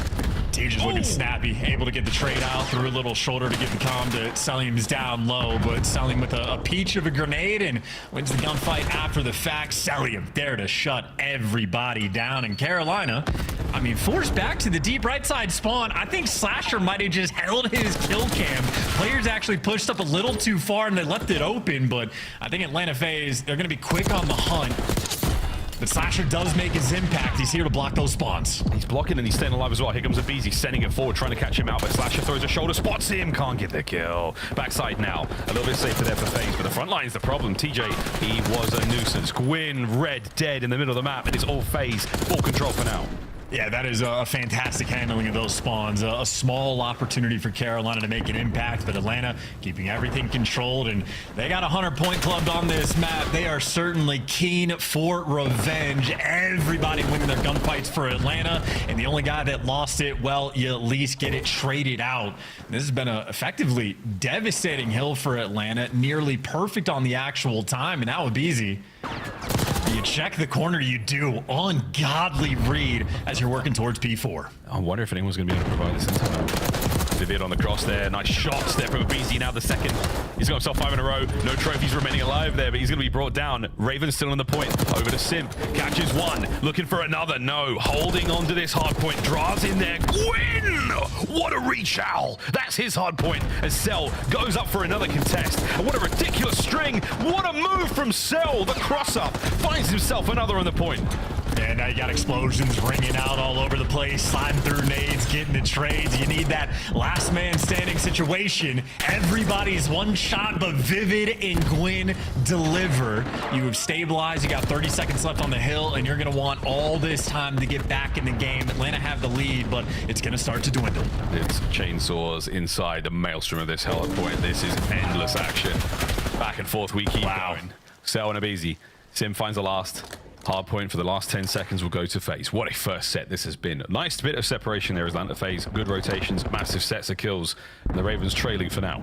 Yeah, FaZe are bringing the fire. Obviously, Carolina just played a series, so you think they'll have the hot hand, but Atlanta, whoever warmed them up, kept them nice and prepared. That is an elite first go-around and already making a better performance than the last protocol they saw against this team, and still milking the time. Power position secured, a BZ underneath the windows, and while he gets dealt with, Simp is just happy on time, collecting and winning the gunfights. Clean work out of the kid. It was a double nade there onto Sim previously that he didn't manage to connect, so tough looks there. The Ravens just a pixel off, and that's going to be a massive soak here for Atlanta FaZe. Lovely work. Selling him on a force spree as well as he roams around. BZ at 13 and 9 has certainly come to play here. Two from Slasher in the feed, softens up the defenses of FaZe here. They start to run out of the manpower as Gwyn and Vivid get theirs. Looking towards P2 now as well. As the Ravens, they'll get a little bit of scrap time here on P1. Second set so far, again, strong FaZe. Yeah, finally, maybe a moment of life for Carolina. But once again, the underground route being taken by Atlanta. They really have enjoyed this. You want to get that top zip control, and he does not get red this time. So Draza strikes, finishes the gunfight. His teammate over towards the lighthouse as well, trying to stay alive. So the ARs right now for Atlanta FaZe putting in some serious work. Carolina is not going to be able to get the time. They're going to have to battle through the front, and that is not the start you were looking for. Taking the steps in a minute, and it's Sim. Hardpoint to his name. Ladder, easy reads. Second player can catch out as well. It's great moves out of the Phenom, a beautiful two-piece, and he maintains control of the hardpoint. Selim now looking towards spawns for Nude, no problem. BZ's already there. Great work from FaZe. They've come out hot. Let's go for a listen in.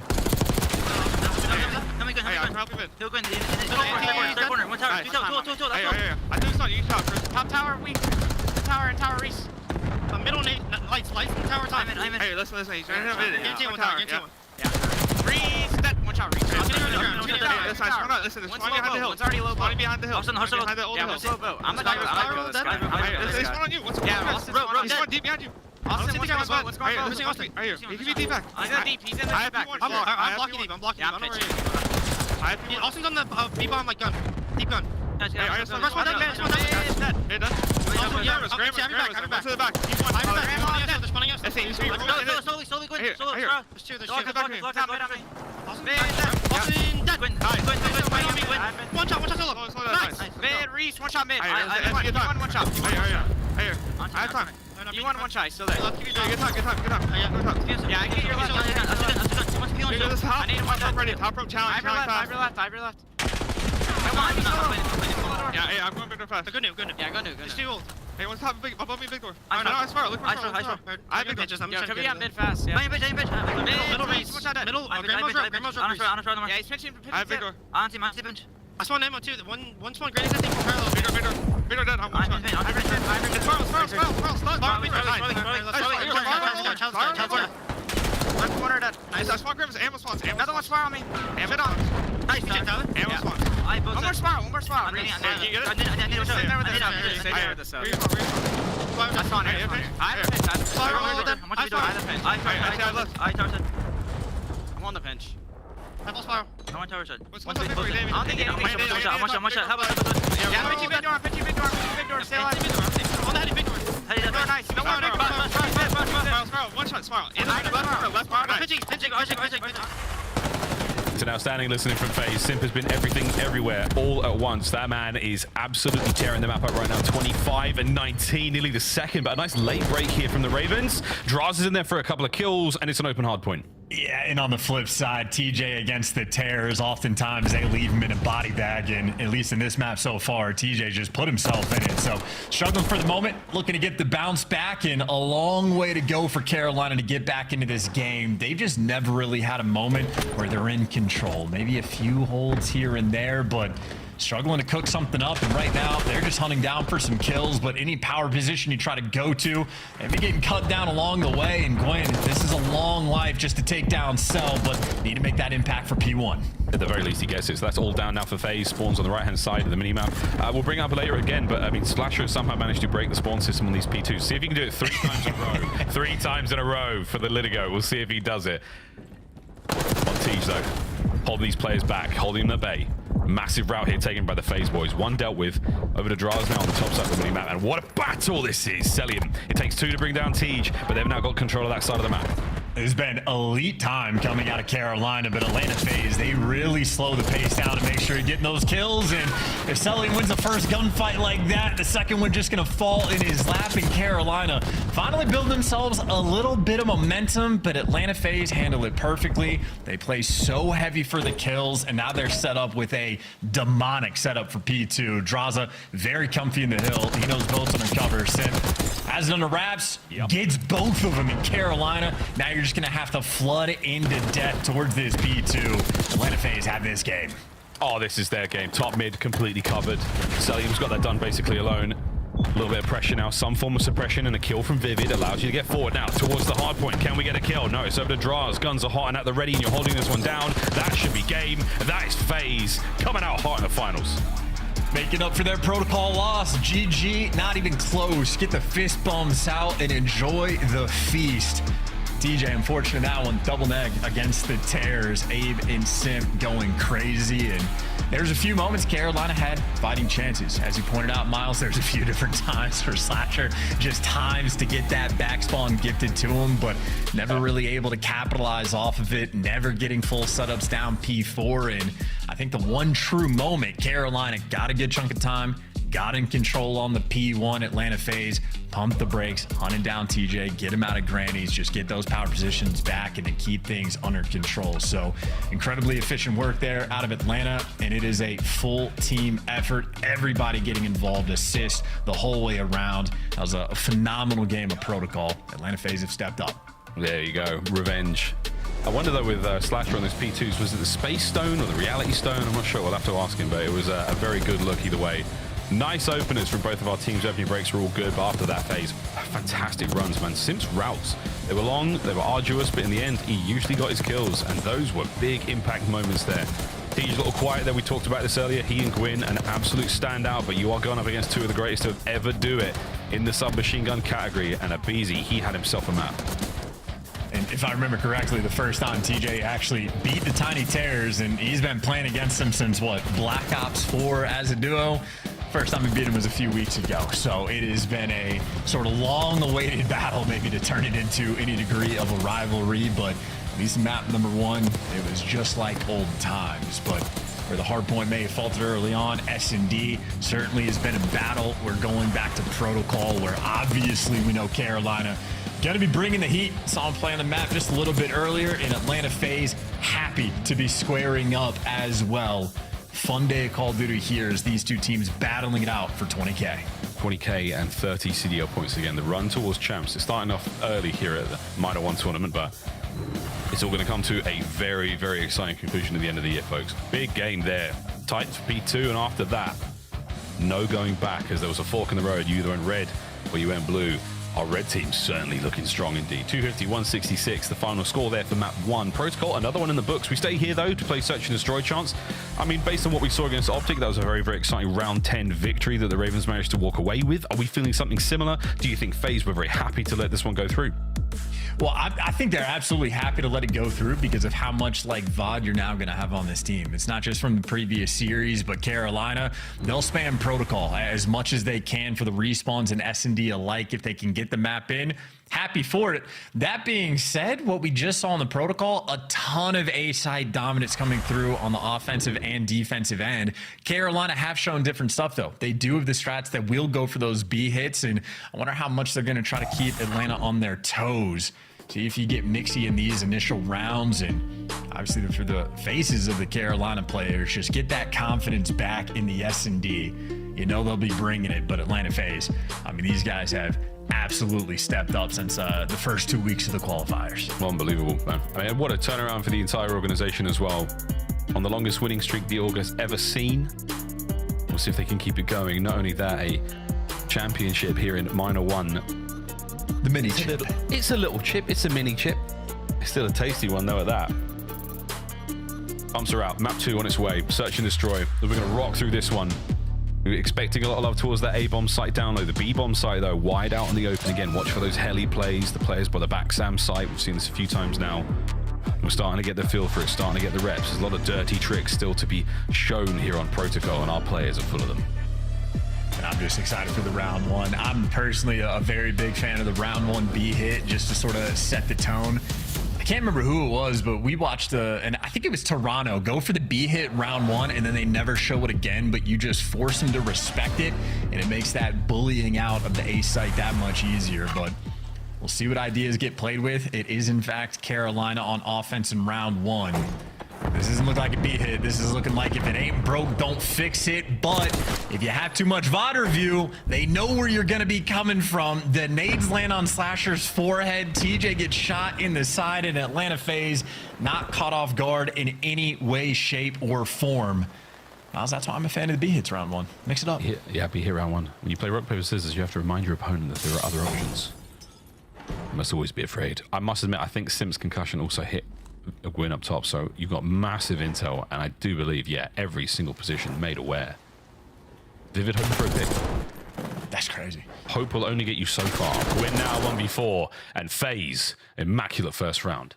Yeah, and again, completely easy. Hey, where does Slasher play? All right, we'll just throw a nade that direction, free pick, aggression towards the middle of the map, and then they say, hey, it's a 4v2. You guys want to plant the bomb, go ahead. We're going to camp every single exit point that we have. Camp up top grannies, camp the elevator shaft, get big door, and even get spiral if we're going to need it. Clean and easy. Atlanta FaZe didn't really have to work for that one at all. No. Well, I think they did work for it. They just made it look easy. And that's the... They worked for it before the series. Like, that's a before the map of, like, hey, what are they going to do? How do we want to counter? Yeah, most likely a nice double nade there to take care of Slasher.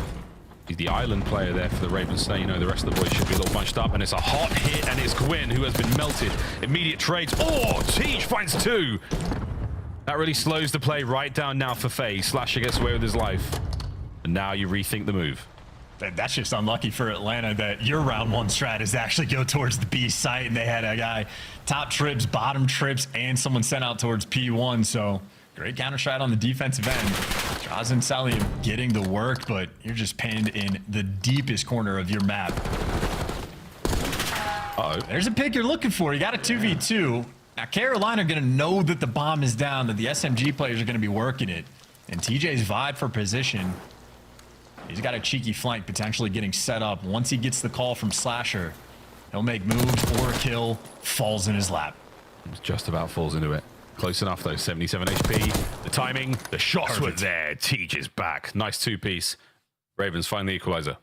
Yeah, I think that's an ace as well. TJ, that is 2 aces on the weekend. So he's been putting in incredibly efficient work in search and destroy, and quite literally just the perfect position at all times. If your teammate's playing out towards P1, be there with them, bottom double doors, get there for the trades, and then outer sidewalk, just waiting for the contact. But the play came to him, and he handled it.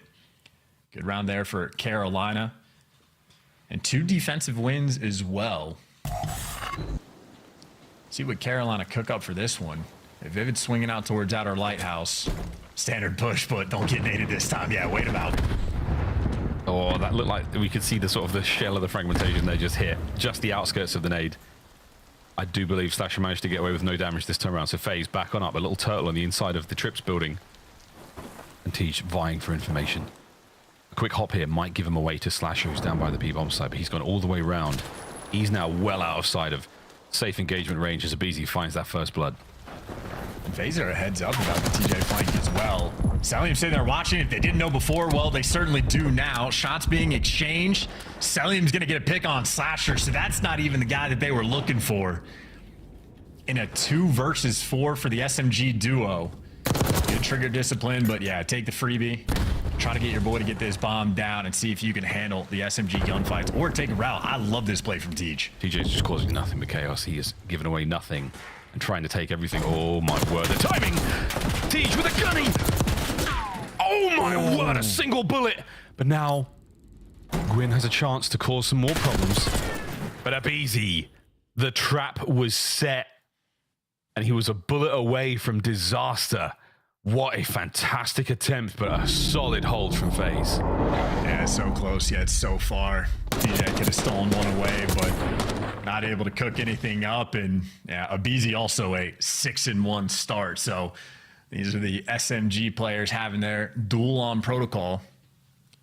But defenses have been very strong so far. We'll see who can break that mold, because obviously the A hits. I mean, you can be incredibly aggressive on offense and just get full site control. So you expect the offenses to start flowing sometime soon. FaZe, they want to make it happen now. I've not seen too many bottom mid hits here. From the outside door. Strange off angle, and 2-piece there from Tej, brought down. Draza now trying to pick up the pieces, trying to salvage the play. Can he get anything out of this one? He absolutely can! The trades are done, and the Ravens come out on top. What an explosive finish. I'd be shaking my head if I'm Gwyn too. Those are elite shots coming out of the aims. Didn't make a difference in the end, but moments like that can be scary, but overwhelming force. 3 players there lined up, and Slasher able to get on the board. Always good news for a player. Granted, super early on in the game. It's not crazy to be on a donut, but getting that first kill, always so nice to sort of get the feel going. So another bounce back round, another shut him down on defense into the massive stack towards Big Door there to get it done. It is TJ versus the world. That's crazy. Dude, 8-3. That's not a bug. 8-3 for realsies. Gwyn and Vivid, you know they've got it in them. Tej so close to that one. If he checks to the left corner, he's going to get himself a kill. 2 men on the outside for FaZe, 2 on the inside, as they're waiting for the bomb plant to go. I don't see trophies either, so this could be a big one. First stun doesn't connect. The next few nades might, but it's an RC car. It causes a little bit of a problem. Trade's now complete. Tej basically doing it alone on the inside now. Finds himself one. The fade away, and with another big round. Dude, this man is unstoppable. Yo, he struggled in map number 1. That's the bounce back you're looking for. He has been dominant. In RC car, honestly, I don't like the usage a lot of the time out of pro players, but that's like the perfect spot in that moment. As long as you get out, it's fantastic. And the RC car just to shut down the Big Door push. TJ there, the absolute wrecking crew. Everybody else on Carolina, man, they're just along for the ride. It's a perfect place to use it. It's so close. You've barely got any time to react to it. That's such a target-rich environment for FaZe as well. You know you have to have the guns at the ready in case someone slides out on you, and instead it's the RC card. Guess wrong, die, guess right, and you still got to deal with the players. That is a huge moment. A little bit of momentum now as TJ, feeling himself, sadly, Draza felt his presence. Takes care of business first blood. Yeah, it might have been a miscomm in that moment. I don't know if Vivid spotted 1 or 2 players over towards P2, but I think he was getting call out. There's a freebie, somebody's one shot, and just a little too bloodthirsty. And now Atlanta, that's your bomb carrier. So now bomb's down on the outskirts of the map. Vivid does get traded, but the bomb not over towards B yet. There's potential for this 2v3 clutch. Gwyn gonna get caught, and that dream fades away. It fades away very quickly. Prime position now for FaZe. Could go towards A. Slasher on the immediate back pedal towards the B site is not necessarily that helpful, but spots are busy, so he's got a little bit of intel now. FaZe will now turtle up. They're all on the inside of the site. Selling with the coverage there by elevators. There's simply no hope in hell here for Slasher unless he peels them, and I mean peel. This has got to be perfect now as all of them have lined up for the fight. And Slasher does what he can, but FaZe, opening advantage they do not give away. Yeah, nothing cooking there. FaZe handling that situation perfectly, giving Slasher no room to work with. And I think that literally just does come down to Carolina maybe biting off just a little bit more than they could chew. TJ's had everybody's number in the S&D, so he wants to hunt those players down, but Draza just makes the easy read. He's got Abe sort of tucked in the corner P2, watch his steps, protect your friend. And as soon as that first blood falls, well, the round gets that much easier. So an offensive round on the board. Carolina going to be looking for that response. The B site effectively left wide open, but we are squaring up down low. First blood, second blood, everything rolling through. Slayer wrote a song about this moment. It's raining. You're on protocol. Slasher looking for a big old flank. We might check back with him later. Gwyn's coming up on the P2 position now. Big Door will be his next target as FaZe. I've got bomb down on the inside of the site, and they are sitting pretty for now. But it's 2 and 9 combined fighting the entirety of FaZe. So they don't have 4 kills in 6 rounds. I don't think they're gonna find 4 in a single one. Slasher just looking for a little bit of fun. See if he can get a pick. Why not? Why not? Takes 2. Give it to you. Oh, I mean, child out of sim. These are nice shots. 30 seconds. He's not going to be able to recover that bomb, but he's going to now go for another angle. Just quietly. Oh, not as he can. Bad news. Wow, good shots, but not enough. FaZe, again, take the lead now, 4-3. Yeah, utter dominance as well down that A street. Against Atlanta FaZe, you can't afford to give any rounds away, and if you have a close one that you let slip, it's just going to be punishing. And honestly, on Carolina, nobody is providing really much of anything at all outside of TJ, so they got to step up just a little bit. Honest Abe, thinking about how he wants to accrue his next first blood. Himself and Simp have been getting after it, and Abe's making the call. He's feeling the gameplay.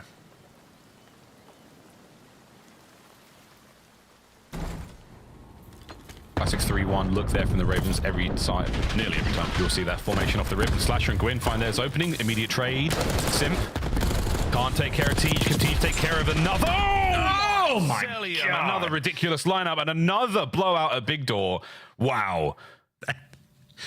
Same position, same POV, you name it. The Ravens, there is a lot to be said about the way they play their trades and their chemistry in these close range moments. The failure is not an option. You cannot make a mistake at that range.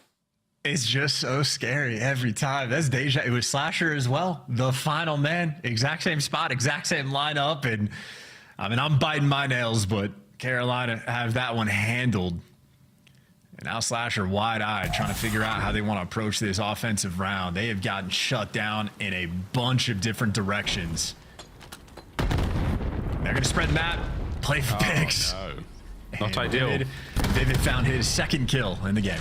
Oh, no. That's a shame. Well, it's going to rethink the plan now. FaZe, you got a massive advantage, boys. Press this one. Cell spotted out. Shoulders. Wants the player down low. He got some tags. We could hear the hit markers there. Draz is going to be there on top mid to help out there. So huge advantage once again for FaZe. This is going to put them on map point. And I tell you, for the side of Vivid, I mean, look, they're winning, so you're feeling great, but his S&D has been very lackluster so far this year. So when you start losing, that is going to become a pretty sizable talking point, but maybe you try to clutch in the 2v4. Gwyn has found the route. He has made it through unchecked and unspotted. Cecilium might be prepared, but there's your opportunity. Gwyn's looking to make the play. He was moisturized and unbothered. Oh, shots in the draws as well. Makes it a 2v2. There we go. Abizi answers back. Gives you now Vivid an opportunity to clutch against the Terrors. Yeah, just in the meantime, though, he was not quick enough to help his boy. They're going to let him plant the bomb, and he's got it planted for everything. So he can play the SAM site, he can play the helicopter, he can see it from both situations. And he's roaming out towards P1. So he's going to look for a pick, and then he can get the bomb checks from outer. And the Terrors have grouped up together, swinging out, clearing out their spawn, eliminating possibilities. But I love this rewrap. Oh, wow, the rewrap. One spotted. Second man spotted. Vivid. Win the fight. Win the round. Oh, Simp gets it. And that is a sensational defuse.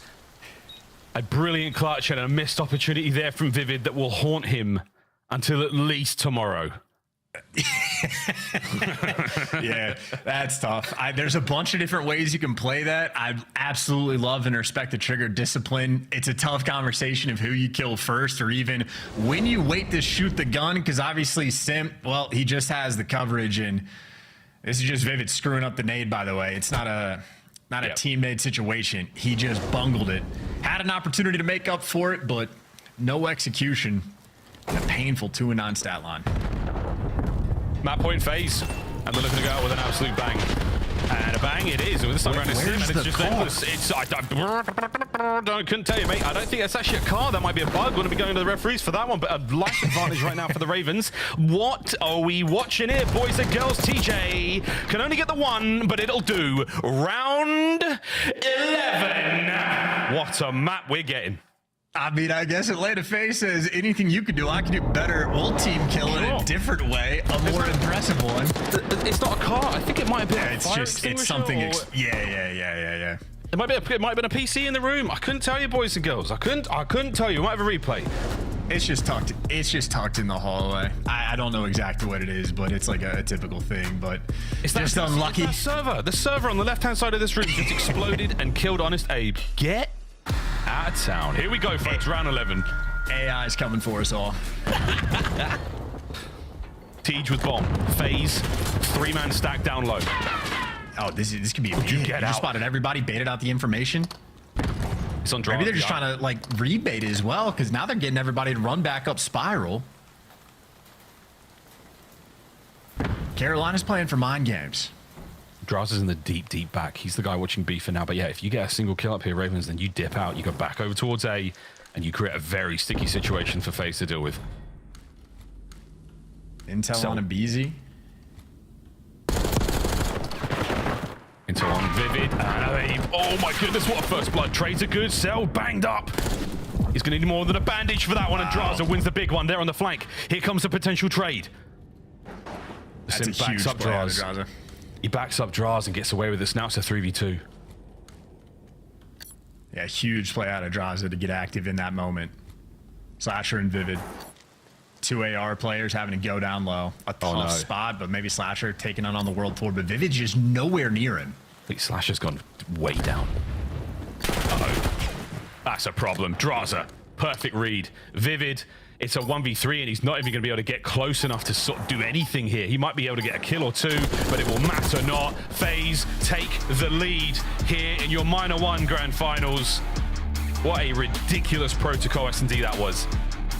Yeah, and just as a full team of 4 for Atlanta FaZe, better in the game mode. Carolina players individually just struggling. And I'll tell you, that play from Draza, we saw him posted in the depths of the map. As soon as there was activity towards mid, he pushed up through grass, got the boat, and the players mid-map, the AR players for Carolina, had coverage for Gwen out towards mid, but Draza found the one sort of opening, gets that extra kill, and breaks the round down. A tough one for Vivid. I mean, he has been bottom of the league in S&D KD in 3-11 there. And shout out to Tej for his performance. He had the team on the back from the front half, but simply not enough. And that's also 8 first bloods out of 11 for Atlanta FaZe. Their homework was fantastic. Fantastic. A+ for the homework. A star if you're in the United Kingdom. Ball control coming on in a moment, but man, we just, that search and destroy, we had great plays, we had some strange moments, and we had a lot of team kills as well. That was a crazy game. It's over to the tester. I want to see the conclusions drawn from this one, man, because that was a crazy couple of maps. Pretty wild stuff going on. If you think about the first time these two teams met up, they played the exact same maps. Atlanta not afraid to run it back, and instead of being beaten 250 to 83, they let the Royal Ravens double up that score, 250 to 166. Atlanta, though, in control this time around. Yeah, in way better control and just not allowing the chunk plays. We'll talk about it here in a second. But, yeah, they just look so much better. And on the side of Carolina, though, in that game, too, you had a huge opportunity. It's Vivid, man. Honestly, looking a little bit nervous, not knowing what to do. He's behind both of them, almost pulls away with it. But, yeah, Carolina down bad right now, man. Backs against the wall. They got to come back. Going to be a rough position to bounce back from, but this team does not have a loss yet on the season. Alleycat, you thought it was going to be the Royal Ravens up at the half. Where did they fall short? They just kept giving too many bloods away, unfortunately, especially a map like Protocol where you're literally giving opportunities for a BZ and Simp to just go crazy in computers. It was a grade A bang out, don't get me wrong. Went all the way to round 11. I have to tip the hat. Atlanta FaZe shutting down TJ was probably the best thing they could have done in that situation. You take him down, that's 13 kills under his belt, and unfortunately Vivid having a really slow map number 2 allows Atlanta FaZe to go up 2. All right, I was looking at round 7. TJ was sitting on 11 kills. All 3 of his teammates were sitting at 1 and 4, 1 and 6, 1 and 5. What was happening at the start of this game? How do you have one person picking up all the kills for the team? Yeah, I mean, well, he just was backpacking them crazy. Like, down low, finding all the kills, all the trades. And honestly, this is the situation. I think he should have just waited a second. Guy wall, yeah, it's the guy's actually on bomb and then go for the guy close because he has the positioning on you. But, yeah, I mean, Chance was talking about it, too. There's a lot of moments where Vivid's just kind of by himself, like, not with the team. Yeah. So maybe they're just trying to get to some next step in their strat where they're going to rewrap or something. It just wasn't working out. Obviously, they just played this map and FaZe watched it too, so we saw some counters. Nevertheless, we go all the way to the very end and it's close. I do want to say it was a great attempt at the 2v4. Gwen gets the first 2. Vivid almost clutching up. It would have been a totally different halftime show if we were knotted up at 1 apiece. But Alleycat, We're now facing elimination. If you're Carolina, you got Vault, Control, Hacienda, and a Vault Search and Destroy. How do these maps fare for this team? Can they force another Game 5 in this minor? Well, so the funny thing about this is the later half of the series favors Carolina heavily. The opening two protocols were leaning towards FaZe because they were 4-1 in it. Like I said, the only loss was to Carolina, and they just won a protocol search and destroy. So they were coming off hot on that map. But heading into Vault and Vault S&D, where Carolina are 2-0 and undefeated, we could still have another Game 5. I'll keep it a buck. I want to see Carolina at least get one in this series. I think it's coming in Control, but if it gets to another hard point, they got to look out for Draza. Yeah, they do got to look out for Draza. And that leads us to drawing conclusions. Let's talk about this. A lot of people were asking from Atlanta to see a little bit more from their ARs and to play Hardpoint better, and that's exactly what they're doing. So if you remember, we talked about the first time these guys played each other, 250 to 88. Atlanta FaZe giving up the chunk plays left and right. So this is how they're now avoiding it. So we're going to jump into a Draza play. He's underground right now. We're rotating over towards P2, okay? So he starts this rotation. If you can see, it's 13 seconds. He started this at 23 seconds. So early for him. It doesn't always have to be an SMG who has to take the underground route. And what they're trying to avoid is on P2, you can spawn back here and you'll just get farmed. You'll have a guy in middle gun that can see the push here, maybe a guy P1 and a guy top window who can farm over the guy in hill, right? So they're trying to avoid getting put in that blender and give up the massive chunk play. So Draza is going to flank around, get the big kill on number 8 up top, and that's going to open up the kill for this guy because he's going to turn and redirect his attention towards Draza. But there's another layer to this play, and we're going to watch it play out here in a second as to the improvement of the ARs on the side of Atlanta FaZe. So he gets the flank, doesn't always need to be a SMG, like I mentioned. He has his teammates Abizi and Celium fighting over towards the hill, but as soon as he gets this kill, it pulls the attention of Slasher, who then gets taken out by Simp. And now what I want you guys to focus in on is, let's pause and jump in here. They know that this spawn is vacant, right? So rather than Draza just like sitting up here and waiting for a guy to push him, he's gonna jump out and redirect his attention to stagger their push as well. So this is how you avoid like chunk plays getting put on you, and then also the instant re-break from a team like Carolina who's trying to get back to the hill. Incredible stuff. FaZe takes the first hard point, bouncing back after getting a 100-point club by the same team on the same map just 3 weeks ago. It's time to get back into the games, though. Game 3 loaded up now with Miles and Chance.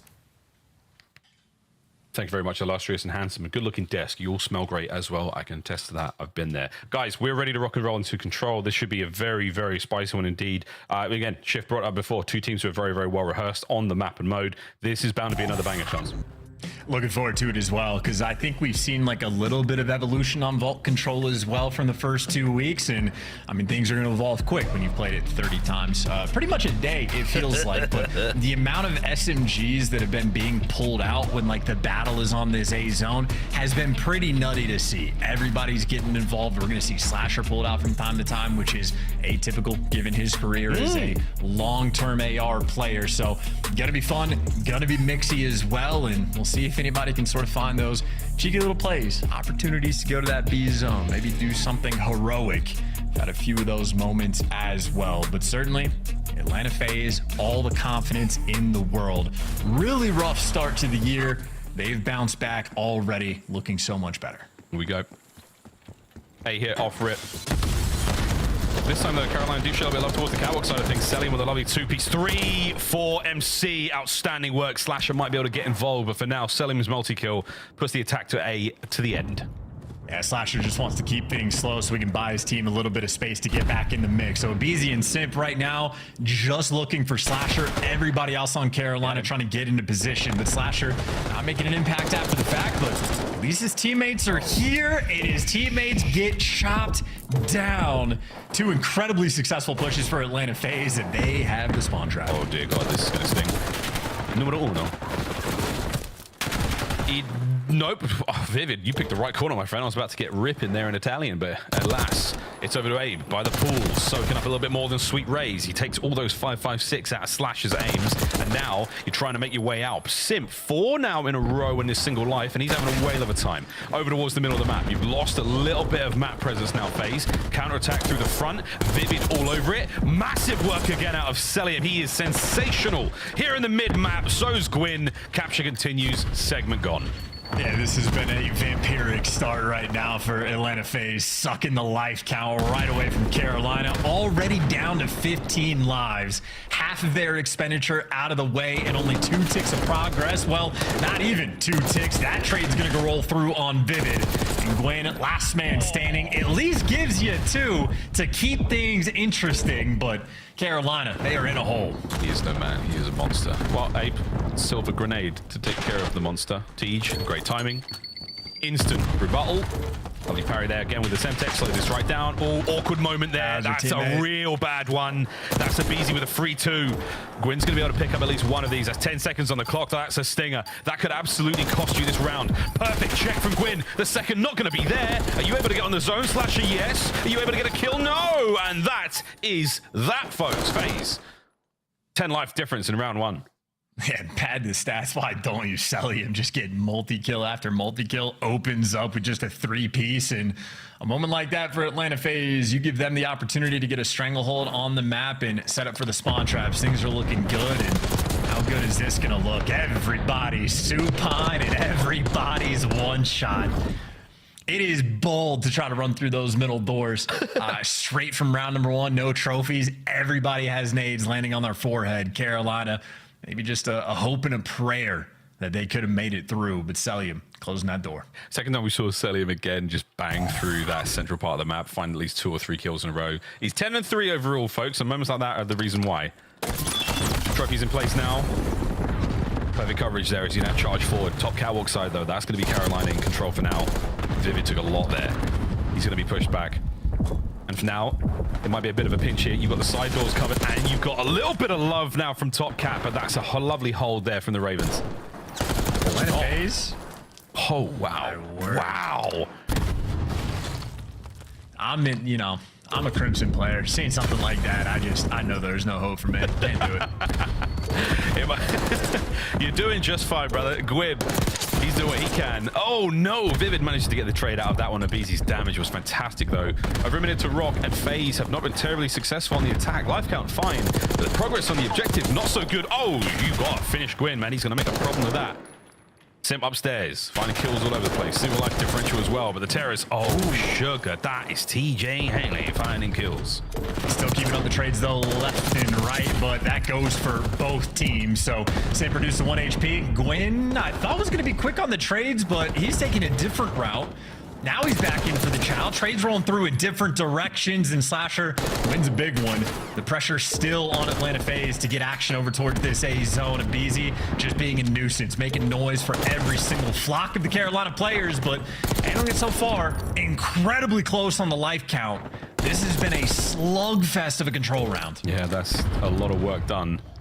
You still got presence in the middle of the map. Draws are going to be there. Damn, son. Celium fell down the stairs there. He looked like he might have just hurt his back as well. That's unfortunate. Final 15 seconds. Here we go in round number 2. Ravens hold this perfectly, and you might be joining up. A single segment out of FaZe was good enough.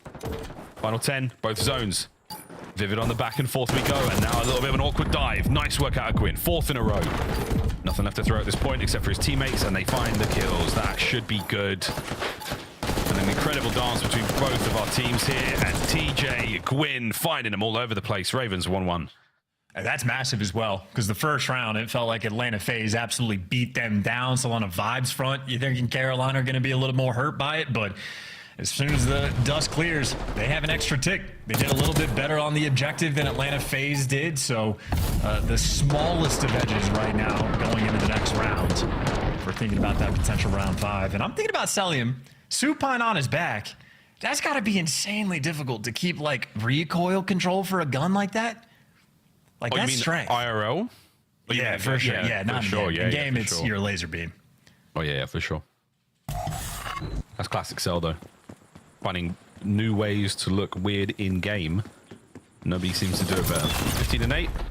He's still having a fantastic game so far. That double stun's going to connect. It gives Vivid the 2, and that's TJ with the double assist, and that's 3 down for FaZe. A delightful start here for the Ravens. And TJ's already sort of snapped into position over towards Art. Does not last, gets read like a book, and There's at least one tick rolling through on the A zone, but it's not enough of a stack to really make too much happen. But if the first few kills go your way, you cover the flank, you get your boys on the zone, and you're just letting Gwyn keep that catwalk control as well. So a very controlled game so far. That A zone is going to fall. That is a perfect opening break from Carolina. Yeah, much more objectively successful in the objective department. Carolina Royal Ravens. 5-1 on the tick part. A lot of presence over towards B. Vivid back and forth. Can't win it against the BZ. That's 3 dead there for the Ravens. Now FaZe an opportunity to take a lot of map presence. And Simp already in gold as well, so he's going to be causing problems for Carolina. You got number 5, number 6, Slasher and TJ trying to hunt him down, and they at least get Simp. And TJ gives you 2 on one side of the map. Gwyn roaming towards mid on a 4 spree. Make sure you keep things open. Carolina, plenty of pressure on the front of this time. That was the same setup that saw so much success for FaZe in the first round. This time, not as much. A BZ now through side door, trying to go to the point. Oh dear, it's the cars. All 3 are now gone though, so not much of a problem anymore. Simp, can he pick up 2 from down low? He can. That's unbelievable. Self from the outside. A clean sweep. FaZe in control. How close they could have been, and they didn't even get a tick on B. You just got to get trophies nearby, or you're just going to get peppered left and right. And a little standoff here. Slasher, kind of a standoff moment with Simp, and they're reading him. Half HP, but Slasher is not there for the trade, so you're still going to be looking for Simp. And this is a 4 spree for him as well. Finally gets cut down, but got to be concerned about a few different things. Plenty of time, though, for Carolina to work with. Gwyn's behind enemy lines. Draws is looking for cuts. It is a mixing mini-map, and a door opens like that. TJ is going to be hunting. TJ pulls the Vivid backs up as well. Nice job. That side of the map, all good. Slasher making moves towards gold. Huge win. That's a big one. Down low in the vault, BZ takes care of Teach. Again, you're not able to quite get the perfect setup right now for the Ravens. They need to survive at least one more wave of kills. FaZe now trying to escape their spawn. Easier said than done. A BZ now with the perfect timing on the hit. Will they read this? Vivid does. Massive. A big win. Second segment B gone. That should be the lead for the Ravens. The 3rd man shows up and the zone falls. Dude, that is a massive round. That is so controlled as well. I'm thinking with Simp is staying alive over towards gold. Maybe Carolina a little bit too slow, but it plays into their hands. And even those routes taken by TJ, right? He's not forcing things over by B. He's cutting through P2. Gets lucky timing on Draza, who is not expecting to be heard banging through that door. Little moments like that just built up over time. And in spite of the best play heroics from Simp early in the round, I mean, Atlanta FaZe did not have the life count, and they just got destroyed on the objective front. They're going to have to dig deep to try to force this round 5. Defense was, I mean, it's basically in the bag right now for the Ravens. Yeah, 100%. So guaranteed. Atlanta FaZe have to win back-to-back offensive rounds. It's going to be so hard. Their offensive rounds have not been that productive. Easy opportunity to turn around. The FaZe can do it. Nobody seems to do it better when you expect them not to. Nades are up and about. We're now pushing our way forward. A little bit of love, but a nice weird change up there from the Ravens. Slow down FaZe, make him a little uncomfortable. Sim keeping the play alive on the backside, and Draza, he and his boys are now on the point. A zone, they're getting work done. Excuse me, as long as you trade out these kills, you're going to be in a good spot. Slasher running for his life does not last. All the mixy trades towards the middle of the map. BZ gets 1, playing out over towards A. I mean, this is going to be 2 ticks of progress unless Vivid has something to say about it. Vivid, with an SMG in his hands, you feel like he's a bit more comfy, but there's the 2 ticks of progress. Slasher continually taking these routes down the B street, by the way. He's always working these flanks in. Doesn't get red this go around. He makes his impact. Selling head on a swivel. Does not pan out. Trades everywhere on the map. BZ can't give you that extra 3-piece. We are just stuck around this A zone blender. It's just endless, man. I mean, the foot race, it's seemingly even. Another big 2 from Celium as he walks right through the front door. 3 dead. That's massive. A zone done. You got a lot of presence now over towards B as well as a BZ. He might be able to get a couple of kills here. Watch out though, boys. All of those cars are up and active right now. Not a single one has exploded. You thought giant exploding propane tanks were an issue in MW3. These bad boys, there were 3 of them. Slasher, by the way, that's comedy. Every single route he took through B Street, kind of struggling to get a kill here, kill there. He finally goes in the power position at the perfect moment and just snaps on 2 different people. So the traditional thing paying off. Cars continue to be a massive issue for these Atlanta FaZe players. The luck has not been on their side. 15 lives either side now. With all the cars gone, though, we'll see if the luck variable gets taken out of this equation. And Slasher still trying to find an angle on these plays. Gets at least one. Cellium watching the back so diligently. That's not going to stop the hit through the front side, though. Sim, though, wins a big one against Teach Gwyn. Can't get it. Here we go. The Phenom, Vivid up front now, trying to cause some problems. DJ off spawn right through the middle. Can Slasher get into the fight? Look out for the feet. That's where we're seeing typically these kills coming from, and that's another 2 for the Mad Titan. You just got to get a trophy on this zone, man. You got 2 ticks of progress. Things are looking great, but you just got to get a trophy nearby. Draza does have one in hands, but that is a 4-man wipe from Carolina when they needed it most, and they got a 2-life advantage. Atlanta FaZe, though, you just need the 1 push. You got to clear out Gwyn and start getting active. And the games now between Gwyn and Cell. Reinforcements en route. Awkward timing. Nice turn, though. Gwyn making a case for the gunfight in seemingly every situation. Slasher's corner. Will it pay off? Nearly, but what a read from Abisi. Can't get out, though. That's 2. Uh-oh, that's 3. Last man. FaZe now on the hunt for him. They can't get it. It's Gwyn. Abisi finds it. 35 seconds to go. This could be the capture. Well, if you're Carolina, you might want to die. Like, you need to flood into death, do everything you can to not give up. Actually, the ticks don't matter. I take it back. The round's just done. Atlanta FaZe clutching it. I forgot for a second that it was already guaranteed the back-to-back offenses, but Atlanta FaZe forced the issue, making a little bit of magic happen. They were down 9-7 on the life count, and then everything fell into place. Draza was so patient on this section of the map as well. He was in hookah for a solid 30 seconds before those 2 kills came through, but I'd say for the best play system, accurate. Him finding that 2-piece in that moment, opening up the floodgates for the team to push. He might be 13-20, but he found his impact there. Final round. Another attack here for FaZe. You did the 200 IQ thing so fast and then caught yourself mid-thought. That was wild, man. Well done. No bad. All good. Sim, real good. Gwyn, also good. Nice trade. Cell, also very good. Good. Now over to the point. Slasher, quite good. Done. Draza, very good. Nice trades. This is just an absolute mix fest towards me. Yeah, and you just get caught up in it, right? You just very good. Flowing through, flooding in, get the jackals, run forward, a selling cutness, who cares? Just sprint, just go through. Why not? Flood towards that zone. You got TJ getting some cutoff kills as well. Gwyn can't hunt him. Maybe kills his teammates, but he makes up for it, at least for a brief moment. That's tough again. It's another car. Gwyn's going to eat that nade as well. It might not kill him, but it's certainly going to hurt. Gwyn now fighting his way through front. Sim puts himself in the lobby. Halfway through the A zone, we now go. Final attacking round. Very difficult to win back-to-back rounds. Here's the whole hop. BT doesn't read it. Picked apart. It could be 3 down in a moment. Cell. He's so hard to kill. That is that. 1 life separating these teams right now. Atlanta FaZe have the A-zone stacking jitters, I feel like. Not many moments where you can get 3 or 4 bodies on the point because you have to give up a ton of map control to actually stack it, but maybe small windows of opportunity being missed, looking to fine-tune things because Carolina looking like they're fine-tuning their defense. That is all 4 players wiped off the map. Atlanta FaZe back to square one in their spawn. TJ and his favorite corner, Vivid, has the coverage towards mid. Slasher's got B Street, and Gwyn has the flank. It's the setup. That's the setup. That's the work done there. Massive shots out of Gwyn on the second. Final 10. Ravens will be getting on the board. Last-ditch attempt here for FaZe to get a man on the point at the very least. Through hole will be the play. Here we go.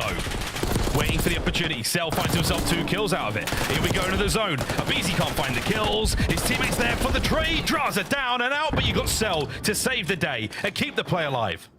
This might be the moment to actually get him back in it. The nade's gonna land. Can anybody else on FaZe get in the zone to help him out? There you go. The tick secured. You buy yourself an extra minute. The problem is you get eviscerated. Carolina jump all over you on the defensive end, and they have a 4-life lead. 7-11, but there is nothing convenient about the situation you find yourselves in right now, FaZe. You've dropped another man. Abisi on the hunt. He's getting tagged up as well. TJ hops off the back. Pistol out, nearly gets both. Immediate trades. Ruthless aggression from the Ravens. As they soar now. 30 seconds to go. Any kill is huge. No one from Atlanta can really afford to fall, and Sam just caught out in between 3 players. 3 lives remaining. last-ditch effort. And there are so many cars on this map, let me tell you. Beep, beep. Might have to add a little car horn to the Gox a lot there as the last few moments roll through. Ravens push the series to our map 4. Grand finals of Minor 1. Are you not entertained? We got ourselves a series. Carolina showing off the fight, and this is going to be a fun one. Hacienda will be the map 4. And exciting to see these guys back on Hardpoint as well, because Protocol was a fun one where Atlanta certainly had their number, but it was an uncharacteristic map performance out of TJ, who since then, he has been a menace. And that vault control absolutely delivers. Each team able to win an offensive round. It's not an Albagra. It's not a Gavutu. You absolutely have potential on the offensive end, so nothing too crazy. But I'd say for TJ, again, those 10 objective kills, then Gwyn the 14 offensive one. Those guys were getting things done, especially so on that A zone. And I mean, that's just the way the map plays. You got to get your SMGs to fry for those close range engagements, those slides around the pillars. You got to be more turned than I have, Ryan. You were worried about like watching the AR players. You're like, I'm Crimson, it's not for me. How do you think I feel around a sub? How do you think I feel watching these animals? Unbelievable, man. Wow, great map. Really, really good map. As we've seen plenty of solid vaults, that's another good one. Crazy close matchup between both our teams. FaZe take it from what, 2.6 seconds to nearly being able to win the whole thing. But that's what it's all about on these attacking rounds. It doesn't really matter about the life count. It really is about if you get those solid 3-4 dead, you make the right calls, you win the next fights, you are all good to go. Magnificent work.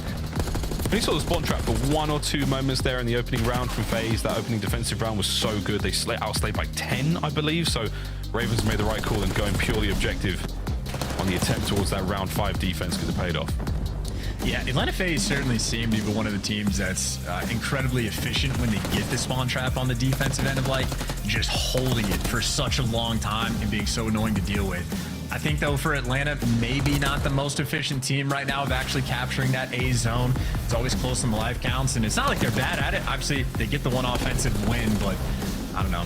Looking at it, my Crimson level game sense here would be that for it to be the thing to Atlanta to improve on, but they're not going to listen to me because they absolutely are way too smart to do that. Oh, good men. Strong, wise men.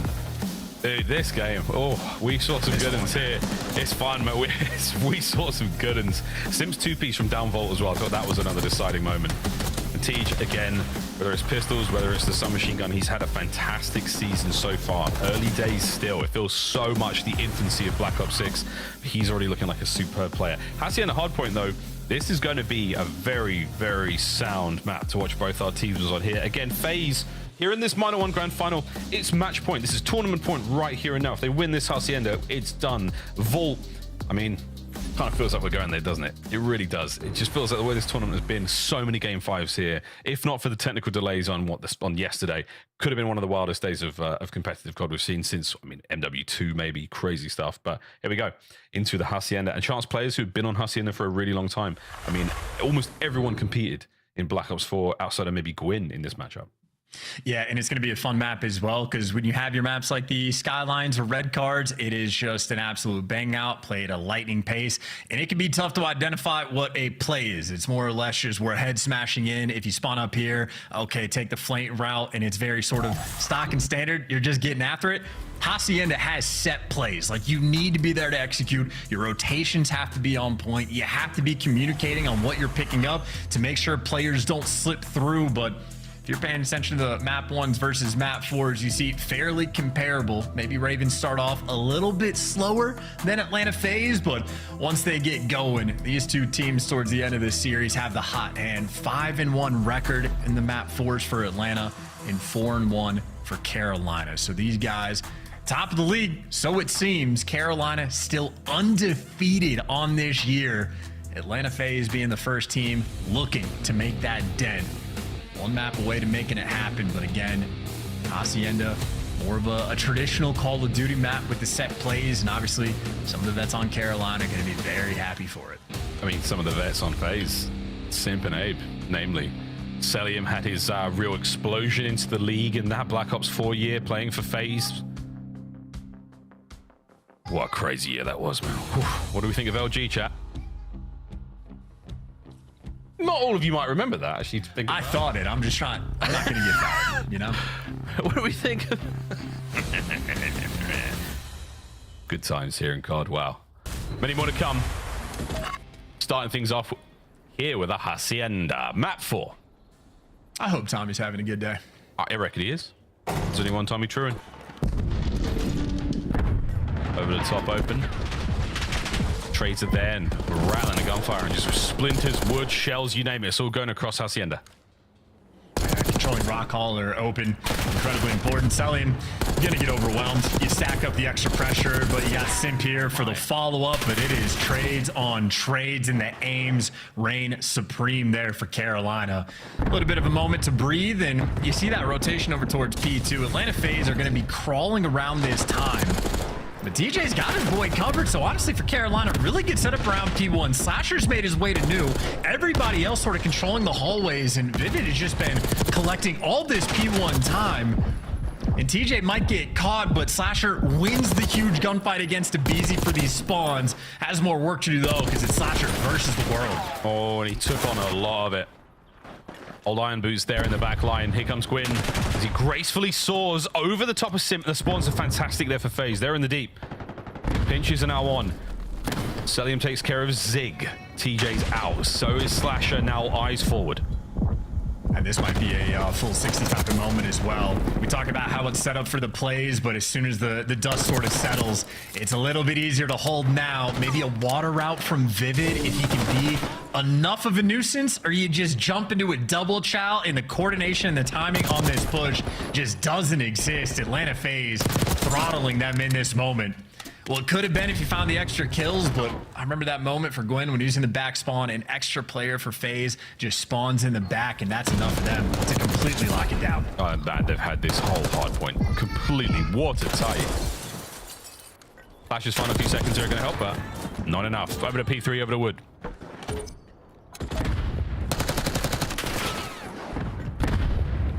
Look at this mini-map, by the way. Draza just ends up spawning back behind enemy lines off his death, so Carolina never blocked it, and they might end up feeling the pain because of it. It's going to be a scattered hill when you wanted to get back in the game, but all of a sudden it's Atlanta mostly in control. Woo! 7 spree now for Simp. What year is it, folks? He's tearing up Hacienda. Looking for another 8. Can he find another off to this one? He's got full streaks already, so why not? I mean, the quick contest is going to come to a close in a moment. That's because Gwyn absolutely rips his head off. Vivid backs him up as well. Even at the point, finding a kill or two of his own, and with 20 seconds to go, it's another great hard point for FaZe. And another team kill, though, from grenades rolling through. That's 3 in this series alone that Carolina have had. And maybe not necessarily the most impactful one, but one that helps Atlanta at least get an extra few seconds on the time. You're battling for this scrap because you're trying to now foot race over towards new. But Carolina spawns so far away, and Draza is so pushed out that you're flooding through the middle door. aBeZy, he's ready for the chow. Damn, aBeZy, more than ready. Willing and able. Stun might hit as well. Dancing into the second. One pump over to Vivid. Abe is solid as a rock. Yo, another hard point for FaZe. Yeah, he's looking like Sid just for a brief second there, but at worst, that's probably going to be a yellow. Carolina, though, with the pinch on time. You needed to win the gunfight on the pinch. Now it's all guns forward for Simp. The nade going to slow you down. You slide into his pre-aim, and you are food for fodder. Admittedly, though, at least the trophy is going to make a dent. But yeah, you're eviscerated. The hold's too clean for Atlanta. They've built a massive lead. Unbelievable. And that rocks the foundation of this lead. Draza now trying to keep the boys back. Pinned in lobby. Pinned indeed. So much damage dealt. He gets away with his life for a second. Simp backs him up immediately. Allows that life to continue. Celium's 3 spree, though, hasn't grown since we saw him in that hard point. On to Abe, who, again, maintaining position on the Ravens. They have been unable to get anything going here in the second set. And Atlanta FaZe going to play so free as well. You got a cruise missile in the back pocket, more than likely for P4. Okay. So you can just afford to not rotate, but that doesn't mean you want to get clean 4-man wiped off the board and spawning on the wrong side of the map. So this is Carolina's best opportunity. They have control of the game. You got to deliver something. We'll try it. Head on a swivel on the hard point. TJ trying to position himself to angle out the players. He knows where they are. Cell there by Top Rock, not going to be able to pick him off unless he exposes himself, and nice teamwork there. Ravens far from out of this one yet. They've strung a lot of kills together. Abe down. Teach still holding the point and close to the Hellstorm. Yes, Gwyn though, he's going to have a lot of work to do. 2 players working through the back, and what a good slide out from Sim just to get the intel. So bait's on point, and that is an instantaneous break. You had an opportunity to start working yourself back in this game, but now it's Atlanta's time to shine again on P2. Oh man, 120 and climbing now. Abe's in. Gwyn finds a couple. Sim gets a couple after Gwyn's trade is completed. So now you've just got FaZe locking this thing down again. First go around, it was nearly perfect. Can they do it back to back? It's just so painful. You even stun Sim. You know he's there, but you're still going to have one player bait out just to get traded. You're trying to smash through the front. It is a nightmare situation. Playing around the Lambo, playing around your teammates, everybody on Atlanta FaZe thriving. Another P2 that gets completely locked down. And now for Atlanta, if you really want to, you can invest a cruise missile on the rotation. You don't necessarily have to, but with a lead like this, they just have options. Yeah, the lead, you maintain so much momentum if you cut them out here with a Hellstorm. Cell has been beaten all map long. More fantastic shots from him. He knows no fear whatsoever. Celium, 14 and 9. I mean, they just get an L trigger. They just get to let the kills fall into their lap. They're not the ones that need to force the issue, and no cruise missile needed to break this one down. They're at least chipping away at this time. And hunting down a BZ inside of 10. You're sliding left and right, and great slides out of Slasher. So Omni movement on point there, and Carolina maybe stabilizing a little bit, still battling for these final 25. Cell's about to pick up a couple here, potentially. Shots from Gwyn, pretty good. Not enough to kill him, though.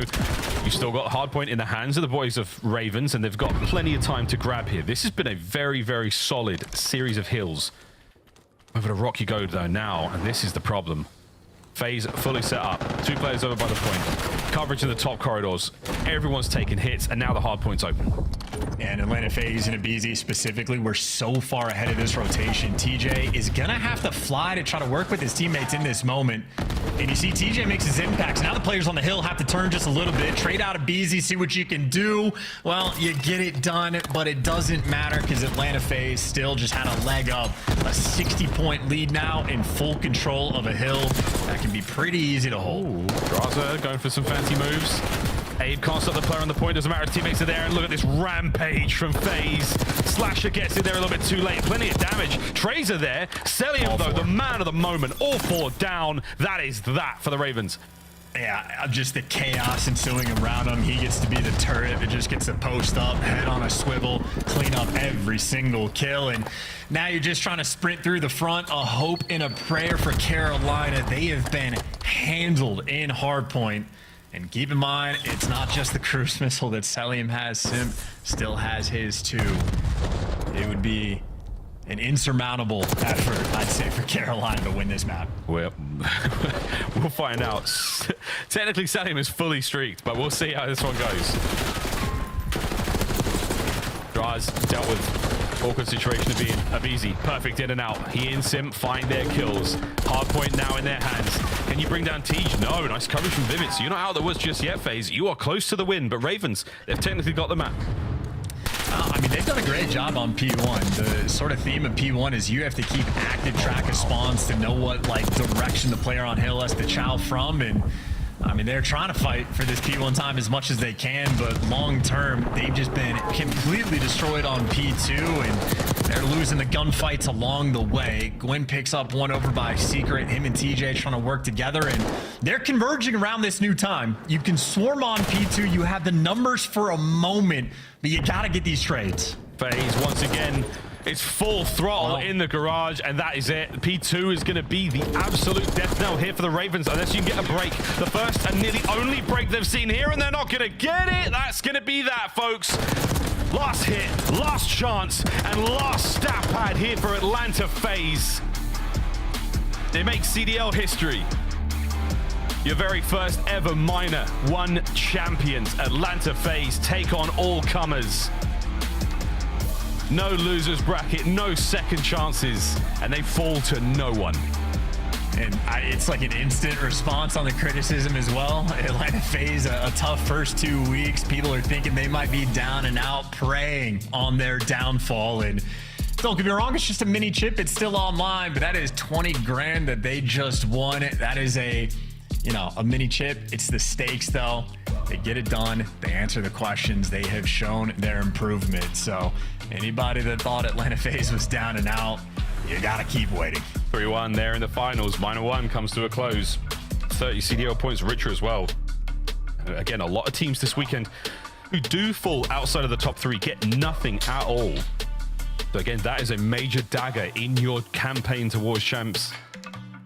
Only the top 8 make it at the end of the year, folks. If you are joining us here for the first time in the CDL season, and moments like this, you'll look back on and go, my gosh, we're one more map away from netting ourselves at least an extra 10 that we sorely needed.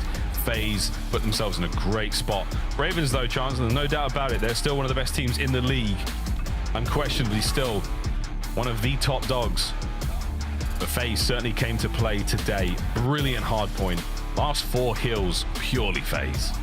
Yeah, Carolina going to be extremely happy the entire year with how hot of a start they actually had, but I know for this game alone, at least the 2 hard points, it was just devastation. Like, as you pointed out, the 4-hill flat line towards the end, just a step behind, and even that protocol S&D, it goes to around 11, the type of thing that will haunt you at least for another day before you sort of knock it off and get back into scrims. But congrats to Atlanta FaZe again.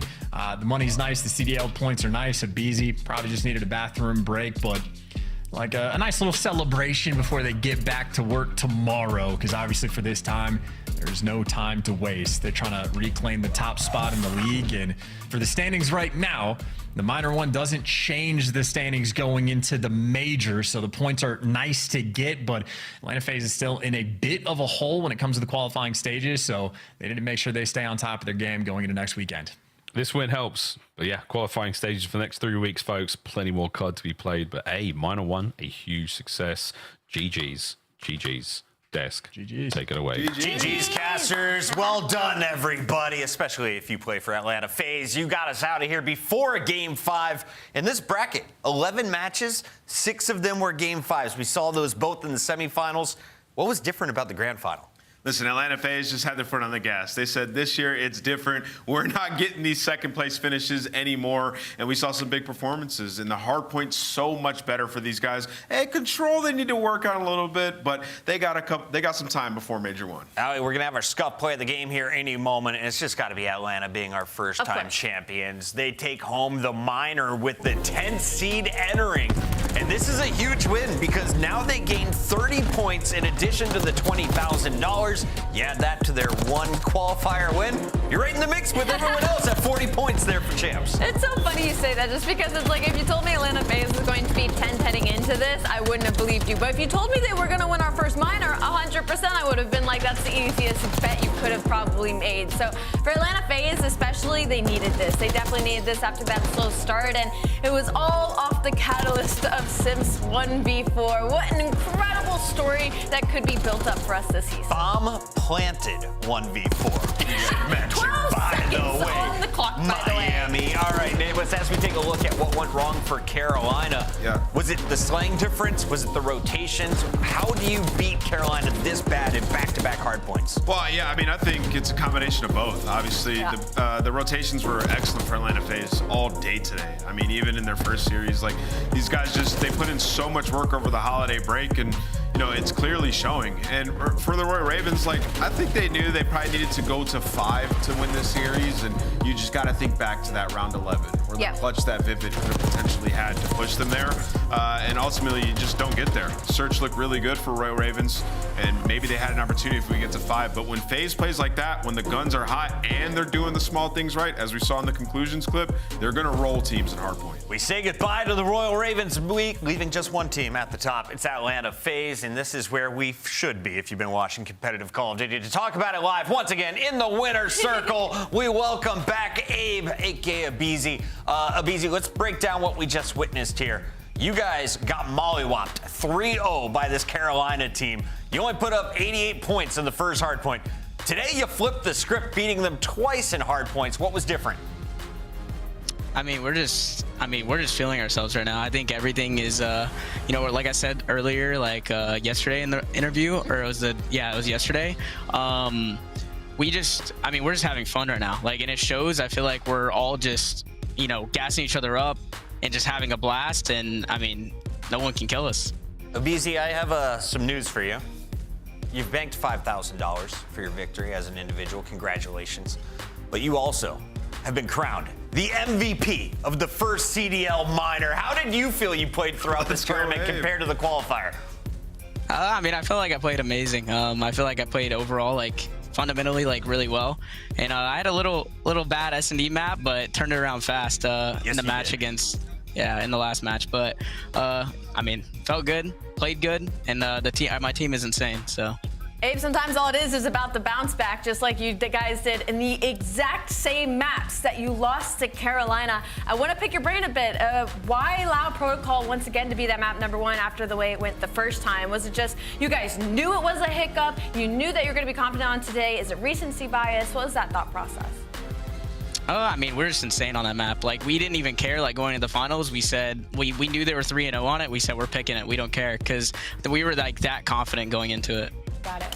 BZ, what are your thoughts on the minor tournament? It was a lot of fun watching you guys play in a tournament atmosphere. Do you think it brought more energy and more focus, just it being a tournament? No, 100%. It was a lot of fun. Obviously, single limb is it can get a little scary for teams, but like I feel like overall it was a fun tournament, well ran, and I'm looking forward to the future ones. BZ, this is our first minor, but we also have a major just a few weeks away as we head to Madrid in Spain. What are you looking forward to most about our first European event of 2025? Oh, that's gonna be sick, honestly. Like, being in Spain too, I feel like it's the first time we've had a CDL event this in like a European country other than the UK. So I feel like that's pretty dope. And I think we're gonna see a lot of FaZe fans out there in Spain. Excited to see what you 100%. guys can do when we get to land. All right, sounds good. Thank you, guys. That's a BZ. He just earned $20,000 and 30 Call of Duty League points towards champs. Let's take a look at the MVP's performance throughout this tournament. It started back against Miami. They were the underdog statistically, but they took care of business in forward. He did it against LA Thieves, against Minnesota, and finally Carolina to close out this tournament. Yeah, BZ was insane. I mean, you could just see like a product of like when the ARs are playing well, he's free. And then like, I feel like he was playing restricted in the first couple of matches and earlier before the break, excuse me. And throughout this tournament, he was just free, making plays, man. And that's where BZ's at his best. When he gets lost and he's got the green light to go out there and do what he does best, which is find first bloods and win gunfights. And if you want to say that Simp kind of turned up during the Miami match, BZ turned up against the LA Thieves, and then the ball just kind of kept rolling for him. I mean, he dropped a 40 bomb that map #4 to shut them down and win that series. He moves on to the Minnesota Røkkr series. Guy loads in the map #3, 30 and 26, the only one on his team who is able to break over 20 non-traded kills. They did end up losing that map, but then they follow it with that dominant red card. So for BZ, he's been a catalyst for his team, especially in the past 3 matches, to push them to this final and win the minor. If you're watching a BZ tonight, please do not try and recreate his gameplay in ranked. You cannot. A 1.15 KD and Surge. He is leading the league in kills per round, and he, of course, stepped up his game massively from qualifiers to our minor #1.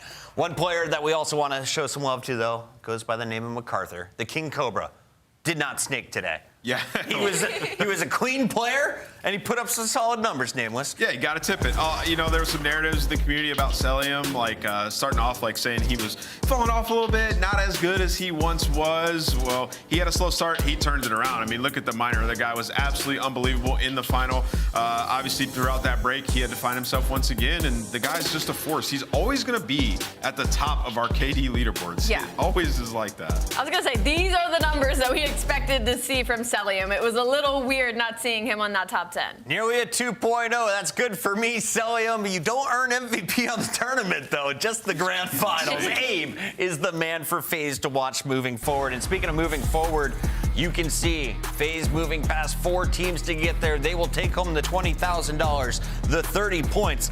And they're not done. You got to go right back to qualifiers next week, Alley Cat. We'll literally see you guys right back on Friday, but hopefully we'll have a better split from the Atlanta FaZe. We will not see them until that next Sunday, so they have a nice break after winning this minor, but we're opening things up with Cloud9, who looks so much better during this minor. What is the best? Wait, can we hold on that card one more second? Because there's a lot of good games coming our way. And which day is the most stacked? I'm looking at that Sunday, the last one. Yeah, that Sunday is absolutely insane. Thieves versus OpTic, and then we get FaZe versus Røkkr again. That obviously went to a game 5, and then the Gentlemates versus Ultra. The Gentlemates gonna get a win? Like, are we gonna see a win finally? Time to find out, France. We're coming your way in a few weeks, and we're coming your way live right here on YouTube next Friday, 2:30, 2:45 Eastern, sometime around then. I'll see you then.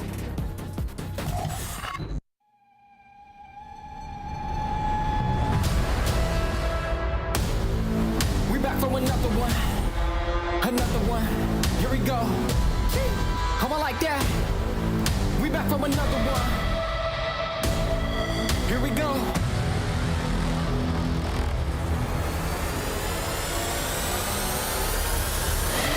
We back on the scene like we never left. Time to go put them back on the shelf. No, we do not need permission. We came in alone, now we leaving you by ourselves. Now nobody wanna play me. Everybody think I'm crazy. Guess I gotta live up to it. Nothing but to do it. Hear me out. Let's go. They know we done been there before. Been there before. They know I done been there before. We gon' do it again. Do it again. I think we gon' do it again. I'm ready to go for the win. Go for the win. Tell them let's do it again. Let's do it again. Do it again. You know what we doing. You know what we doing. Do it again. Do it again. Tell them I'm here for another one. Another one. Let's win. Let's do it again. Do it again. You know what we doing. Oh, I like that. Do it again. Do it again. Tell them I'm here for another one. Another one. Tell them let's do it again. Who you know got the power? How? To turn on the switch anytime that they want. We do. Who you know got the energy? I bet I can take it that you know who don't. Who don't? I'm on the move and better believe I stick to the plan. Stick to the plan. I got the city behind me, yeah, 'cause they know I'm the man. They know I'm the man. Hold up. They know we done been there before. Been there before. I think we gon' do it again. Do it again. Oh, I like that. I'm ready to go for the win. Who ready? Tell them let's do it again. Let's do it again. Do it again. You know what we doing. Oh, I like that. Do it again. Do it again. Tell them I'm here for another one. Another one. Right. Tell them let's do it again. Who you know got the power? How? To turn on the switch anytime that they want. We do. Who you know got the energy? I bet I can take it that you know who don't. Who don't? I'm on the move and better believe I stick to the plan. Stick to the plan. I got the city behind me, yeah, 'cause they know I'm the man. They know I'm the man. Hold up. They know we done been there before. Been there before. I think we gon' do it again. Do it again. Oh, I like that. I'm ready to go for the win. Who ready? Tell them let's do it again. Let's do it again. Do it again. You know what we doing. You know what we doing. Do it again. Do it again. Tell them I'm here for another one. Another one. Let's win. Let's do it again. Do it again. You know what we doing. Oh, I like that. Do it again. Do it again. Tell them I'm here for another one. Another one. Tell them let's do it again. Two in the back. Oh, no. Go. Run now. Right. Stay on Spire. Just play 2-1. Take your life, dude. He's in. He's just running away. Just run. Fuck no, baby. Go. Come on. Come on now. Come on now. Yo, this guy was f***ing so much Go, man. Try. Damn. Me, man. You're better, bro. You're so much fucking better. You're good. You're good. You're good. Oh my god. You're good, bro. You're good. It doesn't matter. Yeah, I'm gonna cut. Zach, You weren't meant to win that. You weren't